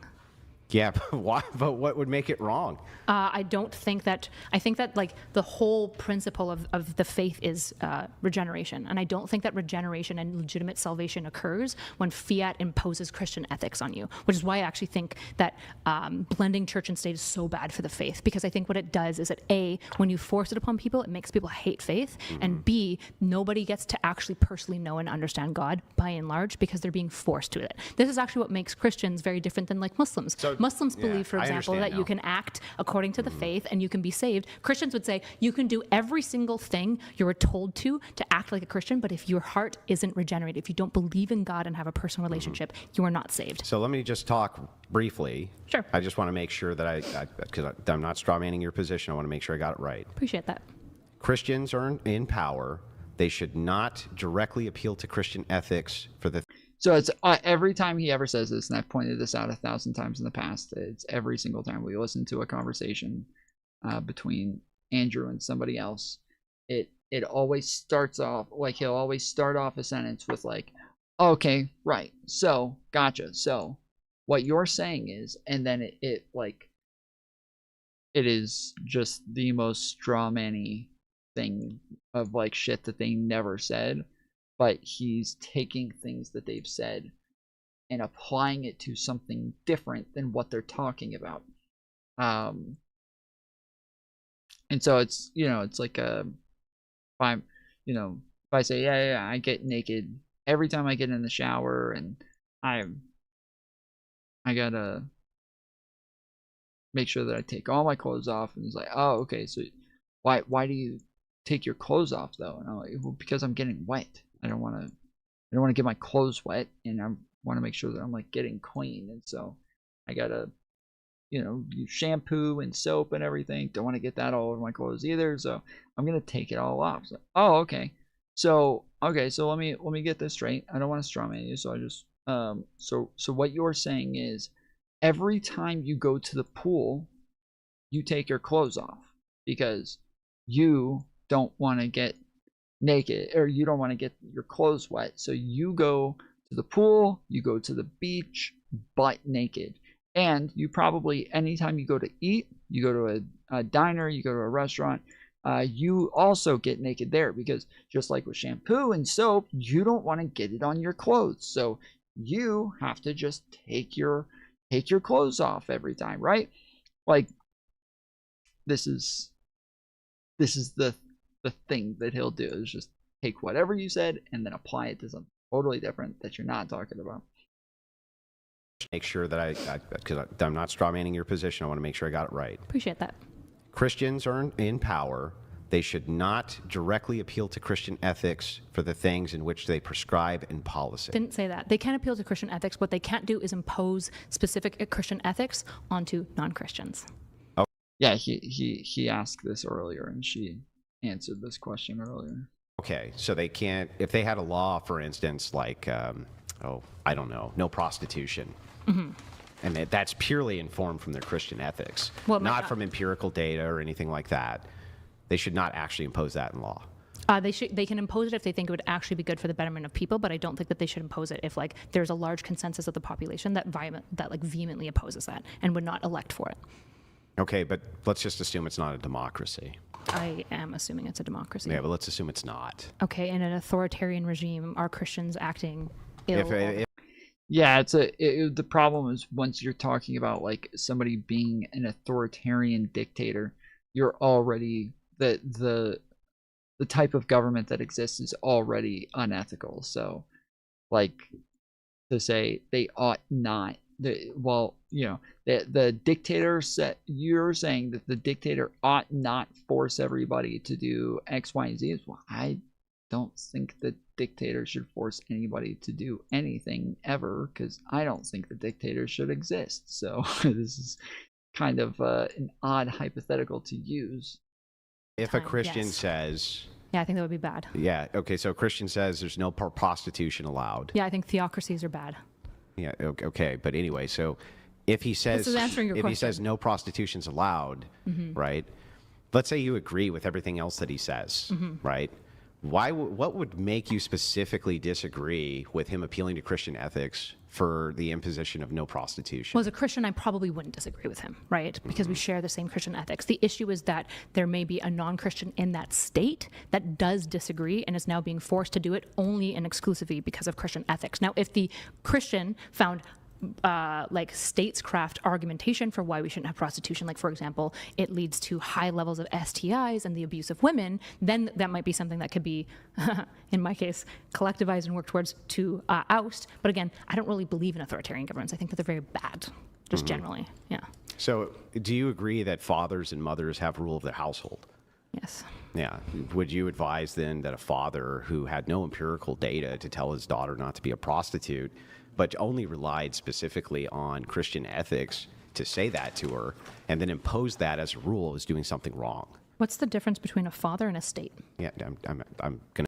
There's drastic. This is what somebody earlier where I banned somebody, and I'm like, yeah, like if I don't want you here, you're not here, and they're like, oh, so you're a dictator, is what you're saying? This is a dictatorship? I'm like, yes, because my fucking business is private business, and therefore I can do whatever the fuck I want with it, unlike the government where it's literally called public.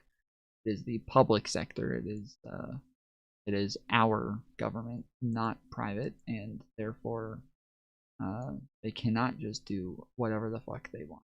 It's drastically different things. No, I'm asking you. That's my response. Oh my God, your response is a question? My response is this is disanalogous. What's disanalogous between these two things? Well, because I asked you about politicians, you said no. Sure, I'll say fathers aren't statesmen.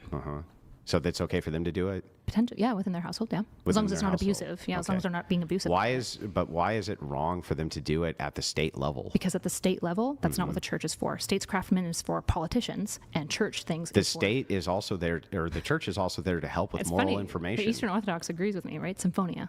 Yeah, Symphonia is a blending, actually. It's a blending of church and state. Okay, so you're saying they don't disagree with me, which would probably explain why, like, the Russian Orthodox Church is such a bastardization of the faith.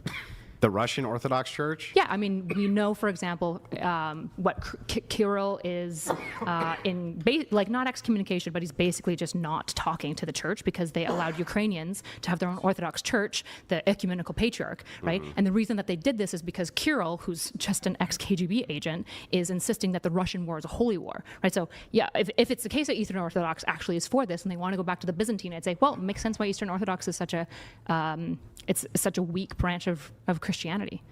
Okay, but I don't. And Russian Orthodox is the worst version. I don't know what this has to do with the view. Exactly. Okay, Russian Orthodox is a great example of why church and state shouldn't be blended, right? So what happened to the Russian Orthodox Church when the Tsar was there? He was good about respecting the church. And then communists killed him.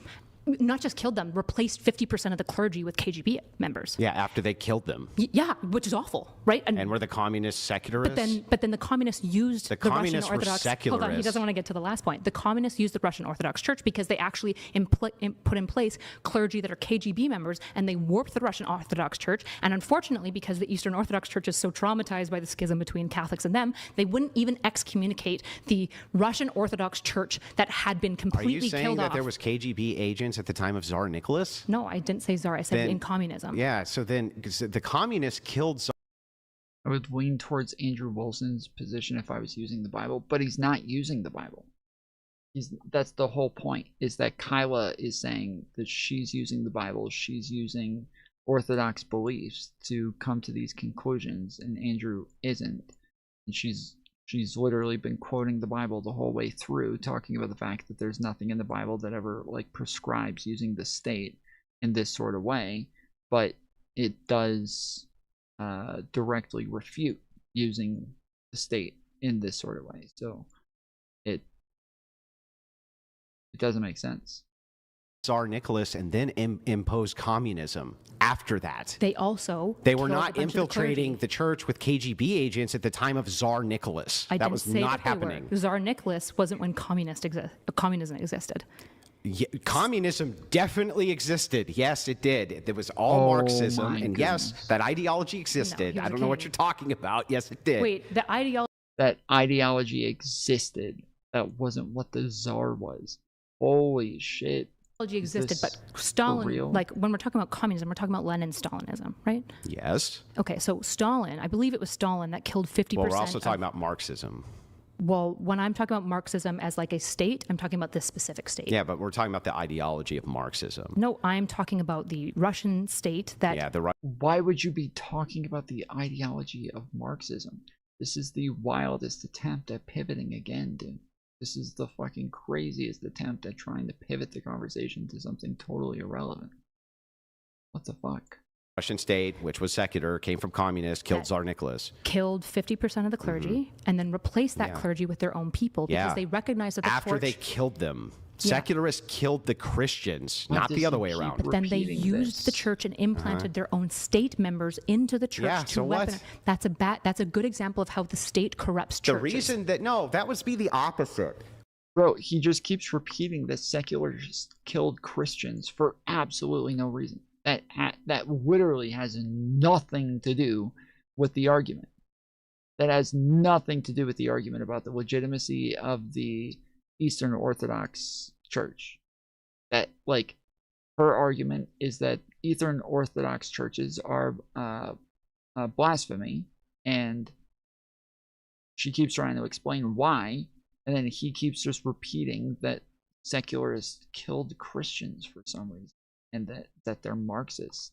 Like, this is so irrelevant. What happened is that the church was doing what it was supposed to do, and they fucking killed them, and then replaced the people within that structure. True, and they they're did still that. replaced to this They day did because that. Kirill was They did- found to be no. an ex-KGB First of all, agent. First Yes, of all, he was. No, He absolutely was. No, the Eastern absolutely Orthodox was. Church, the Eastern Orthodox Church, has determined that the Russian Church is in communion with them.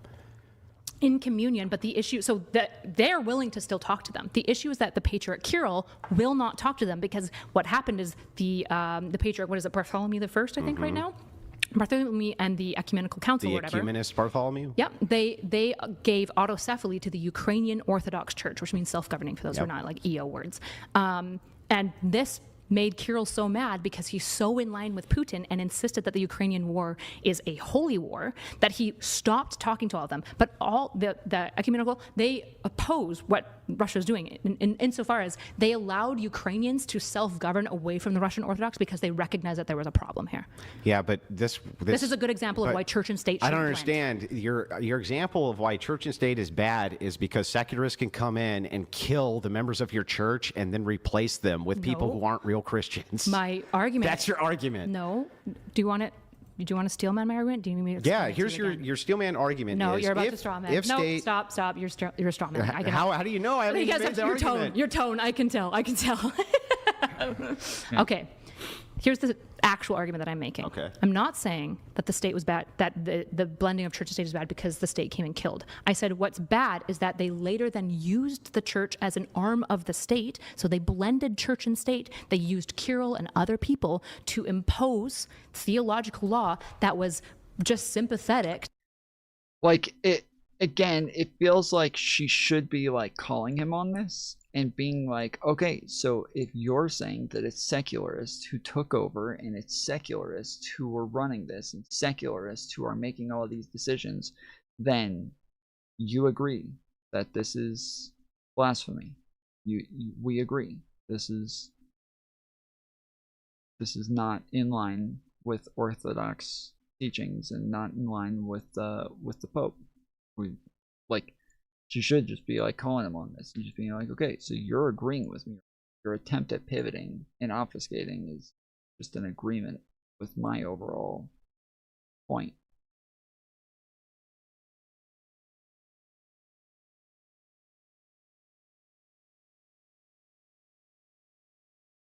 to communism because the state utilized this. And what happened is when 50% of the clergy got killed and replaced by statists, which were not clergymen, the Eastern Orthodox Church wouldn't even excommunicate that church, despite the fact that their theology changed dramatically, significantly, and has maintained that to such a point that Eastern Orthodox didn't even send people in to correct the theology. Do you think that the church would remain what it is supposed to be?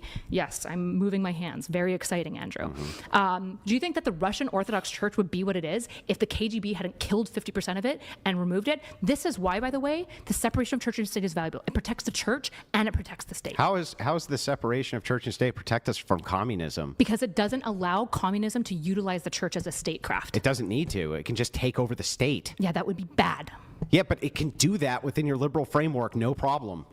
No, because liberalism is opposed to liberalism. Yes, liberalism, yes, it can. No, literally, liberalism is opposed to tyranny. Okay. Inherently. First of all, particularly of monarchs. Your and liberal autocrats. framework has amendments in it, and these amendments can be at any time changed by consensus. Is my liberal framework the Constitution, or is it a framework of no, it's political philosophy. The Constitution isn't my liberal framework. Now we're to political philosophy. Yeah, if we're talking about so your liberalism. Wait, what would we be using if? And I want to make sure that your political philosophy isn't kind of important when we're talking about liberalism, sure, but I thought your political of philosophy was just life, liberty, pursuit of happiness. No.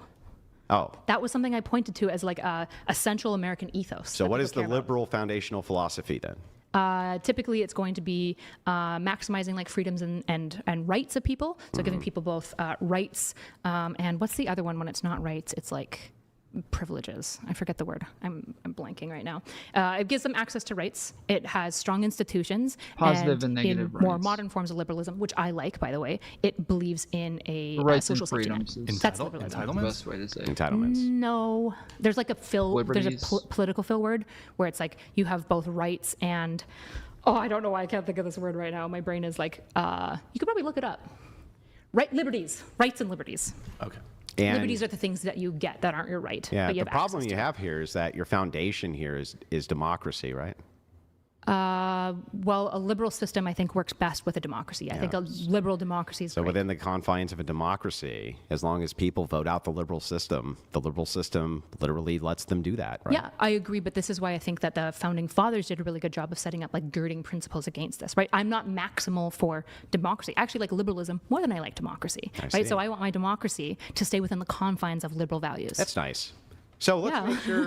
It is nice. Yeah. True. It's made all of this. Let's it's made make- the best countries on the earth. America, the country you hate, apparently, and don't think hate it. stands for anything. Yeah. You must. You want to go back to a time before America existed. You want to go back to the Byzantine Empire. When did I say You've any said of this that? multiple times. I've listened to you You've say just this. literally I've made known all you of for that up. 3 years. I've known you since the big So pub would of you like to fascist put days. $1,000 on the fact I've never said anything like going back to the Byzantine Empire? I'll You bet you said that the $1,000. Byzantine Empire was great. Never even said that. Really? You don't like the Byzantine Empire? Whether I do or don't doesn't mean I ever said that we should go back to it, does it? Wait, do you believe this is? Wait. No, Does it I'm mean not that doing or it. not? No, I'm not doing a bet with you. No, of course not. Yeah, you know because you're I'm right. having a wait. Well, first of all, I'm poor, so if I lose, I literally can't pay you. So there's no point. But second of all, 500? I probably literally don't have 500. 250? I could maybe spend 100, but I'm not interested in making a bet with you. Well, now I Well, understand. this is the reason why I'm rejecting the bet. Mhm. Is because you're doing the thing again where you're trying to catch me on like a couple of keywords when I'm trying to talk about an idea. Mhm. And so it's like if I say a few keywords that like you don't like, we can correct them. But I would ask you, do you think the Byzantine Empire was good? Do you like it? Do you think that there's some level of what that empire was that we should try to adopt? I think all into- systems have things which are valuable. Do you take think that we from should them. try to adopt it into the American system? No, not the Byzantine Empire. No, of course not. What empire would you like to see? Well, I don't see. You see how you just loaded that? Why would I Sorry, need? what, Why would I want to see an empire? I can unload it. Yeah. What statescraft would you like to see? Yeah. So I'm glad that you asked. Now that we understand, I feel like after letting you talk here for a while, I actually understand a much broader base for your position. Took 3 hours for you to get there. Congrats. Well, you don't stop talking. I made it. Well, I've stopped talking lots, and I've made it So pretty I've- simple. You just didn't like it. I've been letting you go and go and go. So now we can get to the. I've been letting you go and go and go. I just Same. asked you a few questions. Ditto. Right. I mean, I've tried to internally critique you, Now, but you Christian- don't really want it. now, You keep running away from it. Christian, And then being bad faith and being like, oh yeah, I know. actually don't think God Okay, exists. Anyway, It's all assumed. I know I'm terrible, but Well, I don't think you're terrible. so I think now we've gotten to Christian. just so it's clear, I don't think Oh Andrew my God. Wilson's Can terrible. I say a word? Well, I don't want people rocking around thinking Can I that say think that you're anything in this debate? terrible. Do you think that I think you're terrible? No, erudite. Who cares? You said it. Oh my God. Can we get back to the debate? You said it. Okay, can we get back to the debate? Well, do you think that I think you're terrible? Oh my God, who cares? You said it. Yeah, I do. I think you think Smokey Man bad. Yes. Okay, I don't. Okay, great. So anyway, back to the debate. I just want to make sure, because you haven't actually answered this question. If Christian nationalists change the amendments of the Constitution, they change them. Mm-hmm. So now Christian nationalists go, First Amendment, that's gone, Mm-hmm. right? Gotcha. What the fuck? I'm sorry, man. I'm way too tired to take calls right now. I'm hanging on by a thread just to keep stream going for a little bit longer so I can listen to this. Get a general idea of it. What is wrong with doing that if it's actually in the confines of the American system to do that? So as a Christian, I say it's unchristian to do. That's nice. I'm asking about the political philosophy, remember? So, sure, within the political philosophy, I would say I don't believe in absolute democracy. I believe in democracy that serves liberalism values, because I think liberalism is the best political philosophy we received. So if a nation state would vote in an authoritarian, which has actually happened many times, I think that's bad. And I think the nation state has failed in that case. And I think that we should do our best with democracies to prevent the overtaking of radical That doesn't actually answer my question. Sure it does. Yeah, liberalism provides girds against that. I'm not for absolute democracy. So Yeah. in my liberal system, I would say... So who shouldn't vote? What? Who shouldn't vote? I haven't said anything about who shouldn't vote. Well, when you say absolute democracy, what does that mean? Like popular vote. Like I don't want, just because somebody gets the most votes of people, I don't think that should be the leader. Because So, like cities are more popular than rural utilizing the system, which is liberalism and is the American framework, Christian nationalists can get amendments passed in order to tailor things to Christianity. They can. I just think that that's wrong for Christians to do. Yeah, that's nice that you think that, but from Well, a that's political philosophy, when you're talking about political philosophy, it is just utilizing liberalism. Sure, but I would say that it's also un-American to do, because I think that, Yeah, how? We've Because I think had free amendments speech- against all of this shit. because we can go back to the beginning.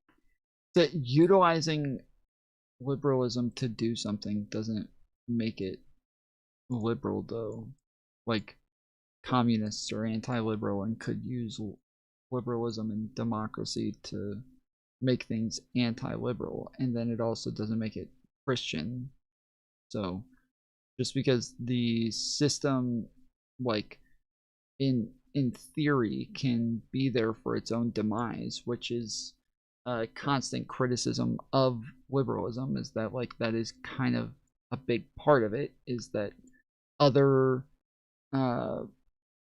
philosophies that have been popularized in the past over time, the people who are in charge, if they like that philosophy, then they're going to kind of force it down everybody else's throats and make them abide by this philosophy. But liberalism makes it to where if you don't like it and you don't want it anymore, over time you're able to change it into something else, or you're able to adapt it, you're able to make it evolve, you're able to do like so many things that give you the ability to over time even make it disappear to where it's not even there anymore. But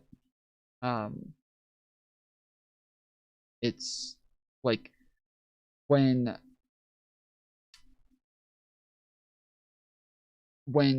communists a lot of times, or socialist leftists, when they say things like, liberals allow fascism and liberals help fascism and blah blah blah, what they mean is that they just allow democracy to exist in the way that it does currently. Like they're just mad that we have democracy in the way that it is right now, whereas they would have things similar to like a constitution, like rules, guidelines, things that stop people from doing things or voting for things, to where if they had communism, like you vote on a lot of things, you vote on pretty much everything, but you wouldn't be voting on bringing back capitalism. That's not allowed. That's a thing that you just can't do.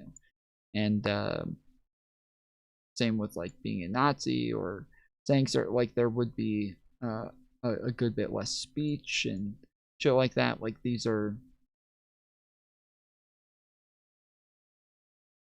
things that, like, when we say they're anti-liberal, like these are the types of things that we would be against in their system.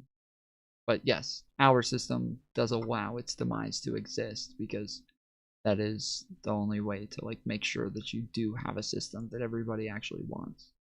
Because I said the American ethos is built on things like ingenuity, life, liberty, and the pursuit of happiness. And I think when you take over the first A as a Christian nationalist and you make it so that people don't have free speech, they can only praise God, for example, I think that's un-American, because I think the founding fathers wrote it in intentionally to separate these things. They did not want to impose religion on other people. And I think that that's good, and I think it's an American value to hold. Why are they putting in an amendment system? Because they recognize that over time, they're like technology and development occurs, so there are things that they haven't even thought of that might be relevant. For example, stakeholdership. They recognize. Or like, for example, people are rejecting the status quo and they want to move outside of the idea of liberalism. I think the founding fathers probably thought that democracy was good no matter what, and that we should definitely try to stay. That's really funny because they basically let nobody vote. Well, why? If you want to go back because they didn't trust the electorate. No. Yes. Oh, yes. No. Oh, yeah, 1,000%. Okay, we can just go to Federalist number 2. You're very wrong about this. No, I'm very right. The Federalist Papers even are specific about this. There's a reason that they demanded that there be stakeholders in the nation. They actually did not trust the electorate. Even the stakeholders, they had a large amount of distrust for. Well, the issue, what they actually had is they recognized that so when we say stakeholders, we mean like people that have some stakes in the country, right? Yeah. Okay, so the reason that they recognize is that different people would have different stakes in the country. And so they were very concerned about people with very low stakes in the country to which tyrannize. was most people. But the stakes, that was most people. So land owning was used as a proxy because they thought if I don't know why he's saying that's most people. That didn't have anything to do with like distrusting most people, which it wasn't just like landowning people were the only ones to vote, but then it was like landowning men that were the only ones who could vote, and there were still some restrictions on top of that from one state to another, and but that isn't like as much trust as it is a just like a system to make sure that people are actually invested in the country, and the ones who are voting are the ones who are like going to be affected most.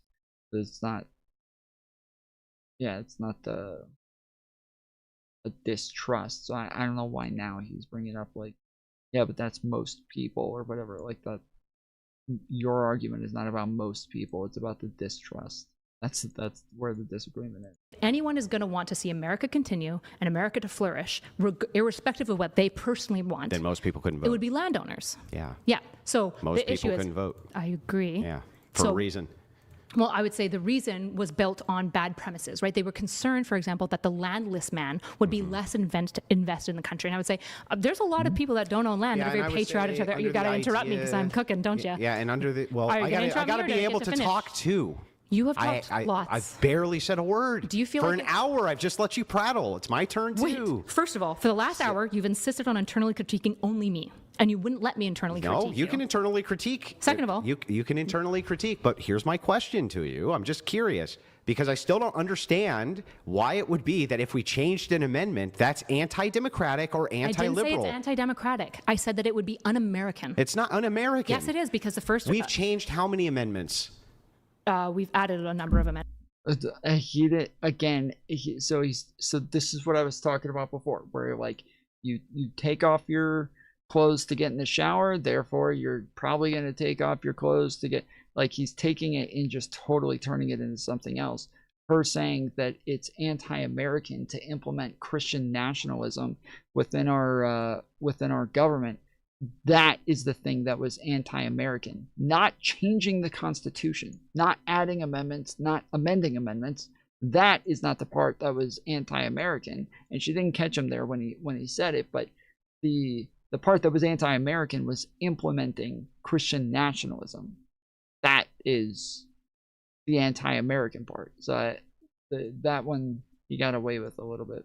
amendments, yeah. And changed them. Sure, that's fine. Mm-hmm. Yeah, but like the for issue instance, we added women's suffrage. Yep, we had an amendment did. for prohibition, and then we got rid of the amendment for prohibition. We've added and taken away many amendments. Sure, yeah, and I the think American system's actually a hodgepodge, isn't it? Yeah, and I think that's one of the beauties of it. But I think like one of the things that are central to the American dream, the thing that makes America stick out, which makes it the unique country that it was, so unique actually, that when other monarchies fell, they adopted similar structures to us, is things like free speech, like life, liberty, and the pursuit of happiness. So that's that Thomas foundationalism Jefferson again. and the founding fathers looked at the world and said, we need a government system that's for the common man and reduces the But capacity or built into possibility of tyranny. liberalism, the idea of the guardrail bumpers, right? Checks and balances. Mm-hmm. If the population gets the right to vote, which it now has, it has almost totally universal suffrage, except in very minimal cases, then passing these amendments becomes much easier based on the agenda of the people. That's within the Why confines. would it be much easier? Because at that point, you can consolidate power blocks and parties, which was an emergent property of universal suffrage. So the issue is when you have these two parties, why would you be more likely to pass an amendment when amendments actually require a large amount of votes, right? You can't it's not just 50-50, right? I don't remember what the Because exact if you amount have was. two parties, you're probably going to have a lot of your politicians under one party flag or the other. Right, you want them to work together. It's a separation of power. No, unless one has overwhelming control, which can easily happen. Yes, but it's actually interesting when you look at like the creation of the United States. Back to they this. went back and back to this. I just want to make sure you don't want to deal with when any you facts of the reality. When hey? if you have an overwhelming amount of a single party who's in charge, right, then getting things passed is much easier. Sure, it absolutely is much easier, but this is why, for example, we've done things like splitting the Senate so that you need like 60 votes to try to prevent like true partisan voting. They can end the filibuster. They could. They probably won't, which is unfortunate. Yeah, but they could. They may. And the thing is, they can also pack the court. That's all within the confines of liberalism. I agree, and the I think very that when idea people... here that we can't utilize liberalism to remove parts of the liberal framework that we don't like. I'm not rejecting that. Is well, then there I'm saying can it's be no un-American. It's not un-American. It's It is the un-American. most American. I would say it's un-American to get rid of some of the most foundational things, which is like the pursuit of life, liberty, and happiness. I think that if we do things like that, it's not getting rid of any of those. Hold on, you can do that. But if, for example, Christian nationalists took power and they wanted to get rid of the First Amendment, I would say that that is a violation of life, liberty. That's a big violation of liberty, which would be un-American. I would say those Christian nationalists are un-American. They don't believe in the ethos that made the state great, which was the common man gets a say, that he has his rights protected. Would you say the same thing about the Second Amendment? Yeah, I actually like the Second Amendment. Great. So I should be able to own a bazooka? Potentially, I just think like all of the like natural limits to it are. What are natural limits? Most people can't afford it. They, like storage, for example. I think states would have a right to store it. They're Bazookas? they're within the confines. Sure, but I think a state would regulate a lot on like what you can like do with it. Wait a second. I'm confused. Wait, are you against 2A? Are you saying? Are you against 2A? Are you saying, no. I'm a big Second Amendment So supporter. should you be able to own a bazooka? Sure. Okay, why? Absolutely. Well, because it's within the confines of the right. Why does that matter though? What if we voted to get rid of that? Yeah, I believe in the right of self-defense. Well, what if we voted to get rid of that? Then that would be within the confines of the liberal framework. Would that be okay with you? Okay, no. Oh, okay. I would object on different grounds, though. I'm not a liberal. Sure, yeah, of course. I would object on the different liberal, grounds. though, right? That's within the confines of the framework to completely eliminate the Second Amendment. Sure, I've never rejected that. I've said that it would be un-American to do so. How's that un-American? Because I think like 2A, for example, gun culture is extremely American. It's a deeply American Sure, value. I would agree with that. But what's not un-American is removing amendments that Americans don't like. That's the most American thing. Again, yeah, she's letting him. She's really letting him run away with this. That the argument is not that removing amendments or amending the Constitution, that like this is the thing that's un-American. The argument is that adding Christian nationalism to the Constitution is un-American. That is the fucking argument. But she's letting them kind of divert the entire conversation into this. Like, oh, so changing the Constitution at all now is un-American. No. Adding Christian nationalism Sure. The most American thing is Americans introducing things and amendments that they like. It's getting rid of amendments that they don't like. It's doing things that they fucking want based on what it is that they want. And so if Americans say, we want Christian nationalism and we'll impose various amendments for Christian nationalism, that is the most American thing I think if America goes back towards like a more theocratic state, I think it is fundamentally now have become something that isn't America anymore. I would be the person running around like Trump based saying, on what? We need to make The America last great 40 again. years? The founding fathers and the entire founding fathers gave the states the ability to do it. The entire point of the Revolutionary War, which was to break away from tyranny and to separate power so that the common man had a chance to exist and have a right to speak to those who That was governed him. great sloganeering, but the truth is, It's not just sloganeering, it's American. The Revolutionary War was about money. The very first thing George Washington did was implement a tax. Very first thing he did was institute, and it led to the Whiskey Rebellion. He put a tax on whiskey. Mm-hmm. Do you think that like our founders who wanted apportioned taxes, directly apportioned taxes, wanted us in any way to have a fucking income tax? Because that is against life, liberty, and the pursuit of happiness. We're the most taxed country on planet Earth. One of the most taxed on planet Earth. I don't think that's right. And it's like most Western liberal democracies look, are taxed more. if you went back, do you want to walk that one back? If you went back to our founders, can we see if there's anybody that taxes more on income than America? I just want to fact check you. It's not just income. So So you we're said one of income the tax. most taxed countries on planet Earth. So the thing there's no is, more. There's no other Western liberal I democracies. said that one of the most. Yes. So anyway, You said the most, but yeah. okay, whatever. There's my qualifier. Oh, look, we can actually give grace yeah, to whatever. one another. So anyway, for slip back ups to of this words. before you Amazing. divert Imagine again, doing because that. that's all you do is divert. When it is the case, not diverted, I'm answering all your when it is questions. the case that you move back to, I don't know, let's say 1800, do you think that they would have allowed an income tax? I'm not sure. I have no idea. No. Probably not. I have no idea. No. Though. Do you think that the way that people are taxed right now, that our founders fought for that? Sort of, yes. Yes. Sort of, yes. Because I think the thing that the founders cared about was that the common man gets a say on the policy. They did and that not they want have... an income tax at all. Okay. I mean, he is correct, but again, this is what this falls into his argument that this is why there's allowed to be amendments and things like that. But having an income tax at all doesn't go against like the overall values. Like there wasn't a there's not like a part of the Declaration of Independence talking about how like we'll never pay taxes. We'll never have an income tax. Like that's not in there. Holy shit, I'm gooping.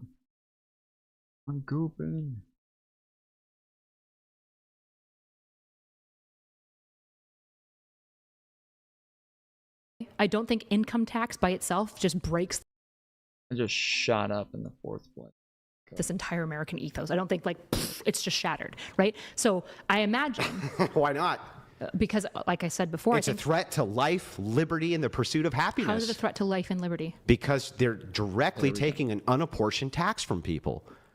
How is that a threat to life and liberty? I'll just ask you again. Because don't you think that you need to have money in order to have liberty? Sure, but in case of liberties, this is things Yeah. you get access to. So one of the things that Yeah. taxes do is they give you access to things like free education. Okay, wait a second. The income, you can have sales taxes, things like that. That's constitutional. Yeah. Initially, there was no income tax in the Constitution. Sure. Yeah. So why was that passed, Probably because we needed to have greater government receipts so that we could pay for the things that we wanted that we collectively decided would be better for No, the it's nation because state. of the monster of Jekyll Island. It was written by a bunch of bankers, essentially. And Jackson was against it first, and he killed... Well, he was against the centralized He bank. killed because the bank wanted to create an income tax. That's Yes, not actually just... It is actually true. So I agree that that's true. What you're presuming, though... I think that's part of it. I don't think that's why, from what I understand. I don't think that was the reason. I think that he didn't like the centralized aspect of it. Oh, you're trying to make it seem like Jackson was most opposed because of income tax. Jackson was most opposed to the central bank. To the central bank specifically because he was concerned about government statesmen having access and control over economy. He wanted that to be separate. He was as a separation of power. He was concerned about debt. That's why one of the first things he did was pay ours off. Okay, all That of was these it. are. It was about debt. So you'd agree that Jackson had multiple reasons for why he was opposed? Well, not just income tax. Yes, but income tax would have made him lose his fucking mind. So do you think that it is un-American and the point is for people like to have? it's completely American to roll back the income tax. It's completely American to roll back all of these various you're equivocating amendments. again. So what you're doing is you're saying liberalism and the process of democracy gives us the capacity to change rules, and you're saying that's America. That's the most American. No, so I'm arguing that the most American thing is the value of life, liberty, the pursuit of happiness, but you keep on ingenuity, science, Yeah, but development. you keep equivocating because you, on the one not hand, you say equivocating. that's not foundational, that's not a foundation for my philosophy. Is life, liberty, pursuit of happiness? And then when I say, wait, the most American thing that we can do is the most. How is this equivocating? Is the American thing that we always do, and then you move back and forth between these two ideals as though they're interchangeable. My foundation's actually political ideology. No, my foundation's actually life, liberty, and pursuit of happiness. I've never said. My foundation is actually political ideology. Your foundation would likely be in a political ideology. Yes, that those are not contradicting claims. Both. Hold on, Andrew. So Kyla. You're being bad faith again. No, you're being bad faith, Kyla, by saying I'm bad faith. Good job. Yeah. So I have Great never job. said that my moral system is life, liberty, and pursuit I didn't of say happiness. moral system. You did. I'm talking about foundational system for liberalism. For the American ethos. Yeah, not for liberalism. Whatever that is. No, I said the foundation for liberalism is something of balance of state power, right? There is strong institutions, protections of human rights and liberties, and in modern liberalism especially, some form of like welfare state or caretaking. Got it. Now, so, hold on. Can we just acknowledge right now that you are the one equivocating because you slipped between I'm going to make saying, sure that we have it. Hold on, just let me finish my thoughts. Go ahead. You were saying that Yeah. my moral system Yeah. is this life, liberty, and pursuit of happiness, but I've never said that. Not and then that. you said, The foundation of America. The foundation of America. And I said, yeah, that's the American ethos. And they said, yeah, liberalism. And I said, no, liberalism's foundation is Okay. these other things. So then you're the one equivocating. You're trying then to let's split make sure I'm between not all these equivocating. things. When we Okay. reduce it down, the thing that makes Christian nationalism un-American is that it's a threat to life, liberty, and the pursuit of happiness. That Christian nationalists, if they had their way, would impose Christian ethics and restrictions on people that they wouldn't accept. And I think realistically, Christian nationalists, if they had their full way, would usher in a theocracy. And a theocracy is fundamentally un-American. Got it.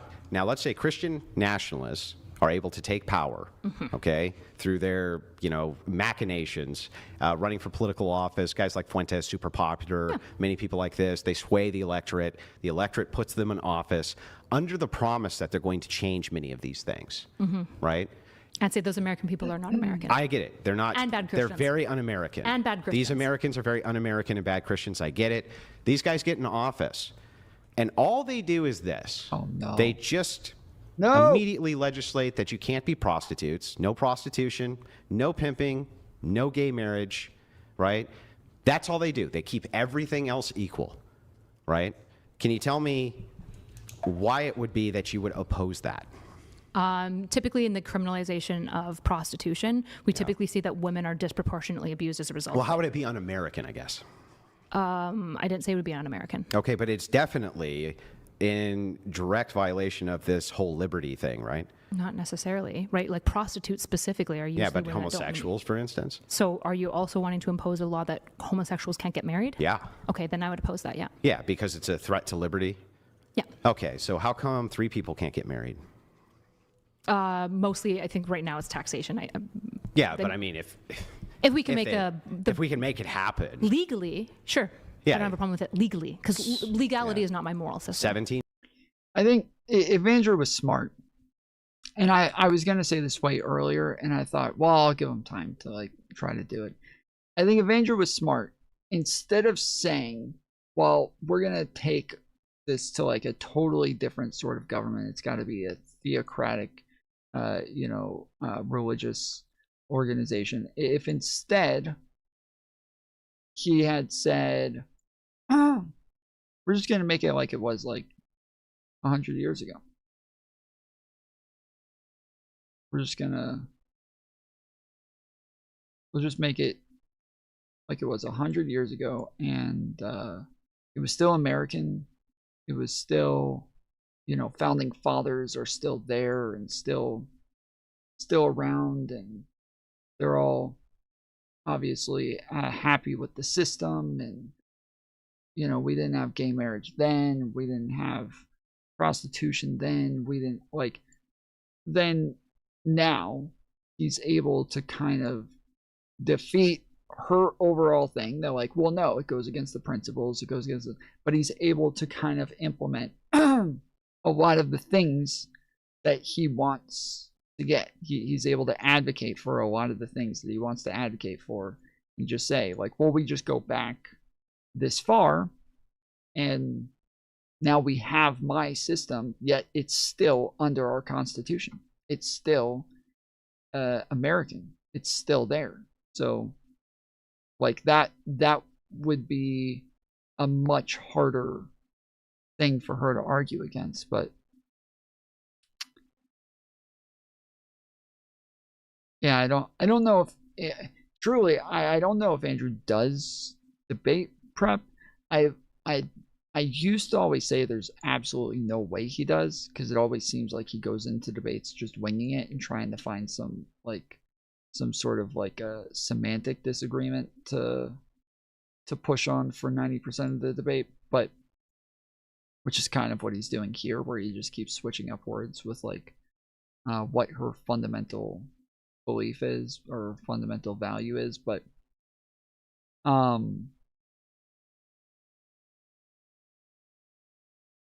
then when I was at the debate con, getting ready to debate Rob Noor, he came and sat down and we talked to him for a little bit before we had our debate on stream. I was like interviewing people and talking to people and just hanging out and chatting with them on stream and at the event.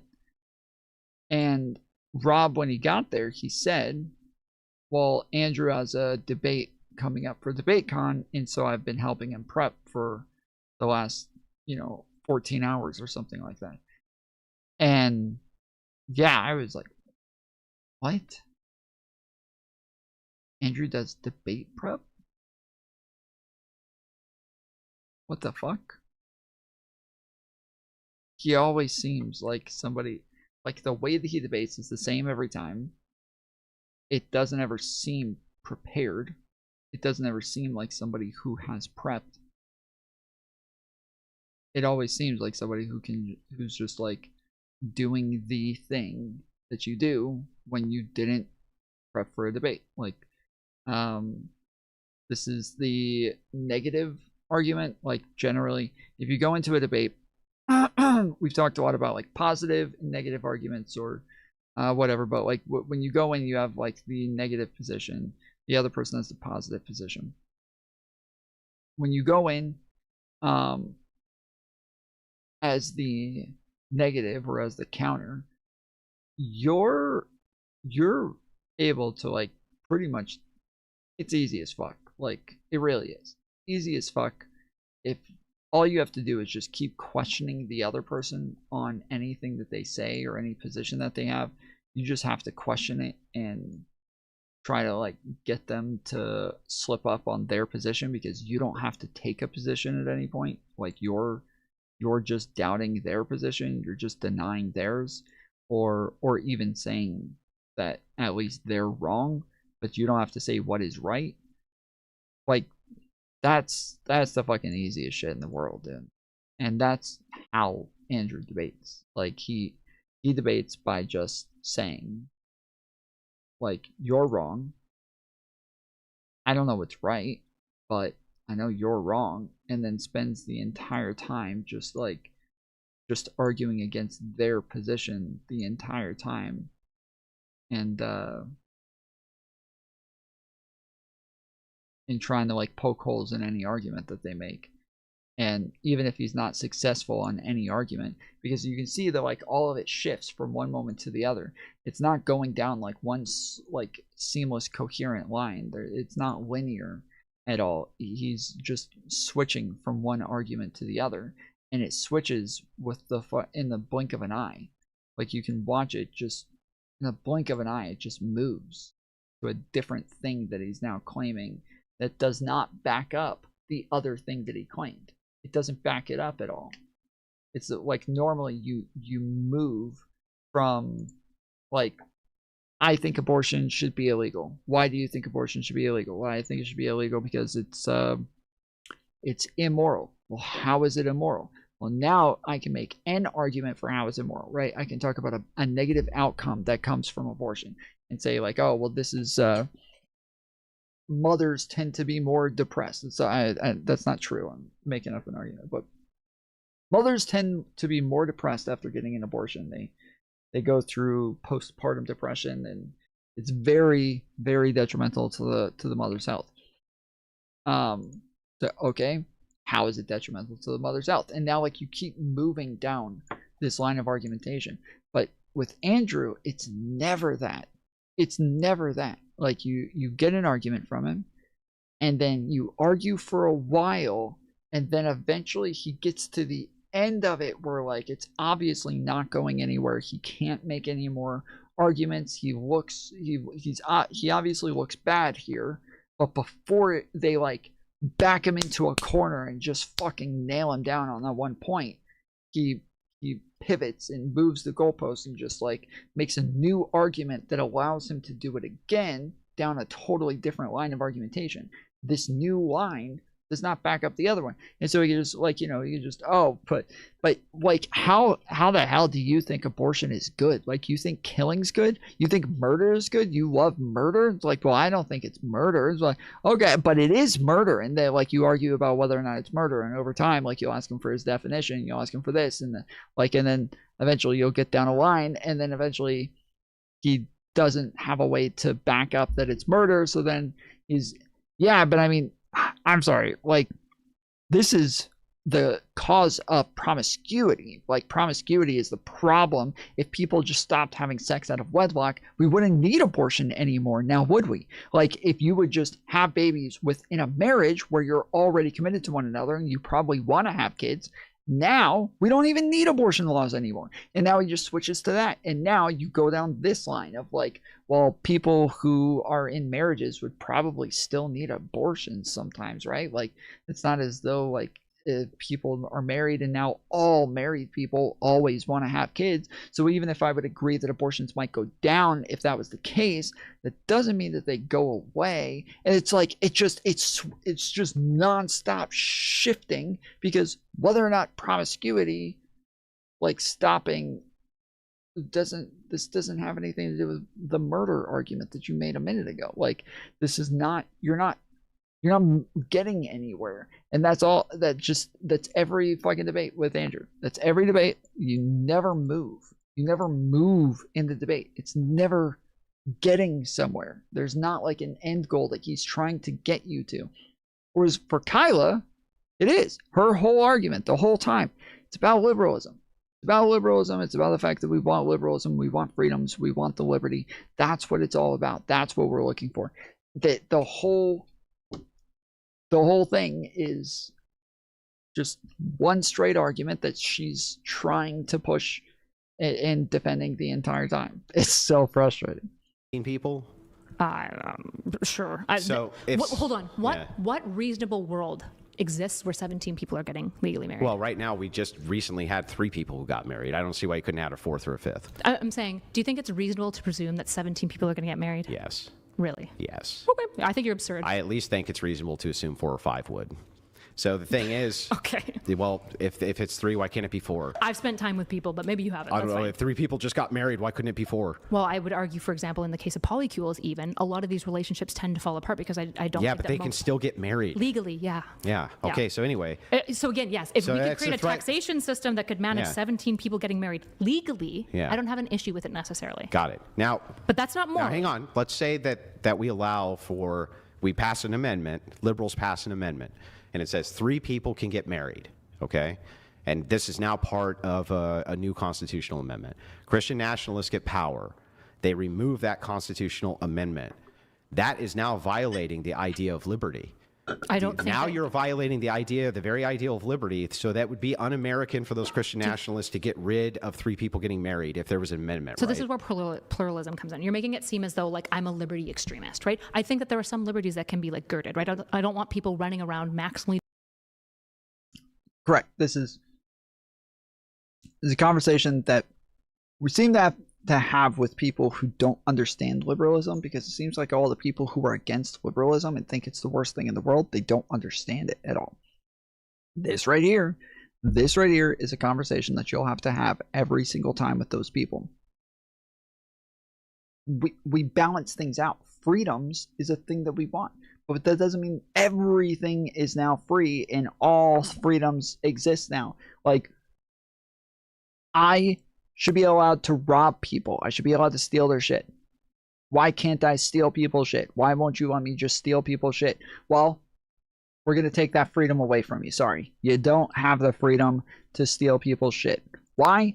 Because taking away that freedom maximizes other freedoms. And so we're able to maximize liberties, maximize freedoms with other things in the process.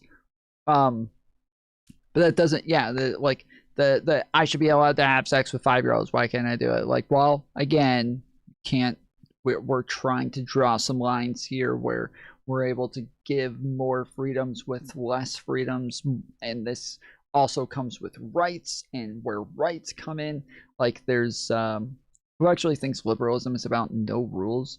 No way, people are that stupid. This is, oh, holy shit, yes it is. This is an argument that is made literally by every single person who is anti-liberalism. Even Hassan has made this argument a couple of times, that everything is authoritarian. Everything is authoritarian. Everything is a dictatorship. It's just about who's in charge, who's running the government. They get to decide what is and isn't authoritarian. It's all matter of perspective. It's all relative. And that currently the United States is authoritarian because they're forcing everybody to live under liberalism. This is literally like arguments that these people make, because what his idea of freedom and liberties is actually a bit more like restricting and but also gives more freedom in the end, where they think like, freedom of speech isn't actually giving us more freedoms because it just allows people to be like brainwashed by other people, and so taking away those freedoms actually expands more freedoms because you're not getting bullshit. But that Americans think that like everything should be free, and like it's the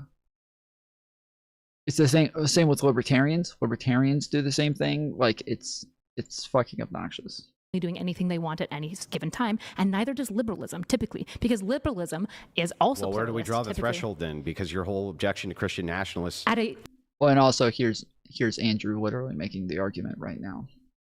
He's literally here doing it right here right now. So at a legal level, probably 3, because I don't think taxation would ever be functional for 17 Okay, so they passed an amendment, 3 people can get married. That's what I said. Sure. And then Christian. Have you guys seen, every time I hear functional, I think, have you guys seen the meme about the functional microwave cover? I cannot hear the term functional now without thinking of the functional microwave cover.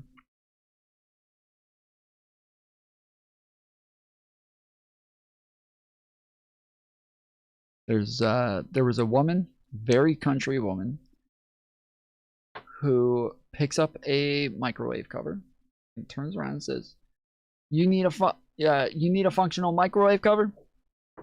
But the way she says it, you need a functional microwave cover? It sounds like she says, yo nigga, fuck your microwave cover.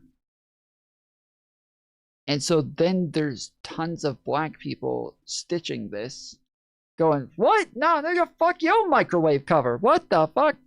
I don't even think I have a microwave cover. Well, fuck, I don't know. Fuck your microwave cover. Fuck my microwave cover. What the fuck are you talking about?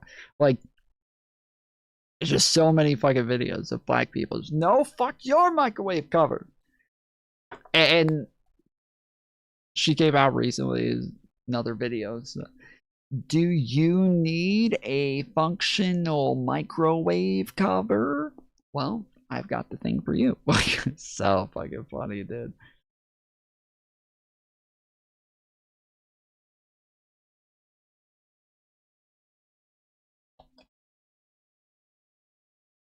What the fuck is this, dude? Is anybody else getting this shit on the front of their fucking feeds? I've never clicked on a fucking video like this, and they keep popping up on the feed over and over and over. And it like they make like an AI girl with nipples and everything, and then just barely blur the fucking nipples. What the fuck?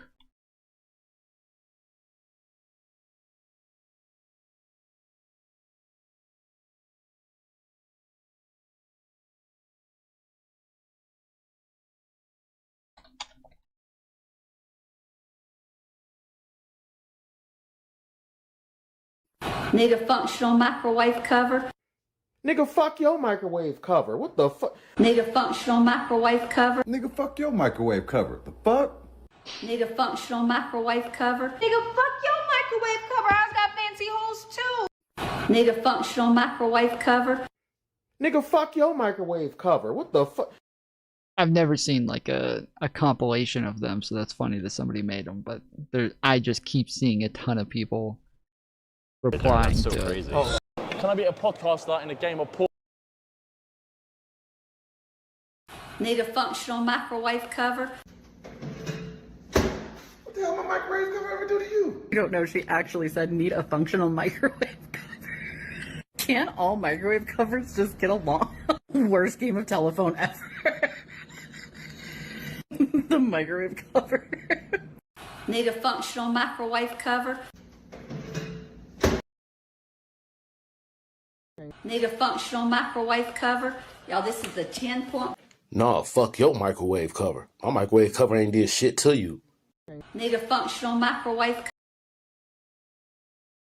So fucking good, dude. Looking for a splatter guard for your microwave? It's a great idea. This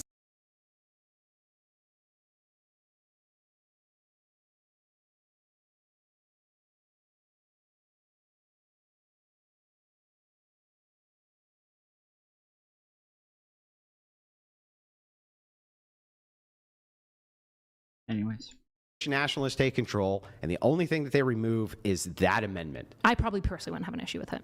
But that's a threat to liberty. That's hurting people's liberty. I don't think necessarily. How is it not necessarily hurting their liberty? Because I'm not a liberty maximalist, which is what you're trying to. So what? What do you mean? It would still be hurting their liberty, whether you're a maximalist or not. So, for example, the reason why we might not allow 3 people to get married legally is because it may create situations where people, like divorce situations, can't be like easily solved. It makes divorces extremely messy, particularly because Let's state say we manages solved the it. divorce. Yeah. So the issue is now your hypothetical is going, imagine we exist in a world that is fundamentally not in any way like the world that we exist in. No, it's like now this what you world would do. now. And I'm like, I don't know, in this fundamental world where like human beings don't 3 breathe people just oxygen, got married. I'm not really sure. If 3 people can get married, then those 3 people can already get divorced. And if they have children, How would we those resolve 3 that? people can already have some kind of custodial fucking problem We with the state. already have major custodial issues within divorce court. Yeah. It is incredibly Agreed. messy. Alimony So is a how huge would that problem. not be a threat to liberty? Well, we might not allow this liberty because it actually, the divorce courts and the way that the system works, it limits people in such a way that we can't actually functionally So then roll Christian out it. nationalists going in and limiting liberty is not really a problem. To some extent, yeah. To some extent. So them outlawing gay marriage, that's a problem. So yeah, so he's literally doing the meme. He's literally doing the meme. Oh, so you guys limit liberty? Okay, well then we're allowed to limit liberty. Like if you're saying that you don't keep all liberties all the time, no matter what, well then that means that we can just get rid of any liberty now. Problem, but not 3 people getting married. Why? Because I would say consensually as a society, we've agreed that gay people can get legally So married. no, we never did. There was no vote on that. We voted for the electorate that did this. So, Okay, and yes. you're voting for the electorate who goes in and undoes it. So what? I would say that in this case, the only reason that you're doing that is because you think being gay is evil. So I think that that's wrong to police. That's nice you think that, but they were elected. It's not nice that I think that. They got into office. It's not nice that I think that. It right? is nice I would you say think that. Thank you. I would say that it's fundamentally unchristian for them to do, because now at this point they are not imposing something. Yeah, like but your that, liberalism can't actually stop at one. That doesn't and two, matter to it has any nothing, argument. It is not un-American for them to go in and change amendments. That's the most American. We're just back here again. So what I would say is that there are some things that are central to the American ethos, right? But these things are not maximalist. So what you're trying to do is you're trying to say, well, you're for liberty. You're for maximal liberty. And I'm like, no, I'm for some limitations on liberty. Of course you are, because you're going, well, what about 17 people? And I'm like, I don't know. I don't live in a world where that's even like kind of functionally reasonable. I don't know what I think about 17 people getting married at a legal level. Just 3. Sure. Even just 3. I'm not even sure what I think about 3 people getting married legally, because I think that there's going to be a lot of complications as far as like how we manage these things necessarily, because I'm not a liberty absolutist. But I do think that the value of liberty, giving common man access to these choices, is central to the American ethos. So what would be wrong with Christian nationalists going in, right? They pack the court, and then they go ahead and or you don't even pack the court. They just put 2 Supreme Court justices, new ones on. They reinterpret that. Well, you know what? Gays actually can't get married. They overturn Obergefell. One of my issues would be them intentionally packing the court. I think I just took that off the table. They just put in 2 new Supreme Court justices. That's it. How do they do that? Because 2 of them die. Okay, so 2 of them die. They elect 2 of them with the intention of packing the court. So they're specifically selecting. Forget packing the court. Wait, do they select them on the basis that these judges will be Christian as well? Well, and make they're judicial law from definitely Christianity? Selecting them because the party in charge wants them there. Yeah, I think that that's the bad point already. Why? Because I do not think that we should be putting That's how people to parties do it office. now. They put in justices that they want, that they think are going to represent their views. Do you think that I like the fact that we try to make the judicial system partisan? That's very un-American.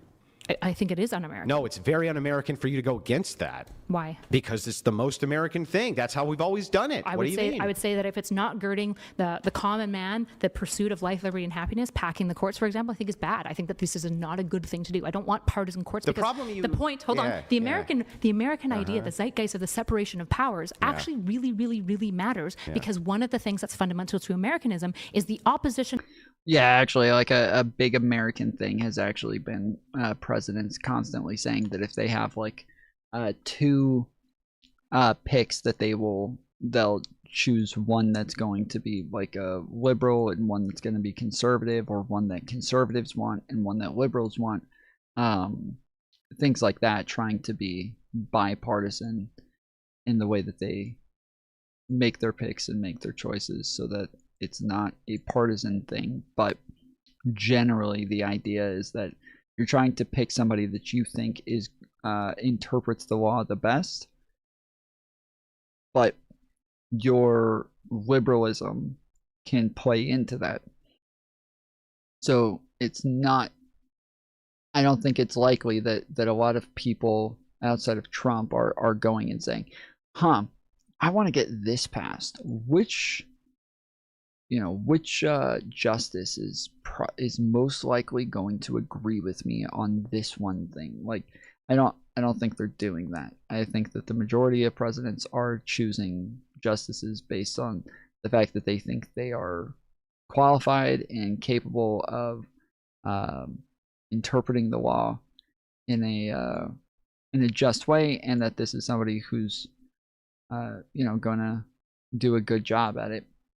But again, yeah, your liberal bias will play into that to some extent, or conservative bias.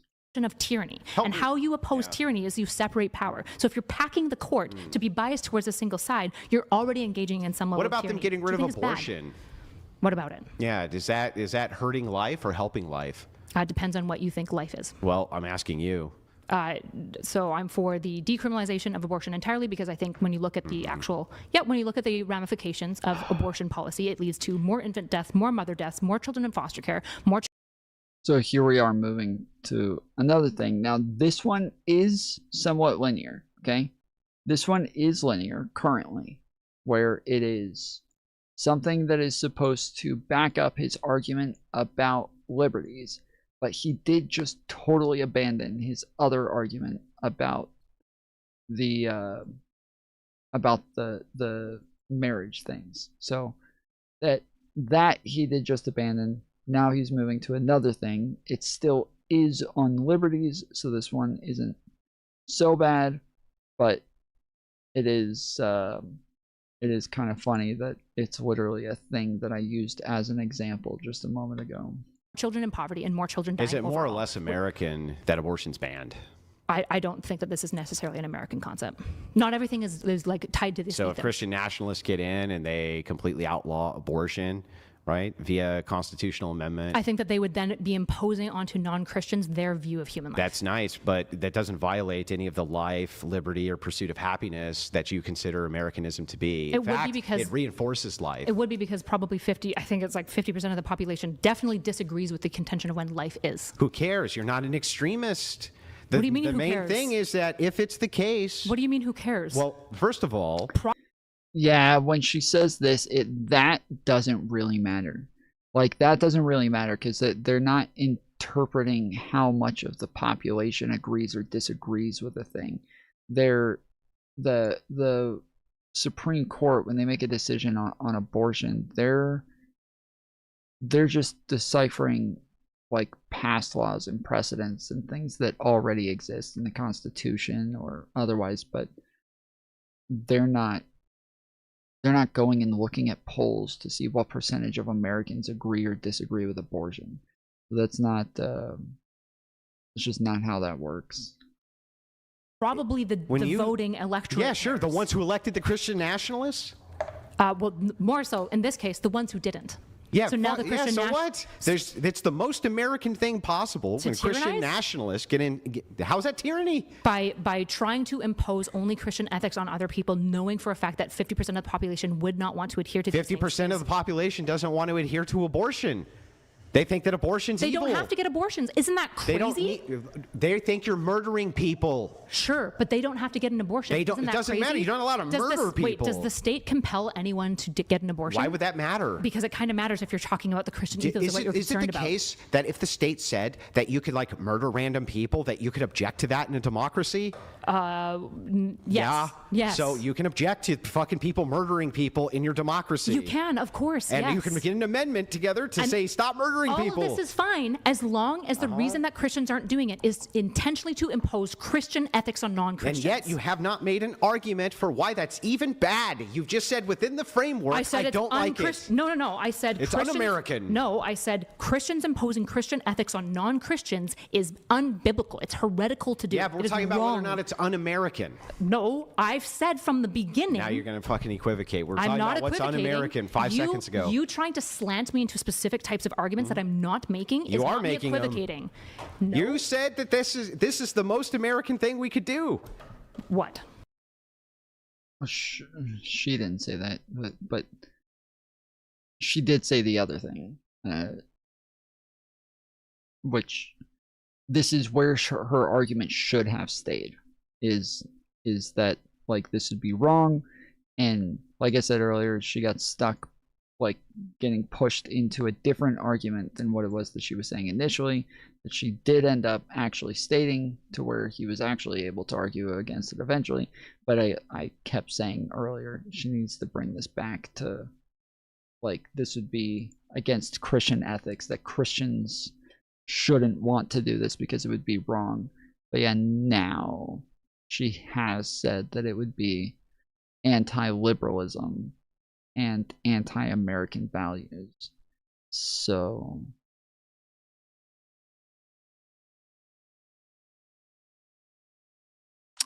she kind of did say these things now. To outlaw abortion for the purpose of life, erudite. The purpose of life. I said this. No. We're talking about what's un-American or American. I'm postulating that it's the most American thing we can do if the idea is life, liberty, and pursuit of happiness for Christian nationalists to outlaw abortion. Do you think it would be also super American to get rid of evolution in class? I don't know if that would be American or not American. Well, Christian nationalists would probably want to do it. Is that American or not? I don't think that they would. But they, I'm not what do you sure. mean? They've multiple times advocated for removal of evolution from the Louisiana Act of 2008. I think that should be left up to the states, like the 10th Amendment says. Okay, so That's what Christian nationalists would say. Okay, so you think that's not true, and you know that you don't believe that. You think that Christian... at least people advocate for my version of it. So Christian nationalists would violate all parts of the Constitution except for the 10th? They really like that one. Most Christian nationalists, at least ones who are in the mainstream that I'm aware of, they do advocate that most of this stuff gets pushed back to the state, like what used to happen with gay marriage, which is why it was, every time it was voted on, they said no, and you had to use the constitutional route. And do you think Christian nationalists would prefer it's at the state, or do you think they would actually prefer a federal rule on abortion? Do you think Christian nationalists want a federal ban on abortion? Well, if they had a federal rule on abortion, they would have to pass an amendment, which would be the will of the people. Do Christians want that? Yeah, of course. What's wrong with that? So I am outlining right now that you trying to pretend as though Christian nationalists just want state rights is dishonest. I didn't say that. That was all they want. Because I said, well, do you think that Christian nationalists would try to push through Christian ethics on people? And he said, well, I think they just want it at the state. No, of course. No. I said that issue they would refer it to the state, but within the purview of federal powers. You don't think that they would prefer a federal ban on this? I don't even think that would be possible unless you amended it. But even if they did, that would Wouldn't be fine. They want that? Yeah, if they amended it, that's within the confines So I don't know why the fuck you're bringing... Yeah, that's weird, bro. He's literally every single argument he's been saying, but we can just amend the Constitution. We can just change it to where the idea here is that the Constitution as we know it today wouldn't really exist. In his world, the Constitution as we know it and what we think of when we think of the Constitution, that in his world, it wouldn't exist. It wouldn't even be a thing. But now all of a sudden he's like, well, no, we would leave it to the states, just like the Constitution says. But you guys wouldn't have our Constitution. You would have something totally different because you would have amended everything. What are you talking about? But this is so annoying. Up states at all. Because, You're just running away. Because that's what they would say. They would say defer to the state. Unless if you could pass an amendment, I said, maybe. Why? Because they don't think that they can do it through federal powers. But if Christian nationalists could do it through federal powers, they would, right? But that would be totally constitutional and very American. It does. I don't think it would be American, the most American. But it would be within their constitutional capacity. Not only their constitutional capacity, they would be following Americana, baby. See, we're getting moved off the point again. We're totally getting moved off the fucking point again. There is no linear through line at all in this debate. Like the point is supposed to be about whether or not this is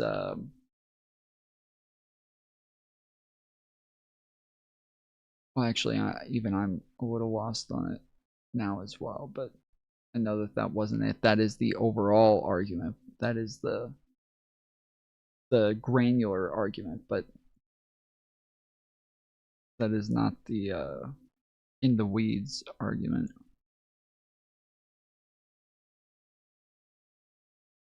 Fuck. I try to like turn right sometimes and I turn left instead. Fuck. No, I would say, for example, that 100% absolutely not. Absolutely, yes. So America is just a Christian theocracy secretly waiting to be discovered. America is just a fucking secular fucking nonsense machine. Do you think America just... What is America to you?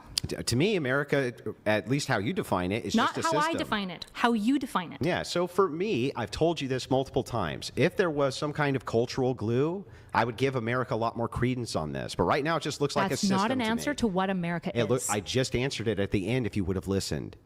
I think right now America's just a system, yes. So you don't believe in America? You don't have any pride in America? You don't think there's a central American ethos? Like America as a state? I think there used to be. And mass migration and other things destroyed that. So American doesn't exist anymore? Not how it used to, no. What did it used to be? What was this?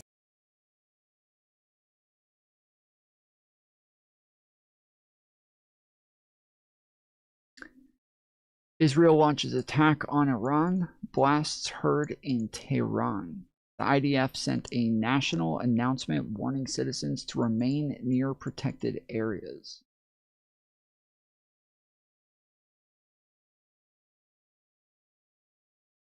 The IDF launched a surprise attack on Iran on Saturday morning, with Iranian state media reporting explosions have been heard in Tehran. At the time of the attack, the IDF sent a national warning to all citizens to stay near protected spaces. This is a proactive alert to prepare the public for the possibility of missiles being launched towards the state of Israel, the IDF said.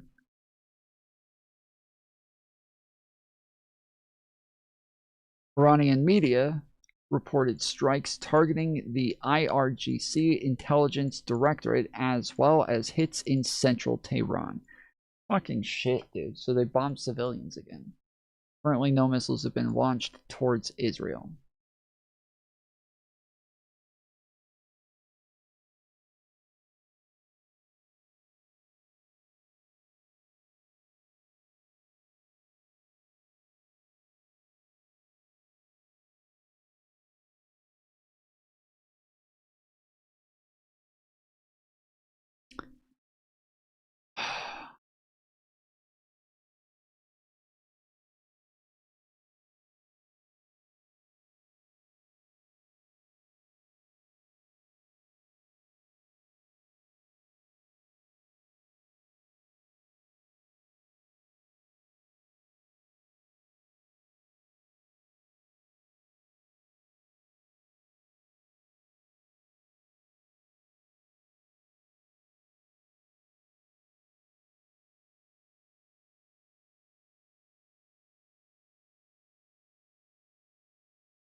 Alright, hold on. Witnesses say more explosions rock Iran's capital in Tehran. This is like 20 minutes ago. All of this is coming out within the last 20 minutes. Tel Aviv, more explosions struck in Iran's capital Saturday after Israel said it was attacking the country.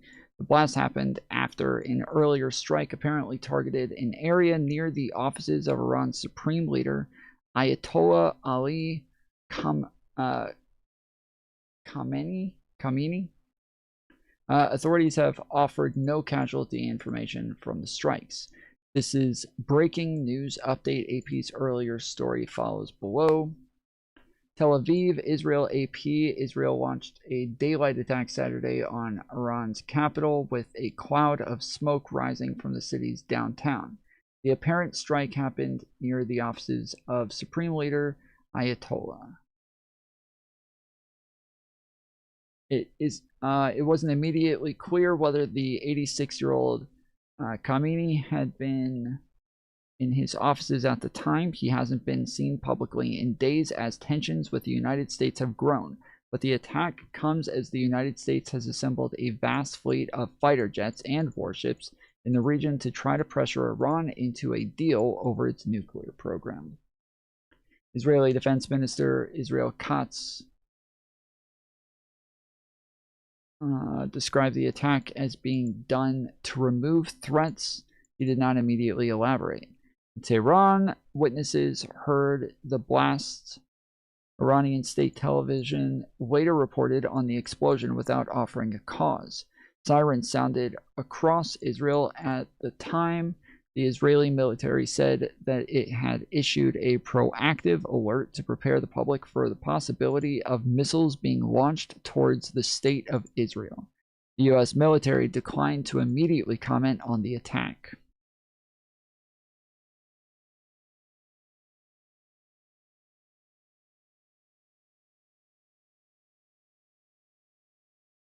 Okay, what tweet are you talking about?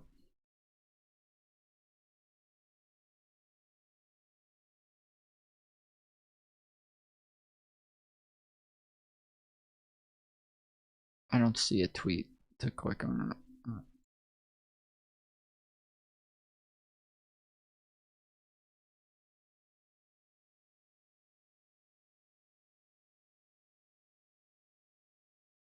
This?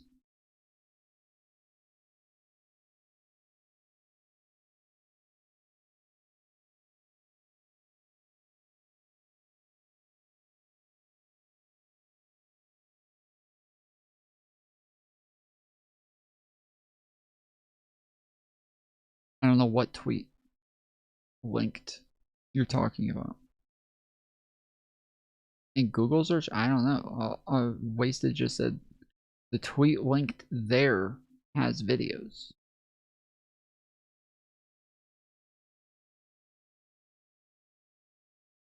There's no fucking tweets linked.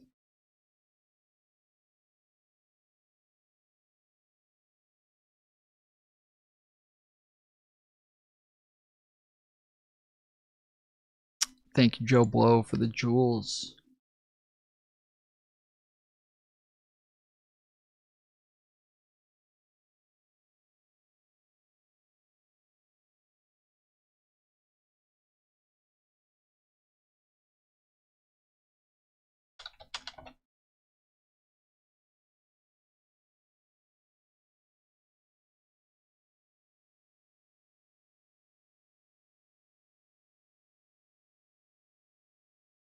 It's really moving in slow motion right now.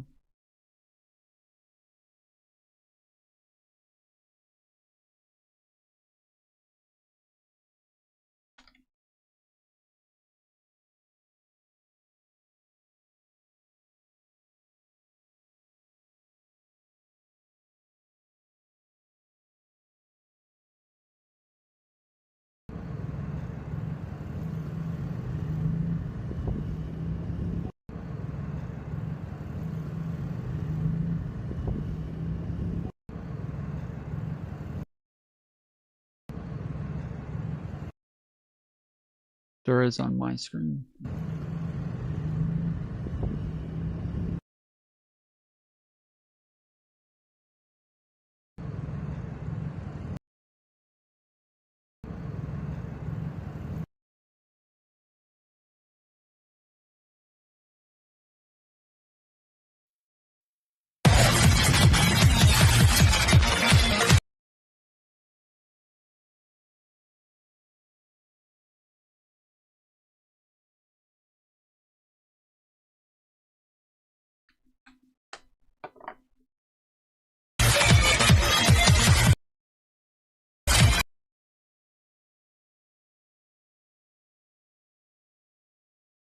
This is literally just fucking shit.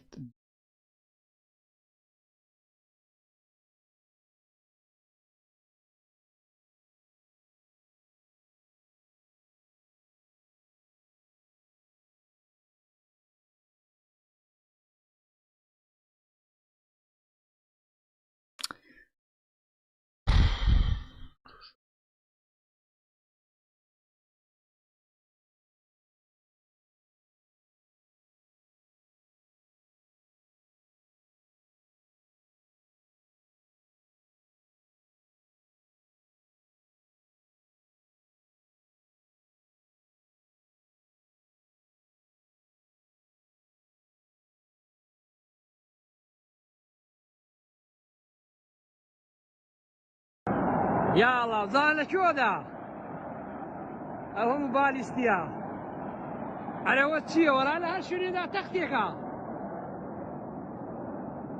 أخي خوزم إيران خو ما خوش ولا حر يكودوان نية متسنة والله الرنج نزيك سل صار غروي سيكا ها فروقني. Yeah, this is about 30 minutes ago. Explosions reported in Tehran. Multiple reports of missiles 35 minutes ago. And then possible TLAM raid reported in northern Iraq.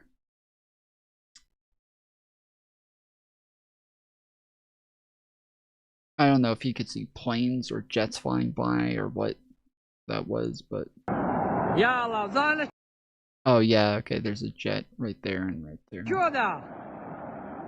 أهو مباليستيا على وجهي ولا لها شنو ذا تختيكا.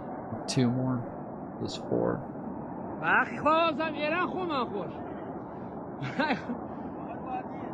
ولا حر يكودوان نية متسنة والله الرنج نزيك سل صار غروي.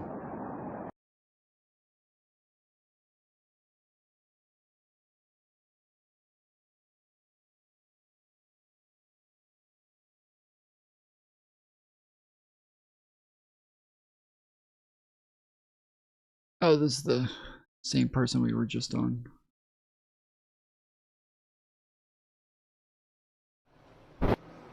شنبه 9 اسفند سمت بیت رهبری.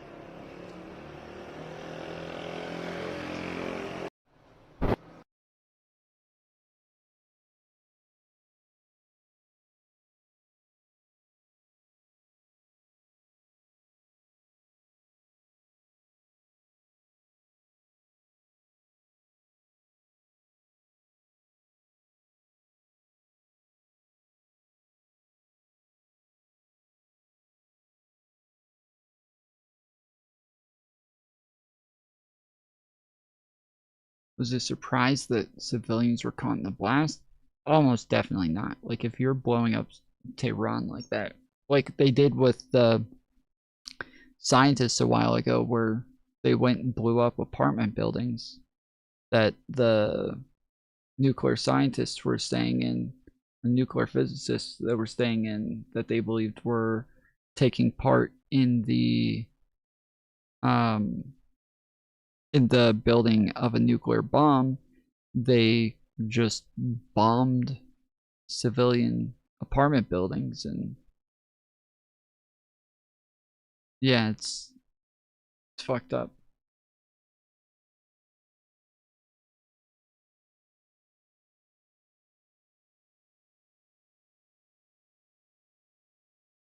Dude, the jet flew right over our heads and not a peep from air defense. What a hilarious war, really. Good for them, but why so little? We expected more. Tomcat's place is enemy now. He should have been here and said they finally attacked. Don't sleep tonight.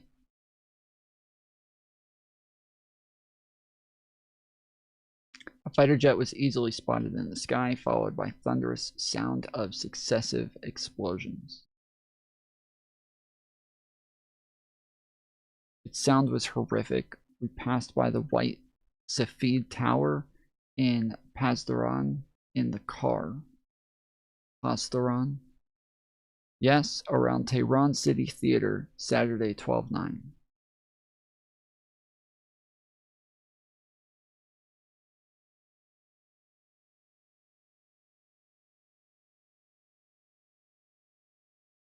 Yeah, they hit it for real. Seriously hit it.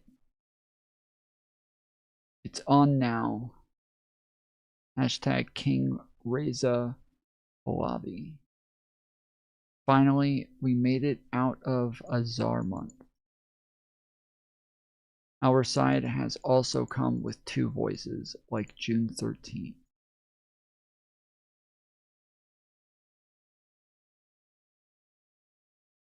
That escalated fast. Vahid hit 5 more. The Jamhuri area, more central city. They wanted to strike in the morning. They were sick. They just kept us awake at night.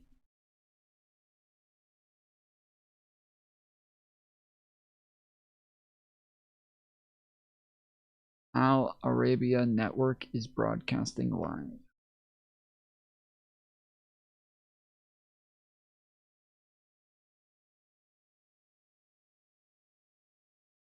Is Pisco? Oh, I keep thinking it's way later than it actually is. I keep thinking it's way later, and just because of how fucking tired I am right now.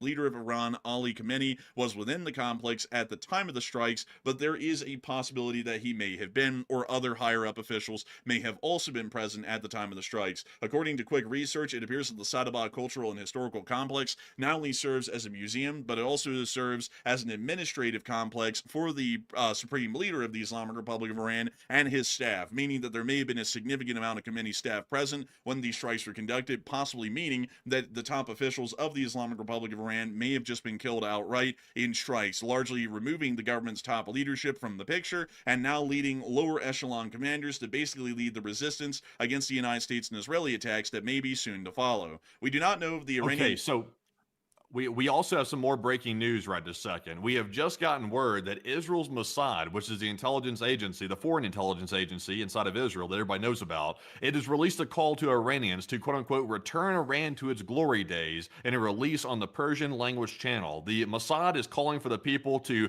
take over the government and take over Iran and return it back to the state that it used to be before the Ayatollah took charge. So that is what they're currently putting out right now. So we're waiting to see if the protesters, who are already agitated, by the way, the Iranians were trying to put down these protests that were reignited days ago. They were trying to put them down, but they weren't really successful. This could be the moment that we've been waiting for the people to return back to the streets and try to take over the government as these strikes are taking place. So it's going down. Also, we are getting more information. The intelligence HQ has apparently been confirmed bombed inside of Tehran.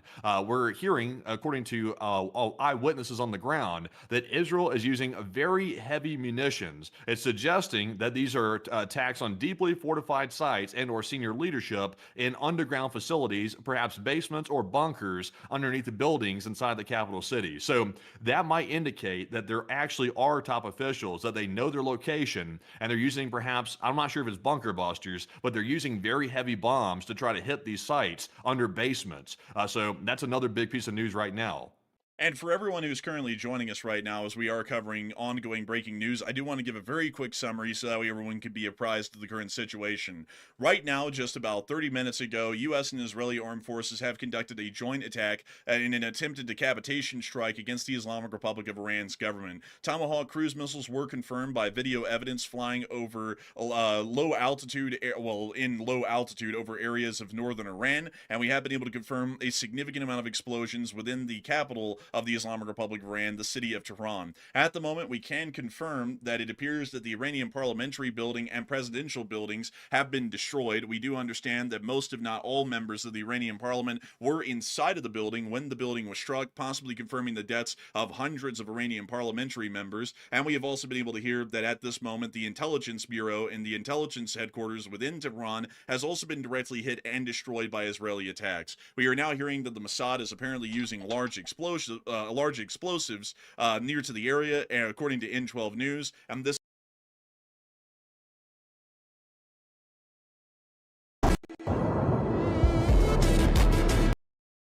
says America deployed its full defensive capabilities to protect Israel last time, but failed. Iran had used only 5% of its power. This is just it's a video from last time. I just finished testifying in front of the House Oversight Committee. I did it for two reasons. First, I love my country. I just finished testifying in front of the House. I just finished testifying.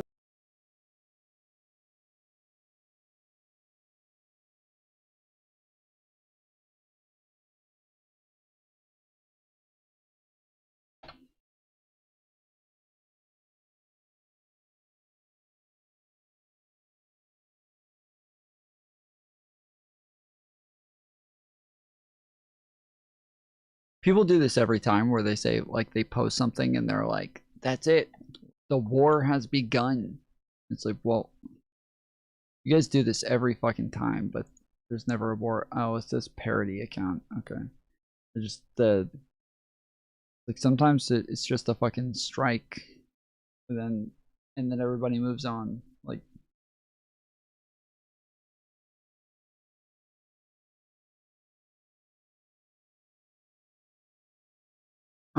Afghanistan Prime Minister?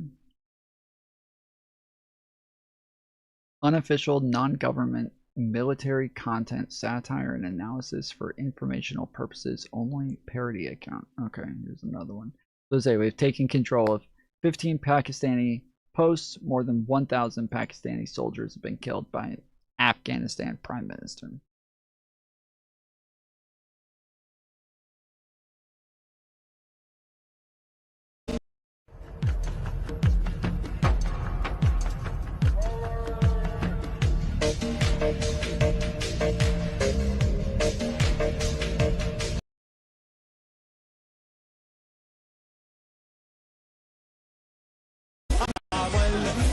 What the fuck?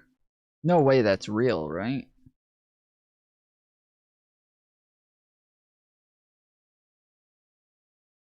That's AI.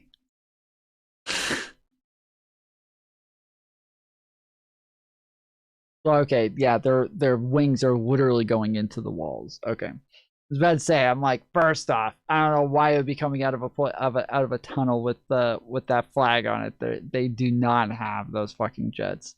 Secondly, just go straight up, just takes right off the ground, just whoop, no speed up or nothing, just right up.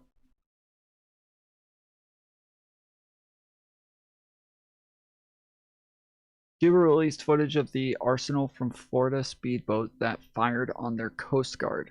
25 firearms, 12,846 rounds, silencers, Starlink terminals, and full military kits. Someone has explaining to do.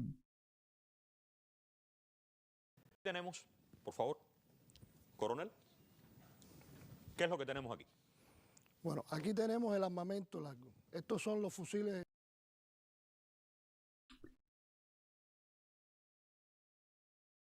15 minutes ago from Hassan, there's no such thing as a preemptive strike. There's no such thing, guys. It's just a made-up word. It's just a made-up word. They just made it up, okay? It doesn't mean anything.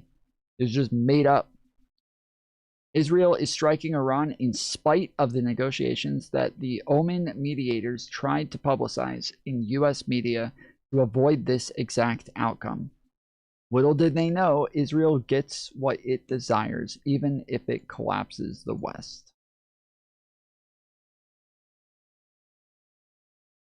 There's no such thing as a preemptive strike.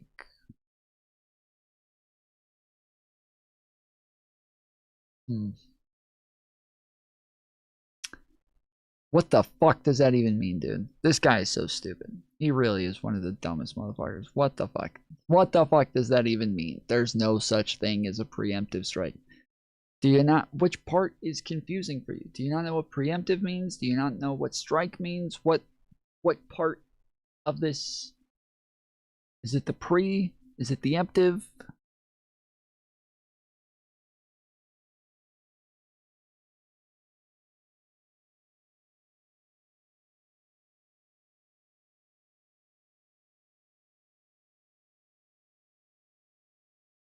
I hear what you're saying.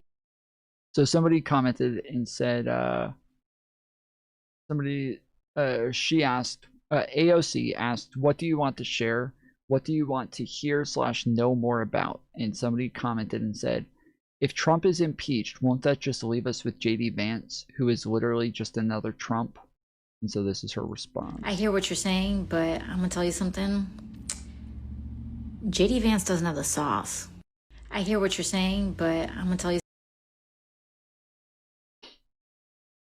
Yeah, I think that's fucking stupid.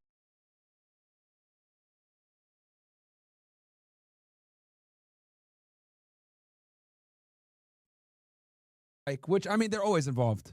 The Israelis are going to strike without getting U.S., you know what I mean, involved.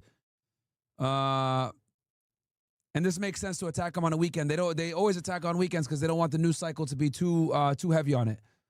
Let's go ahead and jump into X-Space, guys. Let's see who's live right now. We got... Of course. Was, of course, his face covered. Bring in... and therefore visits to the White House. And there's no way that issues are going to come right away, man. We just want to give a quick summary to our viewers who were just joining us here. The Israeli military has launched what the defense minister said was a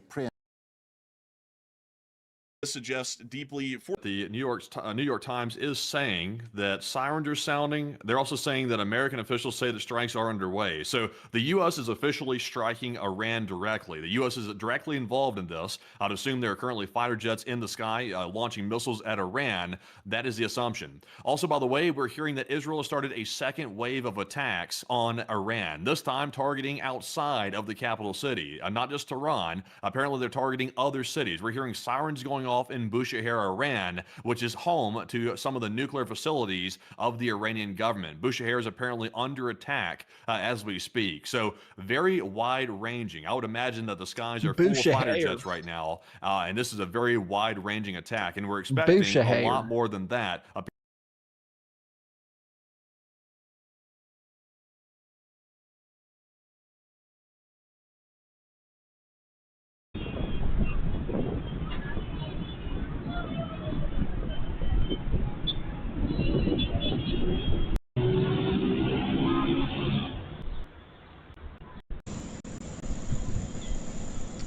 Wait, so if these are actual live cameras, this has been going since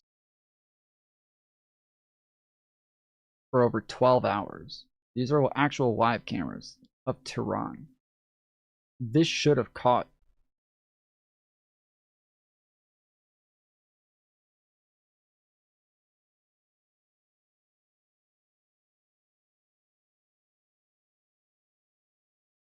Like right now, are there?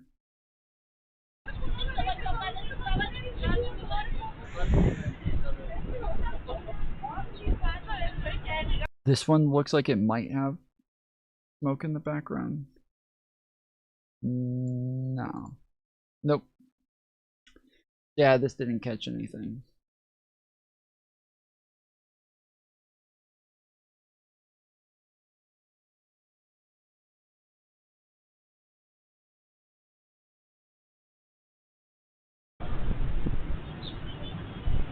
This, or did this go down? No, it's only 15 minutes ago.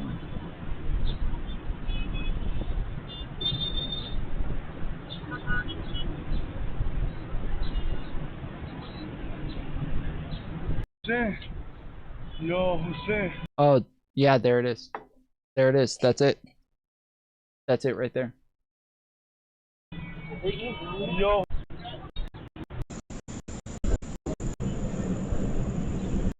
So this is live footage of Tehran. This is a YouTube channel that is always just putting out a live broadcast of what's happening in Tehran. And it also has, you know, Qatar, Lebanon, but it's putting out a live broadcast. It's been up for over 12 hours, so it's had a live feed going for a long period of time. And here it is at about an hour ago. In the top right corner, you can see Tehran. Right over here, it'll have smoke that pops up.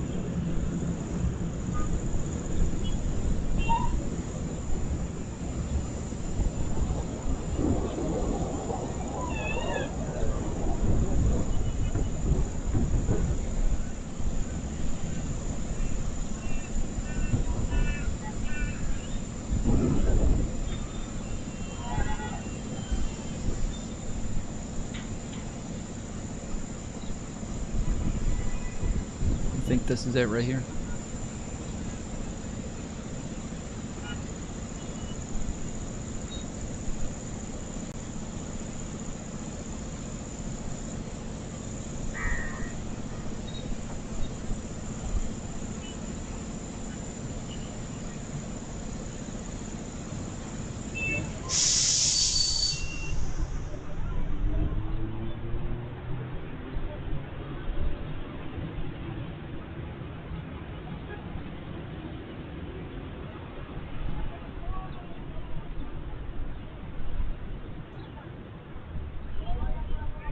That right there is the smoke coming up.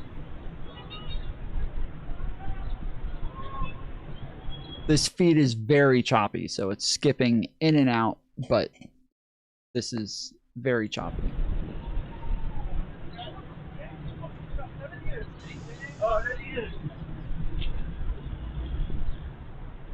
Yo, Jose. Yo, Jose. Yo, Jose. He said, no way, Jose.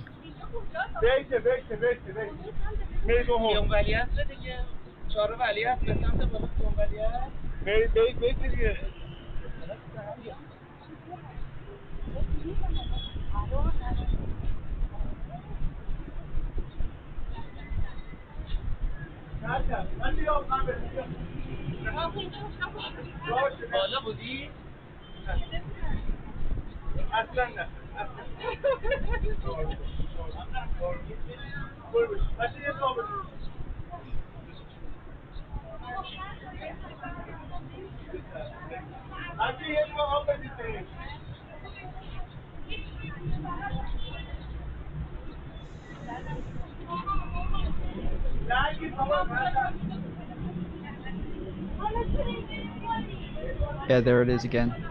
Right here. You can see the smoke again on number 5.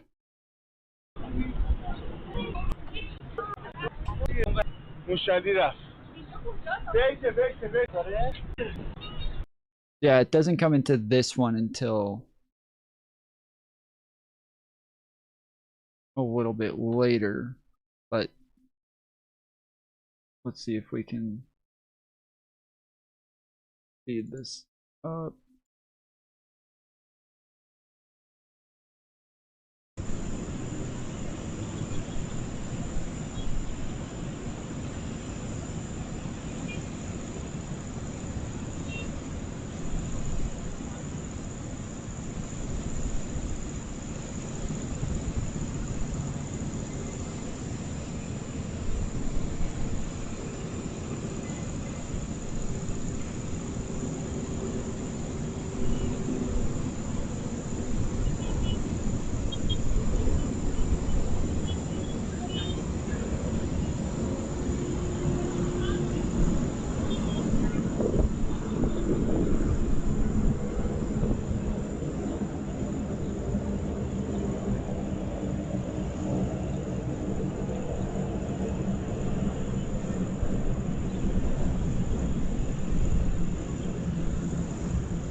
Apparently the speed up is not working.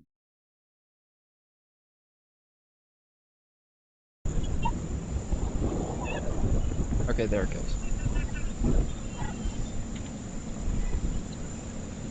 Yeah, there you go. You can see it exploding right there.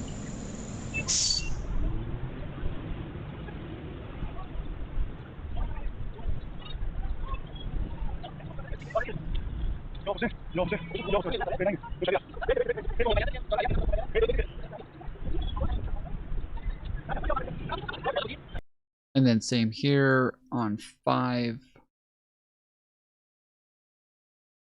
You can see the smoke coming in over here. So,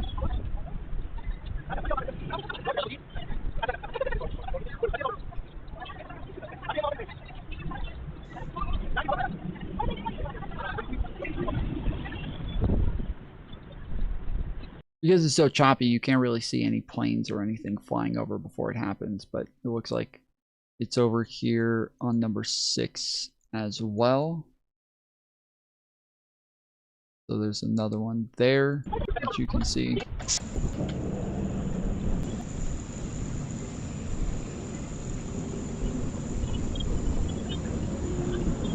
This feed does seem to be a little bit better because you can see the cars driving by here.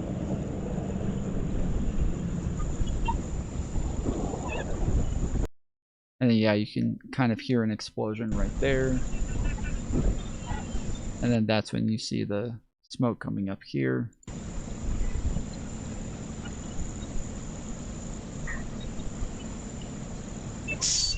And then smoke billowing out over here.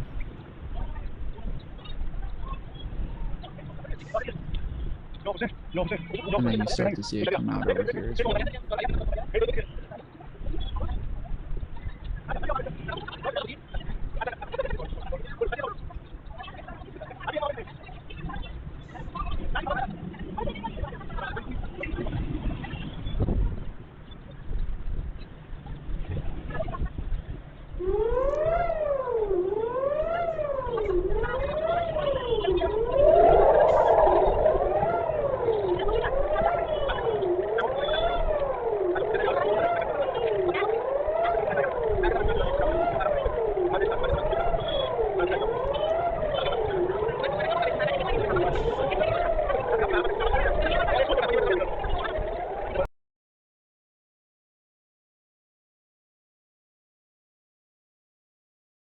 Seems like their air raid sirens were a little slow. Yeah, maybe.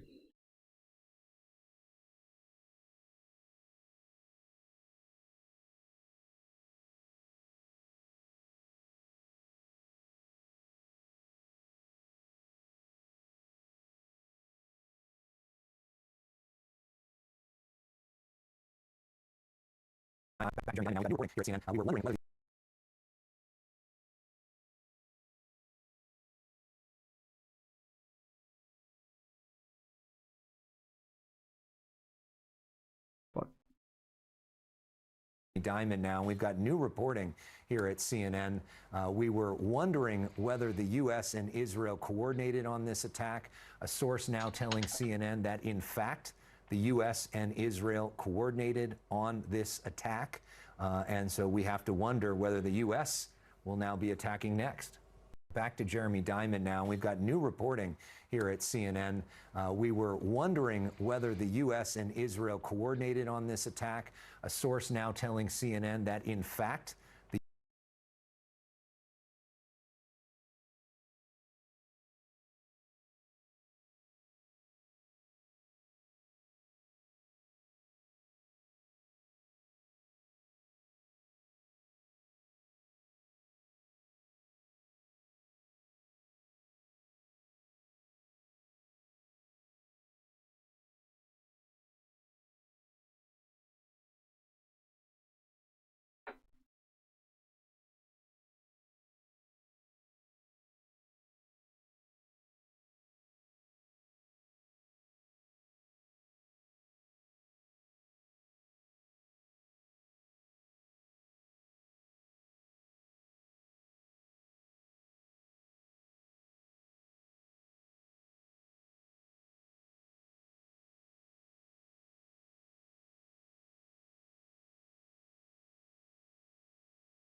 What is this?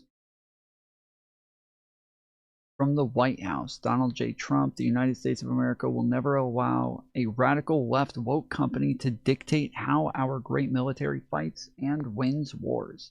That decision belongs to your commander-in-chief and the tremendous leaders I appoint to run our military.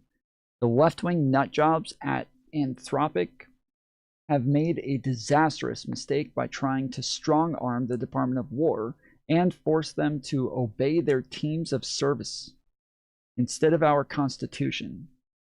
Their selfishness is putting American lives at risk, our troops in danger, and our national security in jeopardy.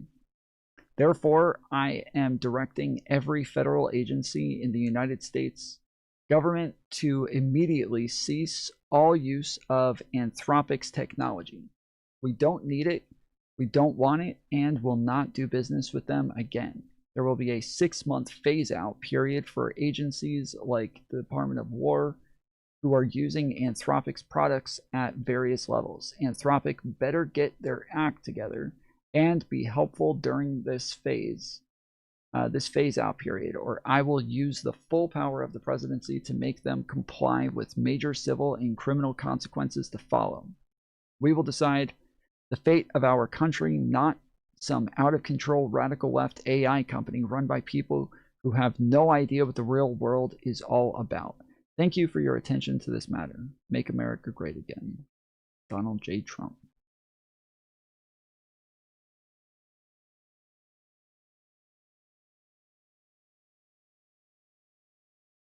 This is fucking crazy. So this guy said, new former President Bill Clinton says he had no idea of Epstein's crimes despite all the photos of him with Epstein.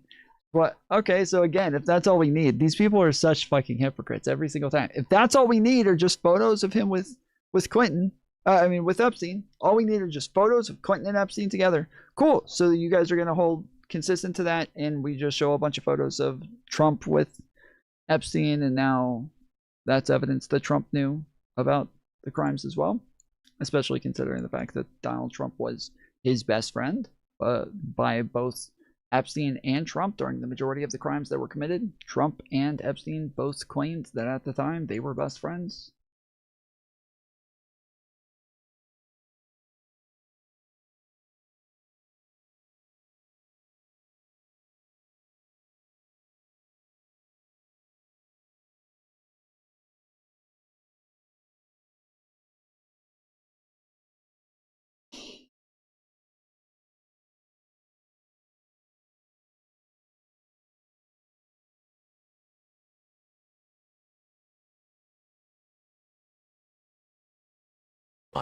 The Trump family just launched a brand new cryptocurrency. It is called WLFI.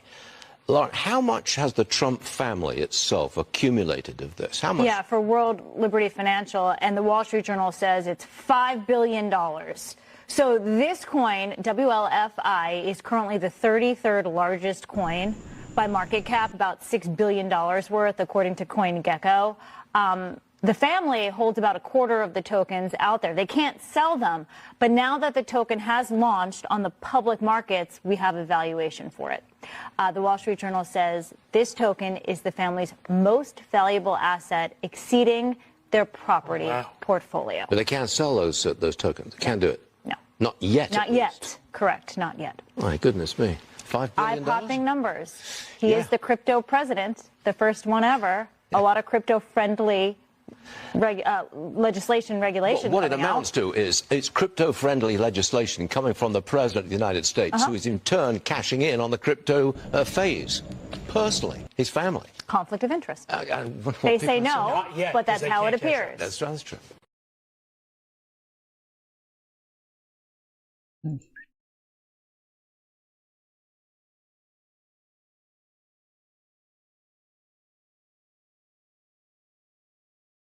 All right. Well, I'm going to head out.